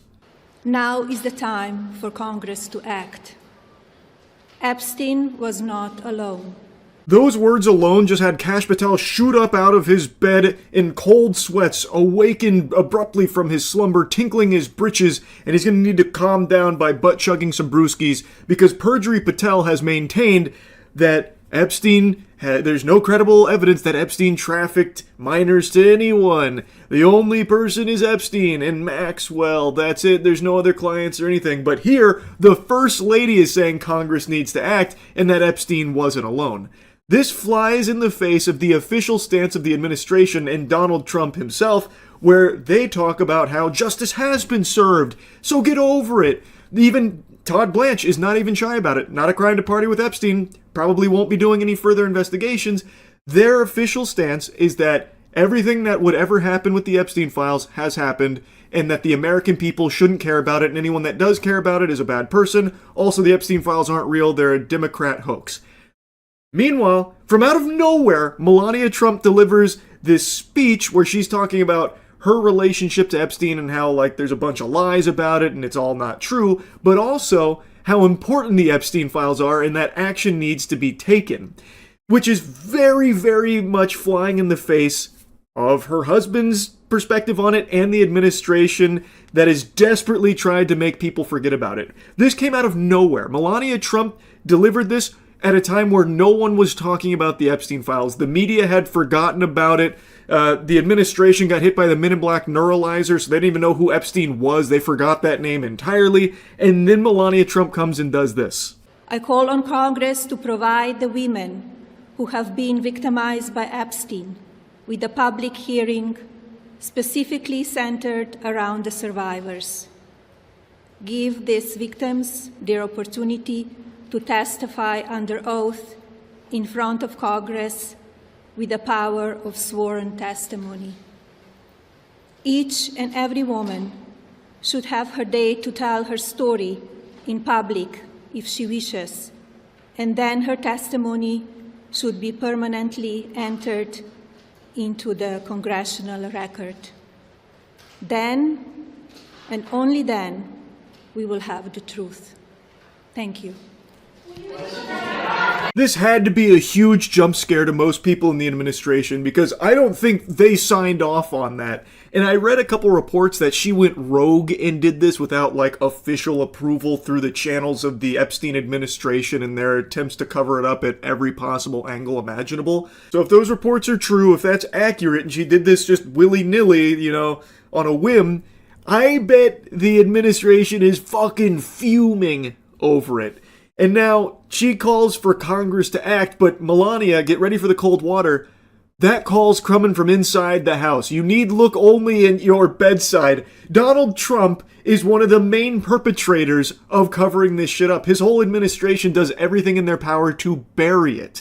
So she is now mentioning the Epstein survivors directly, that's like Voldemort's name to this administration. They do not address the survivors, the victims of Epstein. So that was extremely surprising to hear her directly talk about it and how important it is to hear their testimony. I agree. We should be able to hear more from them and get more information about their experiences here and at least hear from them, which has been something this administration has been desperately trying to avoid, plugging their ears to it. I think she's right when it comes to that. Now, this wasn't the only thing she was addressing during this. The main thing is she was trying to set the record straight on her connection to Epstein and how they weren't close at all and all of these lies that have been spread about her being an Epstein victim or a close associate and pal are just a bunch of hooey, it's all hogwash. Which, again, comes out of nowhere because I hadn't heard those claims come up in months. This has been something the mainstream media has been radio silent on, crickets. So this just came out of nowhere and once again puts it right in people's noodle, brings it, right up front and center, which is great. I mean, actually, it's really wonderful that she decided to start talking about Epstein again in this way, because now, once again, it will remind people of the blatant corruption and the evil, the heinous acts that are being covered up here from this administration. It really is so wild, because this was not being discussed all that openly. I do know now, as a result of this, that some email has been shared about her emailing with Epstein and Maxwell or something to that effect, which is something she also talks about in this, so I'm guessing that was probably the catalyst that made her want to do this. But it was something that people weren't really talking about until she brought it up. It's like if I go into a crowded theater and I say, all right, everyone, listen up. I just want to make it clear I did not shit my pants. And I don't want anyone here to think that I did. All right, now that that's out of the way, carry on. It's one of those things where it's like, hey, we weren't even really, thinking about that, but now that you've mentioned it, it makes us think that you might have doo-dooed. Did you poop your pants? What's bringing this up here? The lies linking me with the disgraceful Jeffrey Epstein need to end today. The individuals lying about me are devoid of ethical standards, humility, and respect. I do not object to their ignorance, but rather I reject their mean-spirited attempts to defame my reputation. I never been friends with Epstein. Donald and I were invited to the same parties as Epstein from time to time, since overlapping in social circles is common in New York City and Palm Beach. Just ignore the numerous photos of Melania with Trump and with Jeffrey Epstein and Maxwell. I mean, they're right there at your fingertips, but don't look them up. Clearly, she didn't have a relationship, a friendly relationship with Epstein and Maxwell. She just photographed with them multiple times, that's all, I find it a little hard to believe that they weren't friends or close in some capacity. Jiminy Christmas, again, the director of her documentary that just came out is Brett Ratner, who is in the Epstein files. I imagine they probably met through Epstein. I mean, that's just a hunch. I don't know that for sure, but that's quite a coinky-dink, don't you think? Like, I feel like she doesn't do a good job of, like, actually convincing people that there's no, like, connection between her and Epstein and Maxwell, that they weren't really friends, because it flies in the face of what your eyes can see. The photos, the emails that just came out. Like there's plenty of things to suggest they were friendly at the very least. Maybe she wasn't like an Epstein victim per se, but it does seem like she was a pal to Maxwell and Epstein. To be clear, I never had a relationship with Epstein or his accomplice, Maxwell. My email reply to Maxwell cannot be categorized as anything more than casual correspondence. My polite reply to her email doesn't amount to anything more than a trivial note. I am not Epstein's victim. Epstein did not introduce me to Donald Trump. I met my husband by chance at a New York City party in 1998. This initial encounter with my husband is documented in detail in my book, Melania. Nice, big shout out for her book, that's huge. I'm surprised she also didn't make a mention of the documentary or her cryptocurrency Melania coin. This was a great opportunity for her to shout out the shitcoin, what the fuck? She missed a huge marketing opportunity, but at least she got to name drop the book, so everyone can go pick that puppy up. I know everyone's really biting at their nails, just salivating, waiting to get their hands on more Melania content, and luckily she addresses that while talking about Epstein. And I like how she uses that as evidence, like, nope, this can't be true about meeting Trump through Epstein, because if you read my book, I actually documented the first time we met. And you know you can't lie when writing a book. Like, it's 100% truthful. It's gotta be. It's a book. You can't make shit up there. Like, what the fuck? That's not evidence. I have no idea if she actually met Trump through Epstein or the parties there or whatever. I don't know. But it's not like this shuts anything down. Again, this only makes people think that there is a more deep connection here between Melania and Epstein than previously thought. Like, before, it was just rumors and, like, potential explanations and theories, but her coming forward once again just adds more fuel to that fire, because she doesn't actually really prove anything at all. She just once again reminds people of it. And I imagine a lot of people that were watching this didn't even know that Melania had so many photographs and stuff with Epstein and Maxwell, or had like the emails with Maxwell. Like, I bet this actually put it on people's radar.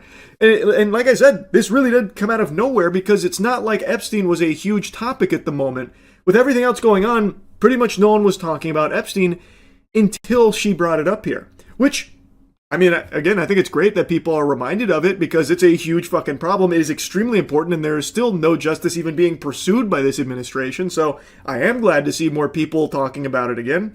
I am just really shocked to see how this happened. I would have never predicted something like this to go down here. And like I said at the beginning, she does have like a whole like minute and a half worth at the end of her press conference here dedicated to talking about how important it is, and how Epstein wasn't working alone, and how there still needs to be justice, and that the survivors need to be heard. We need to get more information. That's huge. And that is correct. We do need that. So hopefully we can start moving in that direction. I mean, the First Lady has now just made a big press conference, and it was brought up here. And it is very different than the official administration stance. So, what happens now, I wonder? I'm just very curious to see what comes next, because Donald Trump's wife has now just directly gone against what he says in regards to the Epstein files publicly. So, I guess we'll see how it all shakes out. That's really about it. So yeah. No, it can't be. I was reassured that AI data centers were good for people, good for all of us, the future of mankind. Investing trillions of dollars, selling out every piece of land in this country for AI data centers to help us. But now, I think the cracks are starting to show. I think the truth is starting to leak out, and, well, don't worry, BlackRock has solutions for that. Larry Fink made a really cool statement about how they're going to protect it from the domestic terrorists that might not want AI data centers, which I think is a really cool label to be slapping on normal, average working people that just don't want to see their energy bills skyrocket and their water get turned into fucking sludge soup. Oh, you fucking terrorist! What? You don't like the data center, do you? Well, welcome to the gulag. It's pretty unhinged, but I'll get to that in a moment. I want to show you something that I just learned about that I think is extremely alarming. This is so far the biggest public goat-seeing from the data center epidemic, where in Lake Tahoe, 50,000 residents have just been informed that in 2027, their energy provider is abandoning them to focus solely on the energy demands of the AI data centers in the area. Now, this probably doesn't come as a surprise to anyone who's been paying attention to what's been going on. All companies are finding ways to butt-fuck the normal person and focus entirely on suckling the bosom of AI. Not just for data centers, but let's take a look back about 5 months ago, which is like ancient history with the way everything's been moving, with Micron.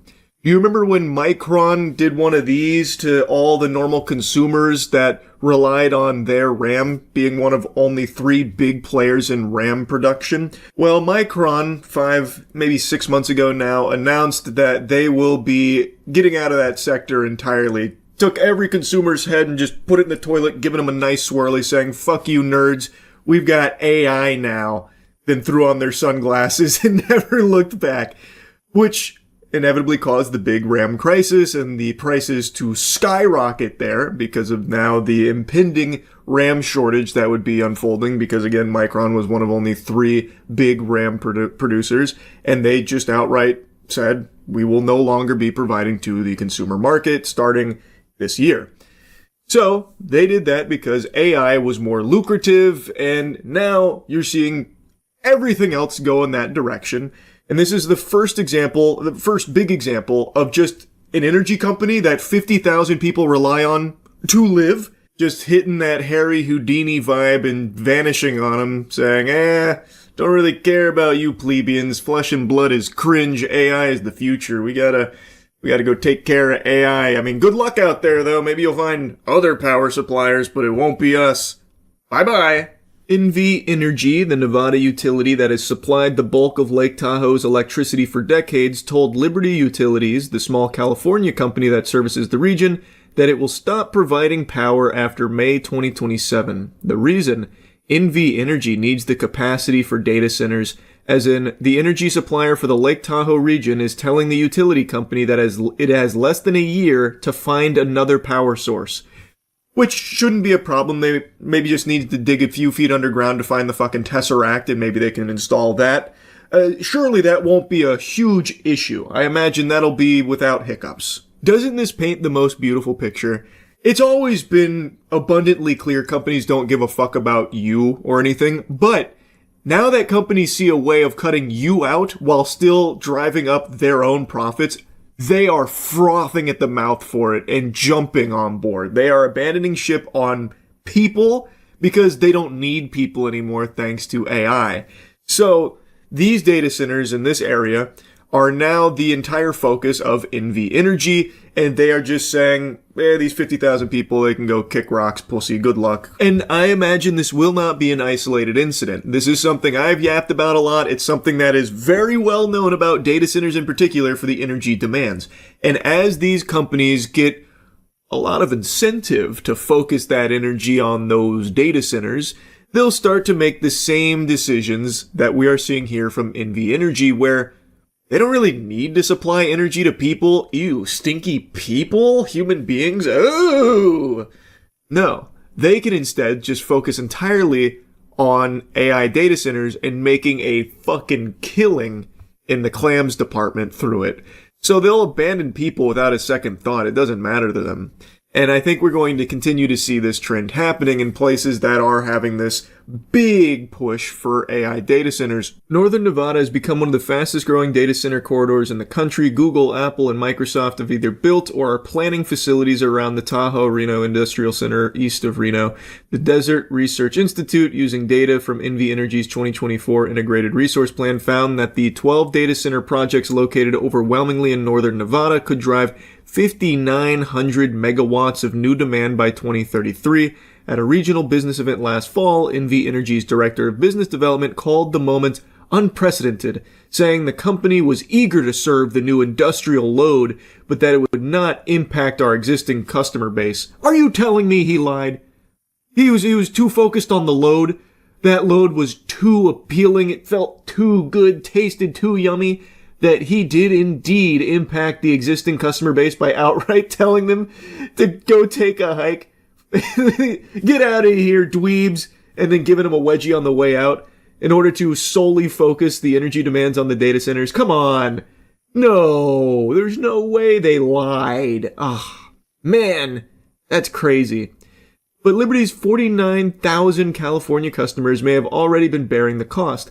Liberty Utilities generates about 25% of its power from solar facilities it owns in Nevada. The other 75% comes from NV Energy, and that source will no longer be supplied to the region by this time next year. It's like we don't exist, Danielle Hughes told Fortune. Hughes is a North Lake Tahoe resident, CEO of the nonprofit Tahoe Spark, and a supervisor within the California Energy Commission's Efficiency Division. And it's not like you don't exist. You literally don't exist to these companies. You are not even numbers on a page anymore, because now the numbers that they actually care about are whatever the AI data center numbers that they find are. This article also goes into how messy this kind of thing is and why it's an extremely tricky problem to solve, especially considering that their grid sits inside of NV Energy's balancing authority and they rely on their transmission lines, which they are no longer going to be having access to for these 50,000 residents that are being abandoned here. So the whole thing is extremely difficult to try and navigate, so even finding another power supplier isn't exactly easy and would also cost tons and tons of money. Building a direct connection to California's grid would require a new transmission line west over the Sierra, a project Liberty President Eric Schwartzrock said would cost hundreds of millions of dollars with significant land impacts, and also would lead to higher costs to these residents that have been abandoned. It's going to be passed down to them. So, no matter what happens next, them being completely, thrown to the dirt by NV Energy in favor of them supplying the power to data centers, no matter what happens next, if they do get an alternate power source player to come in to help them, it will most likely lead to a significant increase in their cost. Their bills are going to go up. So they're getting fucked, no matter what happens. I recommend you read the entire article from Fortune if you're at all interested in the nuance and the inner workings of how this garbage is unfolding. There's like a back and forth here where NV Energy's like, oh, they knew this was coming and it's their fault for not being able to secure a new independent power supply, that kind of thing. It's been going on for a while. We've always said it's temporary. We've just extended our agreements for a while and they've been dragging their feet on replacing us, that kind of thing. There's really a lot to unpack here, and there is no, regulatory oversight that can come in and help fix this, even though there are arguments being made that there should be something out there, and, protesting how this is even allowed to happen, how the power provider could just be like, actually, we're just going to focus on AI. The 50,000 residents that rely on our power to live, they're, who are they? I already forgot about them.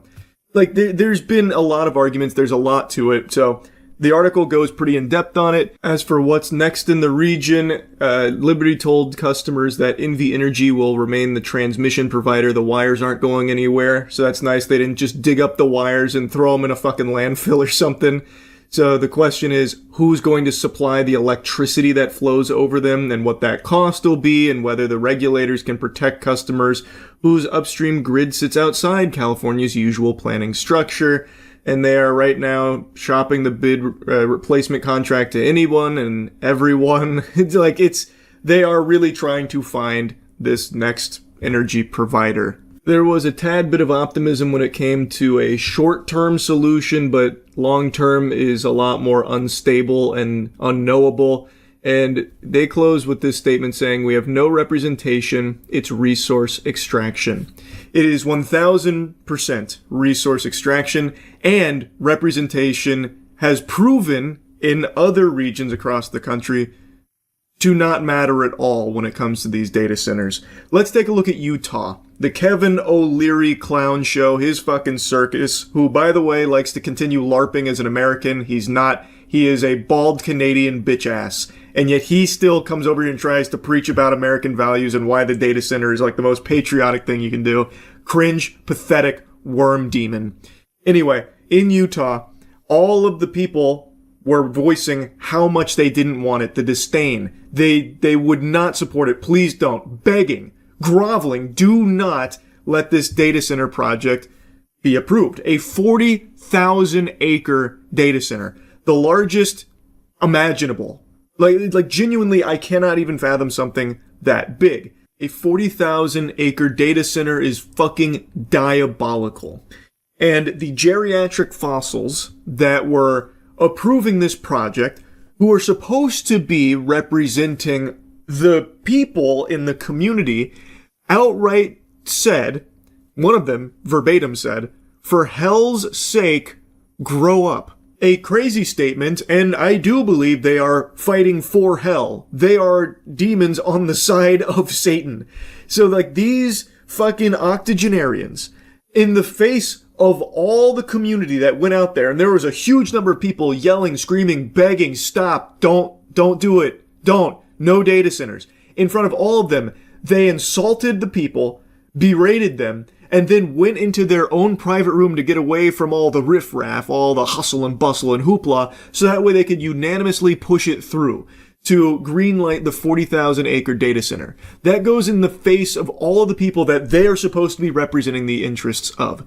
So, it's pretty clear that even having representation of like the will of the people does not matter. These data centers are being built and brute forced through because most likely all of these politicians and the people in power in these communities are getting a nice little chunk of change for it, some real strong incentives, and they don't care about the people. And there's no consequences. There are literally no consequences anymore across the board. You can lie, you can scam, you can fraud, all of this, and there is nothing that happens. Nothing at all. So, they feel very emboldened to just blatantly, openly be corrupt, and that's what's happening. So these data centers, they are coming. They're showing no signs of slowing down. It's extremely concerning. It's extremely infuriating. And BlackRock is already planning for people to feel like forced into a corner and doing something drastic, like maybe trying to destroy a data center. And the need for rebuilding the GCC region, to rebuild it so that it's going to be in a position where it's not going to be obstructed by drone warfare. So many more things are going to have to be underground. But even here in the United States, if we're going to be building, let's say, these 1 gigawatt data centers, how do we make sure we're not protecting those $50 billion, $75 billion investments? We have to relook at everything because of the role of drone warfare. Right now we're looking at it internationally, but one of my concerns is, could it be a domestic terrorism using a $3,000 drone? These slimy husks, these zombies are getting so comfortable calling anyone that goes against the corporations selling out of this country and their land terrorists. Oh, you don't support the companies coming in here with 3,100 data centers springing up in your communities, driving up your energy bills, ruining your water, polluting your community? Oh, that must make you a domestic terrorist, Buster. Or at the very least, you might have some ideas that are adjacent to domestic terrorism. A little bit of thought crime, perhaps? You don't like the data centers, Well, let's go ahead and check the surveillance data we've gathered on you through these data centers and see what we've got. This is Larry Fink of BlackRock. BlackRock is a huge player in the data center boom, And now he's openly talking about, well, how do we protect these multi-billion-dollar investments and the trillions of dollars that might need to be spent in order to secure them? Because what if a domestic terrorist starts using drone warfare on them? So it seems like there's a recognition from people like Larry Fink, these fucking zombies at the top of the food chain, that people are feeling backed into a corner. Everything in their life is getting more expensive, and data centers are only continuing to accelerate that issue. And the normal lies are no longer landing because the information's already out there. There are operational data centers that have been running for a while, so we know the bills go up in the communities that they infest. And we know they only provide temp jobs during construction. They don't actually supply any kind of economic boon to the normal working people of those communities through employment. The biggest data center in this country only has roughly 150 full-time employees. The smaller data centers or the normal-sized data centers run as lean as 20 to 25 employees full-time. So this is not providing jobs or anything to Americans in any capacity. So the lies don't work. People are getting face-fucked by this. These corporations are fully selling out everyone and everything in this country. And they're realizing that they don't actually even need people to make money anymore. So they're even getting rid of people, like NV Energy abandoning 50,000 of the residents that rely on their power to live. And Larry Fink is now talking about what they're going to do to defend these data centers from someone who might be very desperate and trying to, destroy a data center on their own in order to, survive in the community or help people in the community live. So he's already okay, we've got measures in place, maybe underground or, maybe who knows. But we're thinking about it. We've got countermeasures. Don't worry. We're protecting these billion and trillion dollar investments. It's fucking terrifying. And he's also being very upfront about they're going to control all the data centers. Great. If you're on the side of BlackRock, you're on the bad guys' side, by the way. To the people that for some reason still mindlessly try and support data centers because they love to swallow that corporate cock and believe all their lies. This is the lowest of the low if you're now just pumping your fist for BlackRock of all things. So all of these things are actually opportunities, not problems. It's going to require, as we said, trillions of dollars of capital. Governments cannot build these out alone. They don't have the wherewithal. And two, their deficits are started to be mounting. And we spend too little time talking about the U.S. deficits and other countries' deficits. So this is all going to be the role of private sector. Oh, thank goodness. I feel much more comfortable knowing that the future's in the hands of people like Larry Fink and BlackRock. Isn't that good news? Yeah, so anyway, had to yap about this shit. It is so fucking out of control. It is so blatantly corrupt. It is genuinely terrifying. Anyway, just wanted to put that all on your radar there. That's really about it. So, yep.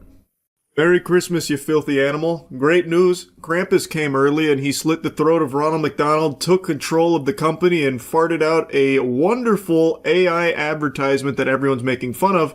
And while the ad itself is terrible, the response from the people behind it is the most pathetic shit you could imagine. I'm not surprised McDonald's would go the route of Coca-Cola AI ads trying to force that up everyone's asses. But what I am surprised at is that the people that actually generated it are genuinely trying to present themselves as if they did something impressive, like this was backbreaking labor. It is a comical response. But anyway, let me show you the AI ad. It's the most terrible time of the year. All the shops turn to mayhem, even Santa knows space, and the tree redecorated your place. It's the most terrible time of the year. Sorry for the greasy old man jump scare here, but I've just got to interrupt briefly for my own little halftime show because I find it to just be beautiful how delusional the hacks are behind this AI that they actually convinced themselves that a good marketing push for McDonald's would be basically getting pugilistic with Christmas itself, shitting on one of the most beloved holidays in the Western world, calling it the most terrible time of the year. That is a galaxy brain scheme right there that only the most poisoned of AI meat gobblers could cook up. Like, actually some shit the Grinch would maybe pull, but even then it'd be somewhat charming. This is just foul. The most terrible time of the year, and showcasing why Christmas sucks using an AI advertisement to promote McDonald's. It doesn't really get worse than that as far as combinations go. That's like combining Coke Mentos and my fucking raw bussy. The roast turned to charcoal, and the cookies burned too. Freaking chaos, it feels like a zoo. It's the most terrible time of the year. So you flee from the madness, the lights, and the cheer, and hide out in McDonald's till January's here. Oh, McDonald's can save us from Christmas? Well, I'm out the door right now. I want to make sure I avoid Christmas and family and all of the holly jolly spirit. It can save me from the madness. What a great idea. Incredible marketing campaign. If you hate Christmas, McDonald's is the place for you. Now, like I said, the ad is bad. It looks like shit. It is very clearly just AI slop. No one's gonna watch this and get any warm, fuzzy feelings inside their soul or anything. It is just very cheap trash. But don't tell that to the agency behind it, because they are defending this garbage tooth and nail. Before diving into the spaghetti and meatballs of the full statement, let me give you a sneak peek here, the appetizer from marketing manager Karen, who stated that the goal was simply to show that December is a busy month for everyone. Not to diss the biggest holiday for much of the Western world, we want to give people something to look forward to each day, not only the traditional peak dates, and this campaign brings that idea to life in a new way. Karen, do you have eyes? Did you watch that by chance? I feel like what she may have been given is a ChatGPT prompt of what was initially pitched as their marketing campaign, but the video they got does not reflect that idea at all. It is blatantly calling it the most terrible time of the year, showing that it fucking sucks, and that the only escape is by going to McDonald's to hide out there until it all passes like a storm. Like some shit out of the mist, really. So I don't know what crack pipe she's boofing here to be saying that the campaign is about giving people something to look forward to each day. What it's actually presenting is an escape route from the season. Go to McDonald's if you need to get away from the hustle and bustle of Christmas, the most terrible time of the year. Like, I don't know what she's yapping about. I think it's pretty clear showcasing all of the worst parts of the holiday season without ever really giving you anything about, like, but it's all worth it because family matters, you know, fucking Fast and Furious style. Instead it says, it's not worth it, you need to escape to McDonald's ASAP. It's like fucking Cloverfield or something. You gotta get away from the monster, go to McDonald's, we'll save you. It's a pretty bold marketing move. Now, obviously, I don't give that much of a fuck. I'm not on the board of directors here at McDonald's. I'm not a shareholder, and I'm not offended by it or anything.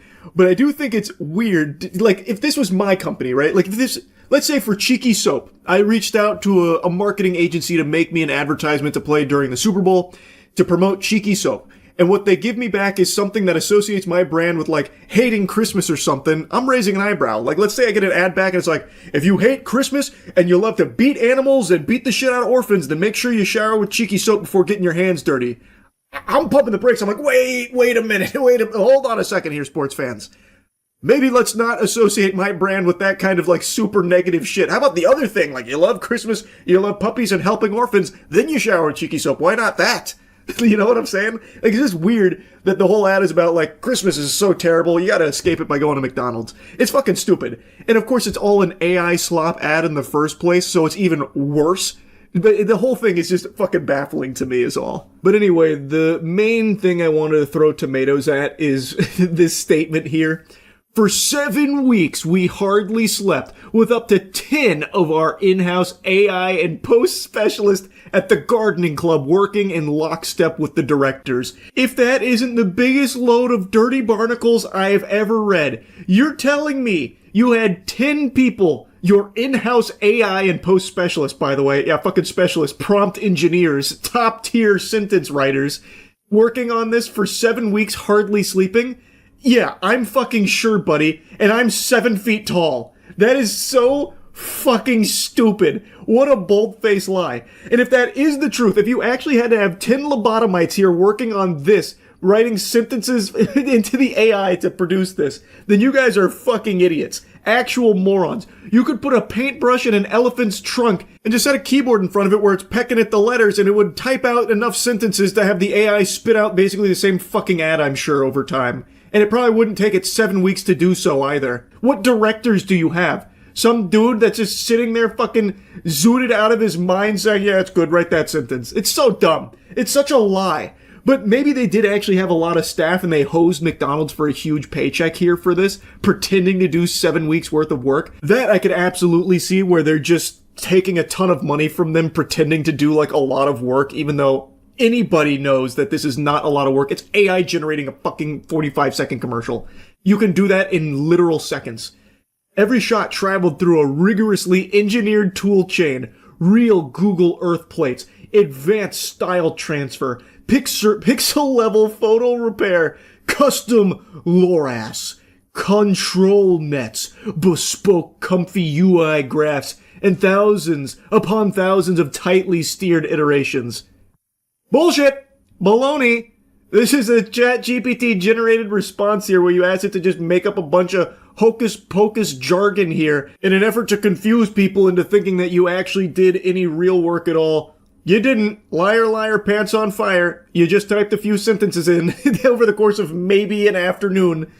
Then came compositing, lighting balance, physics corrections, physics corrections? My left shoe you did. Anyone who watched the ad can point out tons of fucking problems with that statement, like this guy who falls on the ice and his whole body folds in on itself like origami. Physics corrections, what a joke. And final finishing in flame, we generated what felt like dailies, thousands of takes, then shaped them in the edit just as we would on any high craft production. This wasn't an AI trick, it was a film. And here's the thing I wish more people understood. Magic isn't the technology. The magic is the team behind it. People who pushed, questioned, experimented, swore at broken models, solved impossible problems, and refused to stop until every frame felt cinematic. I don't see this spot as a novelty or a cute seasonal experiment. To me, it's evidence of something much bigger, that when craft and technology meet with intention, they can create work that feels genuinely cinematic. So no, AI didn't make this film, we did. Oh, chills. Literal chills. Wow. What a statement. That's powerful. Man, I take back everything I said. After reading what went into this, the Herculean effort it must have taken for them to produce such a high-quality cinematic AI McDonald's advertisement about Christmas blowing ass. I just can't believe that I would belittle them for this. I feel like such a fool now. Oh my god! And the physics corrections that they must have went through. That poor guy must have been really scrapping in the lab to make it look as good as it did. Fuck. Inspirational. That's the word that's popping into my head now. Now that my eyes have been opened, enlightened, into all of the work from such a talented team that went into this at Sweet Shop HQ, the masterminds responsible for this masterpiece that will no doubt stand the test of time as one of the marketing greats. Now that I see it, I can't unsee it. I know that what they've done here, fucking trash. And that the entire team behind it at Sweet Shop here must be the most insufferable losers on the planet. Holy Toledo. What a statement, Sweet Shop. Really incredible stuff. You did a great one generating this response. I'll tell you that much. The AI cooked for you there. Wow. Anyway, this shit sucks. That's really about it. See ya. I don't know everything you've seen in your life, but I know one thing for sure that you have bore witness to. It was a 30-year-old man smiling. But have you ever seen a 31-year-old man smile? Now you have. But what's making this 31-year-old man smile, you're asking yourself? What could this Neanderthal possibly find joy in? What's making this caveman express a grin like this? Well, it's because he found the best FPS out at the moment, and he's been playing it a lot. And I already know what you're thinking. You think you know what game I'm about to speak on. Because the Battlefield 6 beta's out, and everyone's having a lot of fun. It turns out it is actually really good. I'm also liking it. but you'd be wrong to think that that's the game I'm referring to here. I'm actually talking about a little bad boy, a little humdinger called The Finals. I actually played this game during its tech test, and I really enjoyed it. I saw a lot of potential with it, but when the game fully came out, I made like a dog with its bone and buried it in the backyard of my mind. And I just hadn't touched it since, which was a huge mistake, a sin, really, on my gamer resume. Because this game slaps. It boggles my mind that the game isn't more popular. It's pretty shocking, actually. But it's true. Like a crack addict on the subway, this shit is slept on. I don't understand how, though. It is so good. I just revisited it for my gaming channel because I'd heard some people talk about it occasionally during streams like, hey, do you plan on checking out the finals? The new season, it just came out and it's really good. And there was some glaze and even a little bit of hype around the new season, but it kind of petered out. But for the gaming channel, I'm playing like everything ever made. So the finals is something that piqued my interest when it got mentioned. So I hopped on there on a whim.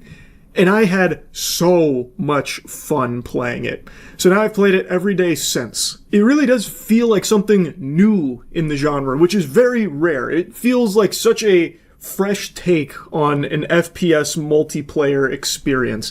Now, that's not to say everything about it is totally unique. A lot of the abilities you'll see you've definitely used before, such as like a dodge or a turret that you can place, things like that. But mixed in there are also some things I know you haven't seen before, like a dematerializer, where you can like dematerialize a wall, a floor, pretty much like any surface, because the game has an extreme level of destruction. It is a core component to the gameplay loop where you will be strategizing around it. So like if you're playing 2 heavies and a light, you might want to consider like blowing up the top floor of the building where the vault that you're going to cash out is. The objective, I should explain, is a really cool objective I've never experienced before in a first-person shooter, where it is 3v3v3v3, and you are fighting to cash out a big bundle of money into a vault. But the vault isn't like a static thing. It can be moved. It has its own physics. So if you're playing like 2 heavies and a light, since the heavies are a little slower, it might be best that you bring that vault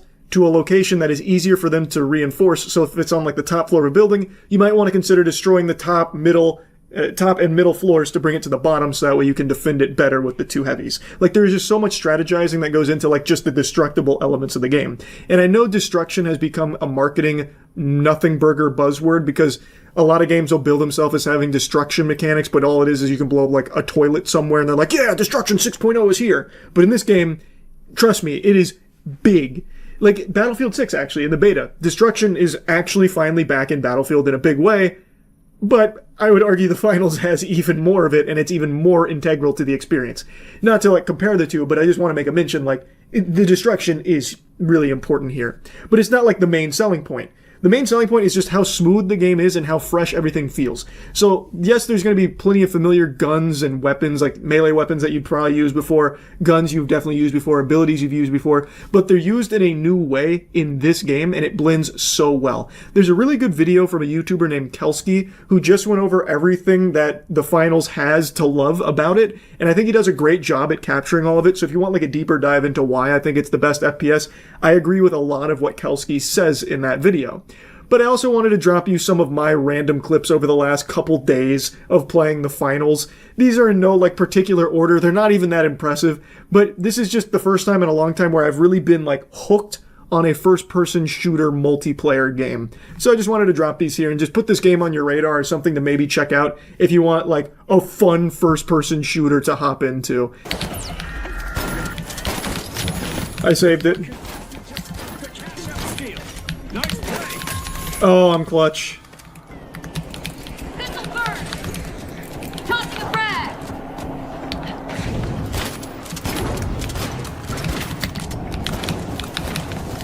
I went the wrong way.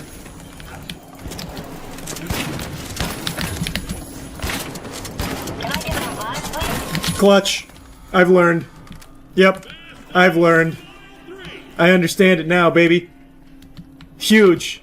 Solo team wipe. Well, not fully solo. Almost fully solo teamed wipe them. Actually, it might have been solo. I think I got the other guy too, didn't I? With the grenades. I know they're mad too. I gave them those vegetables. They said, no, please. Not that. focus. Not the broccoli. Not the cruciferous greens. And I said it's gotta be done. Oh shit.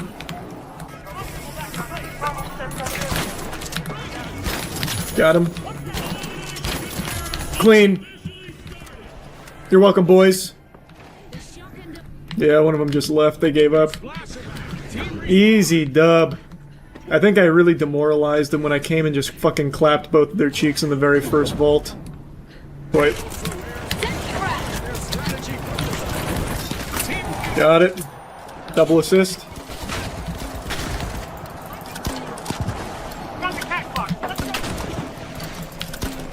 Oh, that was sad.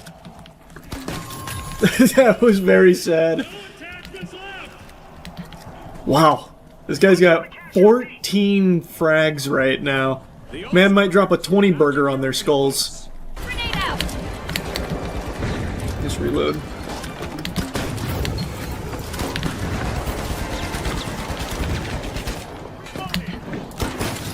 There we go. I got him, I got him.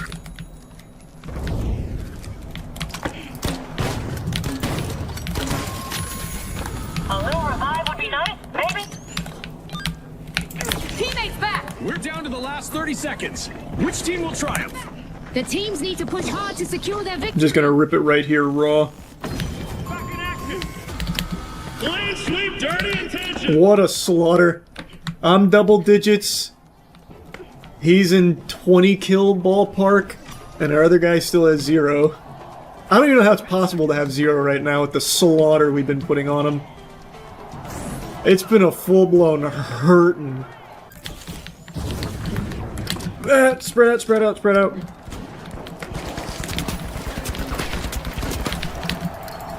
Clutch.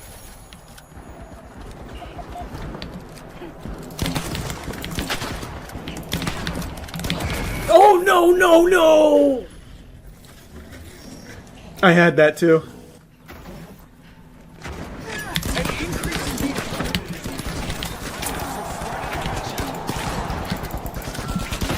I got him, I got him. Deploying turret. Got him too. Clean. I got it, I got it. You protect us. Nice. Clean! Oh my god, that's strafe. Dropping you back to action. Oh! R.I.P. Rizzler, holy. Autistic Rizzler just got fucking sniped. I threaded the needle through there. Oh my.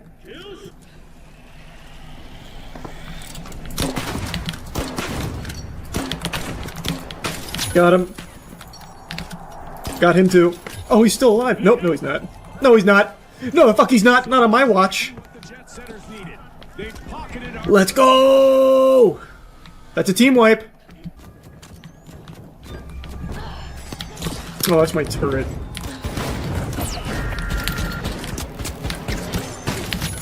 They built wild for resignation! Violently! Clutch. Wakey, wakey, back to the battle. One after another.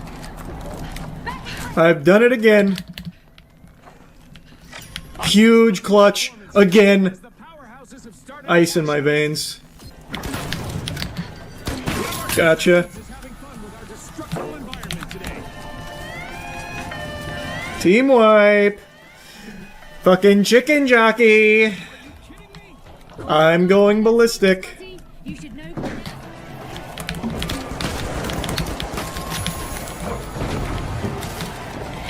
Easy. So easy! Bang! What an animal. What an animal. 8-0 in the final round. I absolutely farted on him. I straight pooted on him out here. Holy, that was easy. Damn, 26-3 I think is what that said. Nice, bronze 4. We're already cruising up the ranks. Pokemon scalpers are inventing a new, even more degenerate and diabolical meta for scamming and stealing Pokemon cards, using children for it. Well, involving children in the scam. 2 days ago I made that video about the whatnot seller who was resealing Pokemon packs and selling them, but using his son as the one on stream to open the packs for the buyers and just drumming it up as like a family business. This is so hype. Look at my son. He's ripping Pokemon packs. We're so proud. This is amazing. Whoops. Turns out we repackaged all of them to give you trash for a huge markup. Sorry, you caught us. He literally even like admits to being caught on the live stream. And now I just saw another video about a couple that was stealing Pokemon cards from Target using their 1-year-old as like the method. So they brought their 1-year-old son to Target so that way they could unlock the stroller tech from the passive tree here. So they had their child in the stroller and were pushing him around and then would take Pokemon product and conceal it in the stroller to steal it. Now, the title of the video says that they left the child in the car while they went in there and stole, but I don't think that's exactly the case. I haven't found too much information beyond the body cam about what exactly happened. My understanding with the way it's described is that they had the child in the store using him for crime, basically, not them leaving him in the car. But either could be true and both are bad. The kid thought he was going on a fun adventure with mommy and daddy, but he was actually involved in their little crime escapades here. An unwilling accomplice. He had no clue. So, pick the bad time to steal Pokemon cards, man. Yeah. Just so we have an understanding, she had nothing. She was right there with you when you concealed it. It is totally me, man. Totally me, 100% me. You guys put the Pokemon cards into the... Yeah, I will give them back, of course. This 100% my responsibility, sir. A pretty admirable attempt here from the guy to just fall on the sword. No, she's totally innocent. It was all my galaxy brain scheme. It was all my nefarious plot here. She had no clue what was going on. It was all me. So he's trying to, isolate her from this so that way she doesn't get in trouble. And then he also generously says he's willing to give the cards back. That's very sweet of you. Seriously, honest to God, I am short on my rent, and they are very valuable. And I was hoping to pull something in order to make up the money I'm short on my rent. Were the cards in the car? Yeah. I know, where are they in the back seat. And by the way, you can't say she had nothing to do with it when that's all you guys came in here for. And you concealed it right next to her. Just so you're aware of that. His hero plan, unfortunately, falls a bit short because they have surveillance camera footage and they can clearly see she was directly involved in this plan and acted to help conceal it and work to get the Pokemon cards out of there. So it kind of ultimately ended up looking like that scene from Kong Skull Island where that guy pops 2 grenades to sacrifice himself to kill the monster, but the monster just hits him with the tail and he gets flown into a fucking wall and blows up. It didn't work, is the point. I don't know if it would make a difference. Is there any way we could pay for it? This isn't an apology type of thing. You've already done it. You know what I mean? There's no way to just suddenly, hey, we're going to pay for everything because we got caught by the police. Yes, sir. Yeah, you also stole stuff with the baby. Yeah, but... that doesn't matter. I have the money for it. I can pay but it. As I just told him, that's not how this works. You don't get to suddenly want to pay for things after you get caught by the police. Fourth quarter, back up against the wall, throwing out the Hail Mary. They try to, pay for it after the fact. That didn't fly either. So they are both facing not just like the small-time theft. The officers also threw out the possibility of pursuing child endangerment against them because they involved their child in this crime, which they argue puts them in a path of danger.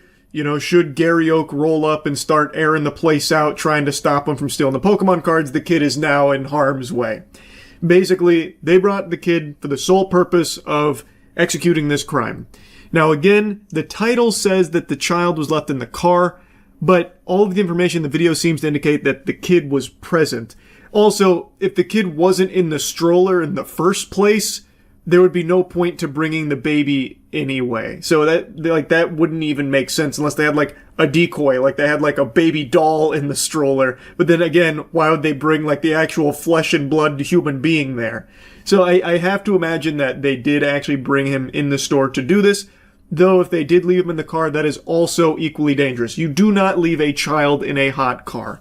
That, everyone should know that. This happened in Florida. You especially don't do it in Florida. If they did leave him in the car, who knows how long they were in the store for. That is extremely unfair and irresponsible to the kid if he was left unattended in that car.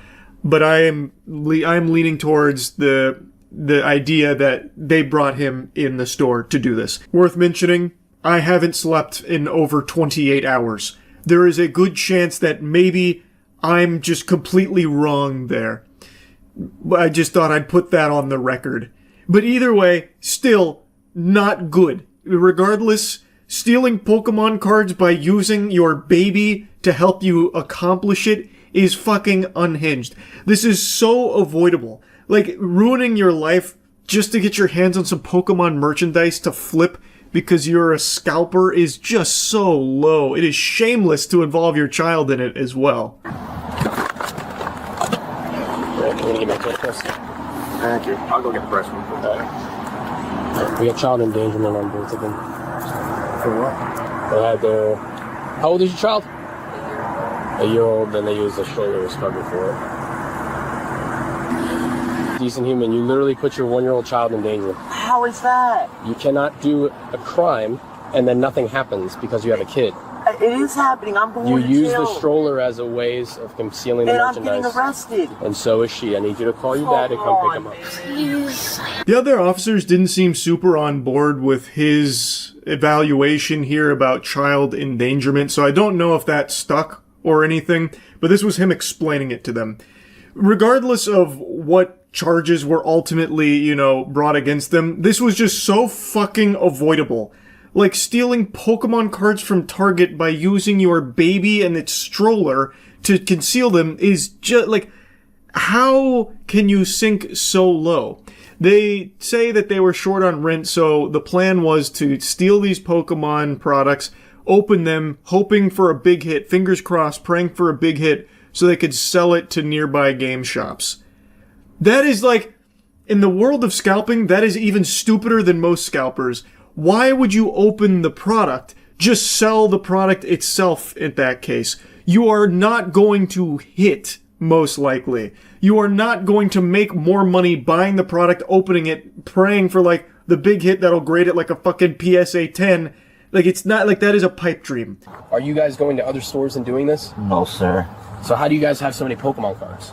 No, I've been collecting for years. That's what I'm saying, but these are all new cards, man. They're all, like, fresh out of the pack. Yeah, the ones that I have? The ones that are in there, yeah. Yeah, those are, if you see the sleeves in there, they're all sleeved up, well taken care of, fresh out of my binder. We were taking them to the game store, Prodigy. Okay, cool. Alright, be right back with you. He apparently had a lot of Pokemon cards that he claims he had been collecting for years. The officer notes that they seem pretty fresh and new, so it's probably not like years old cards or anything. It seems like it is some pretty brand spanking new puppies in there that he is saying that he was going to go sell to not GameStops, the game stores. Well, maybe GameStops. I'm pretty sure they take Pokemon cards. They fucking grade them there now. They have like a wizard on standby who's just like, yeah, it's probably like a 9 or a 10 maybe. I have no idea how it works. Not important regardless. His plan was to take these hits, sell them, and then pay rent, is what he said the goal was. Of course, no way of knowing if that's true or if he is just someone who is a scalper who turns around and sells it because it's hot right now and people make money doing it. I have no idea if the story about the rent is true or not. They then searched his car and found some other stuff, like a marijuana cigarette or something, and he got in trouble for that as well. Big mess, all of which entirely avoidable if he didn't try and steal Pokemon cards from Target using a baby and his stroller to try and smuggle the Pokemon sacred cards out of the store with. Just super crazy, the state of Pokemon cards right now. It's unbelievable. That's about it. See ya.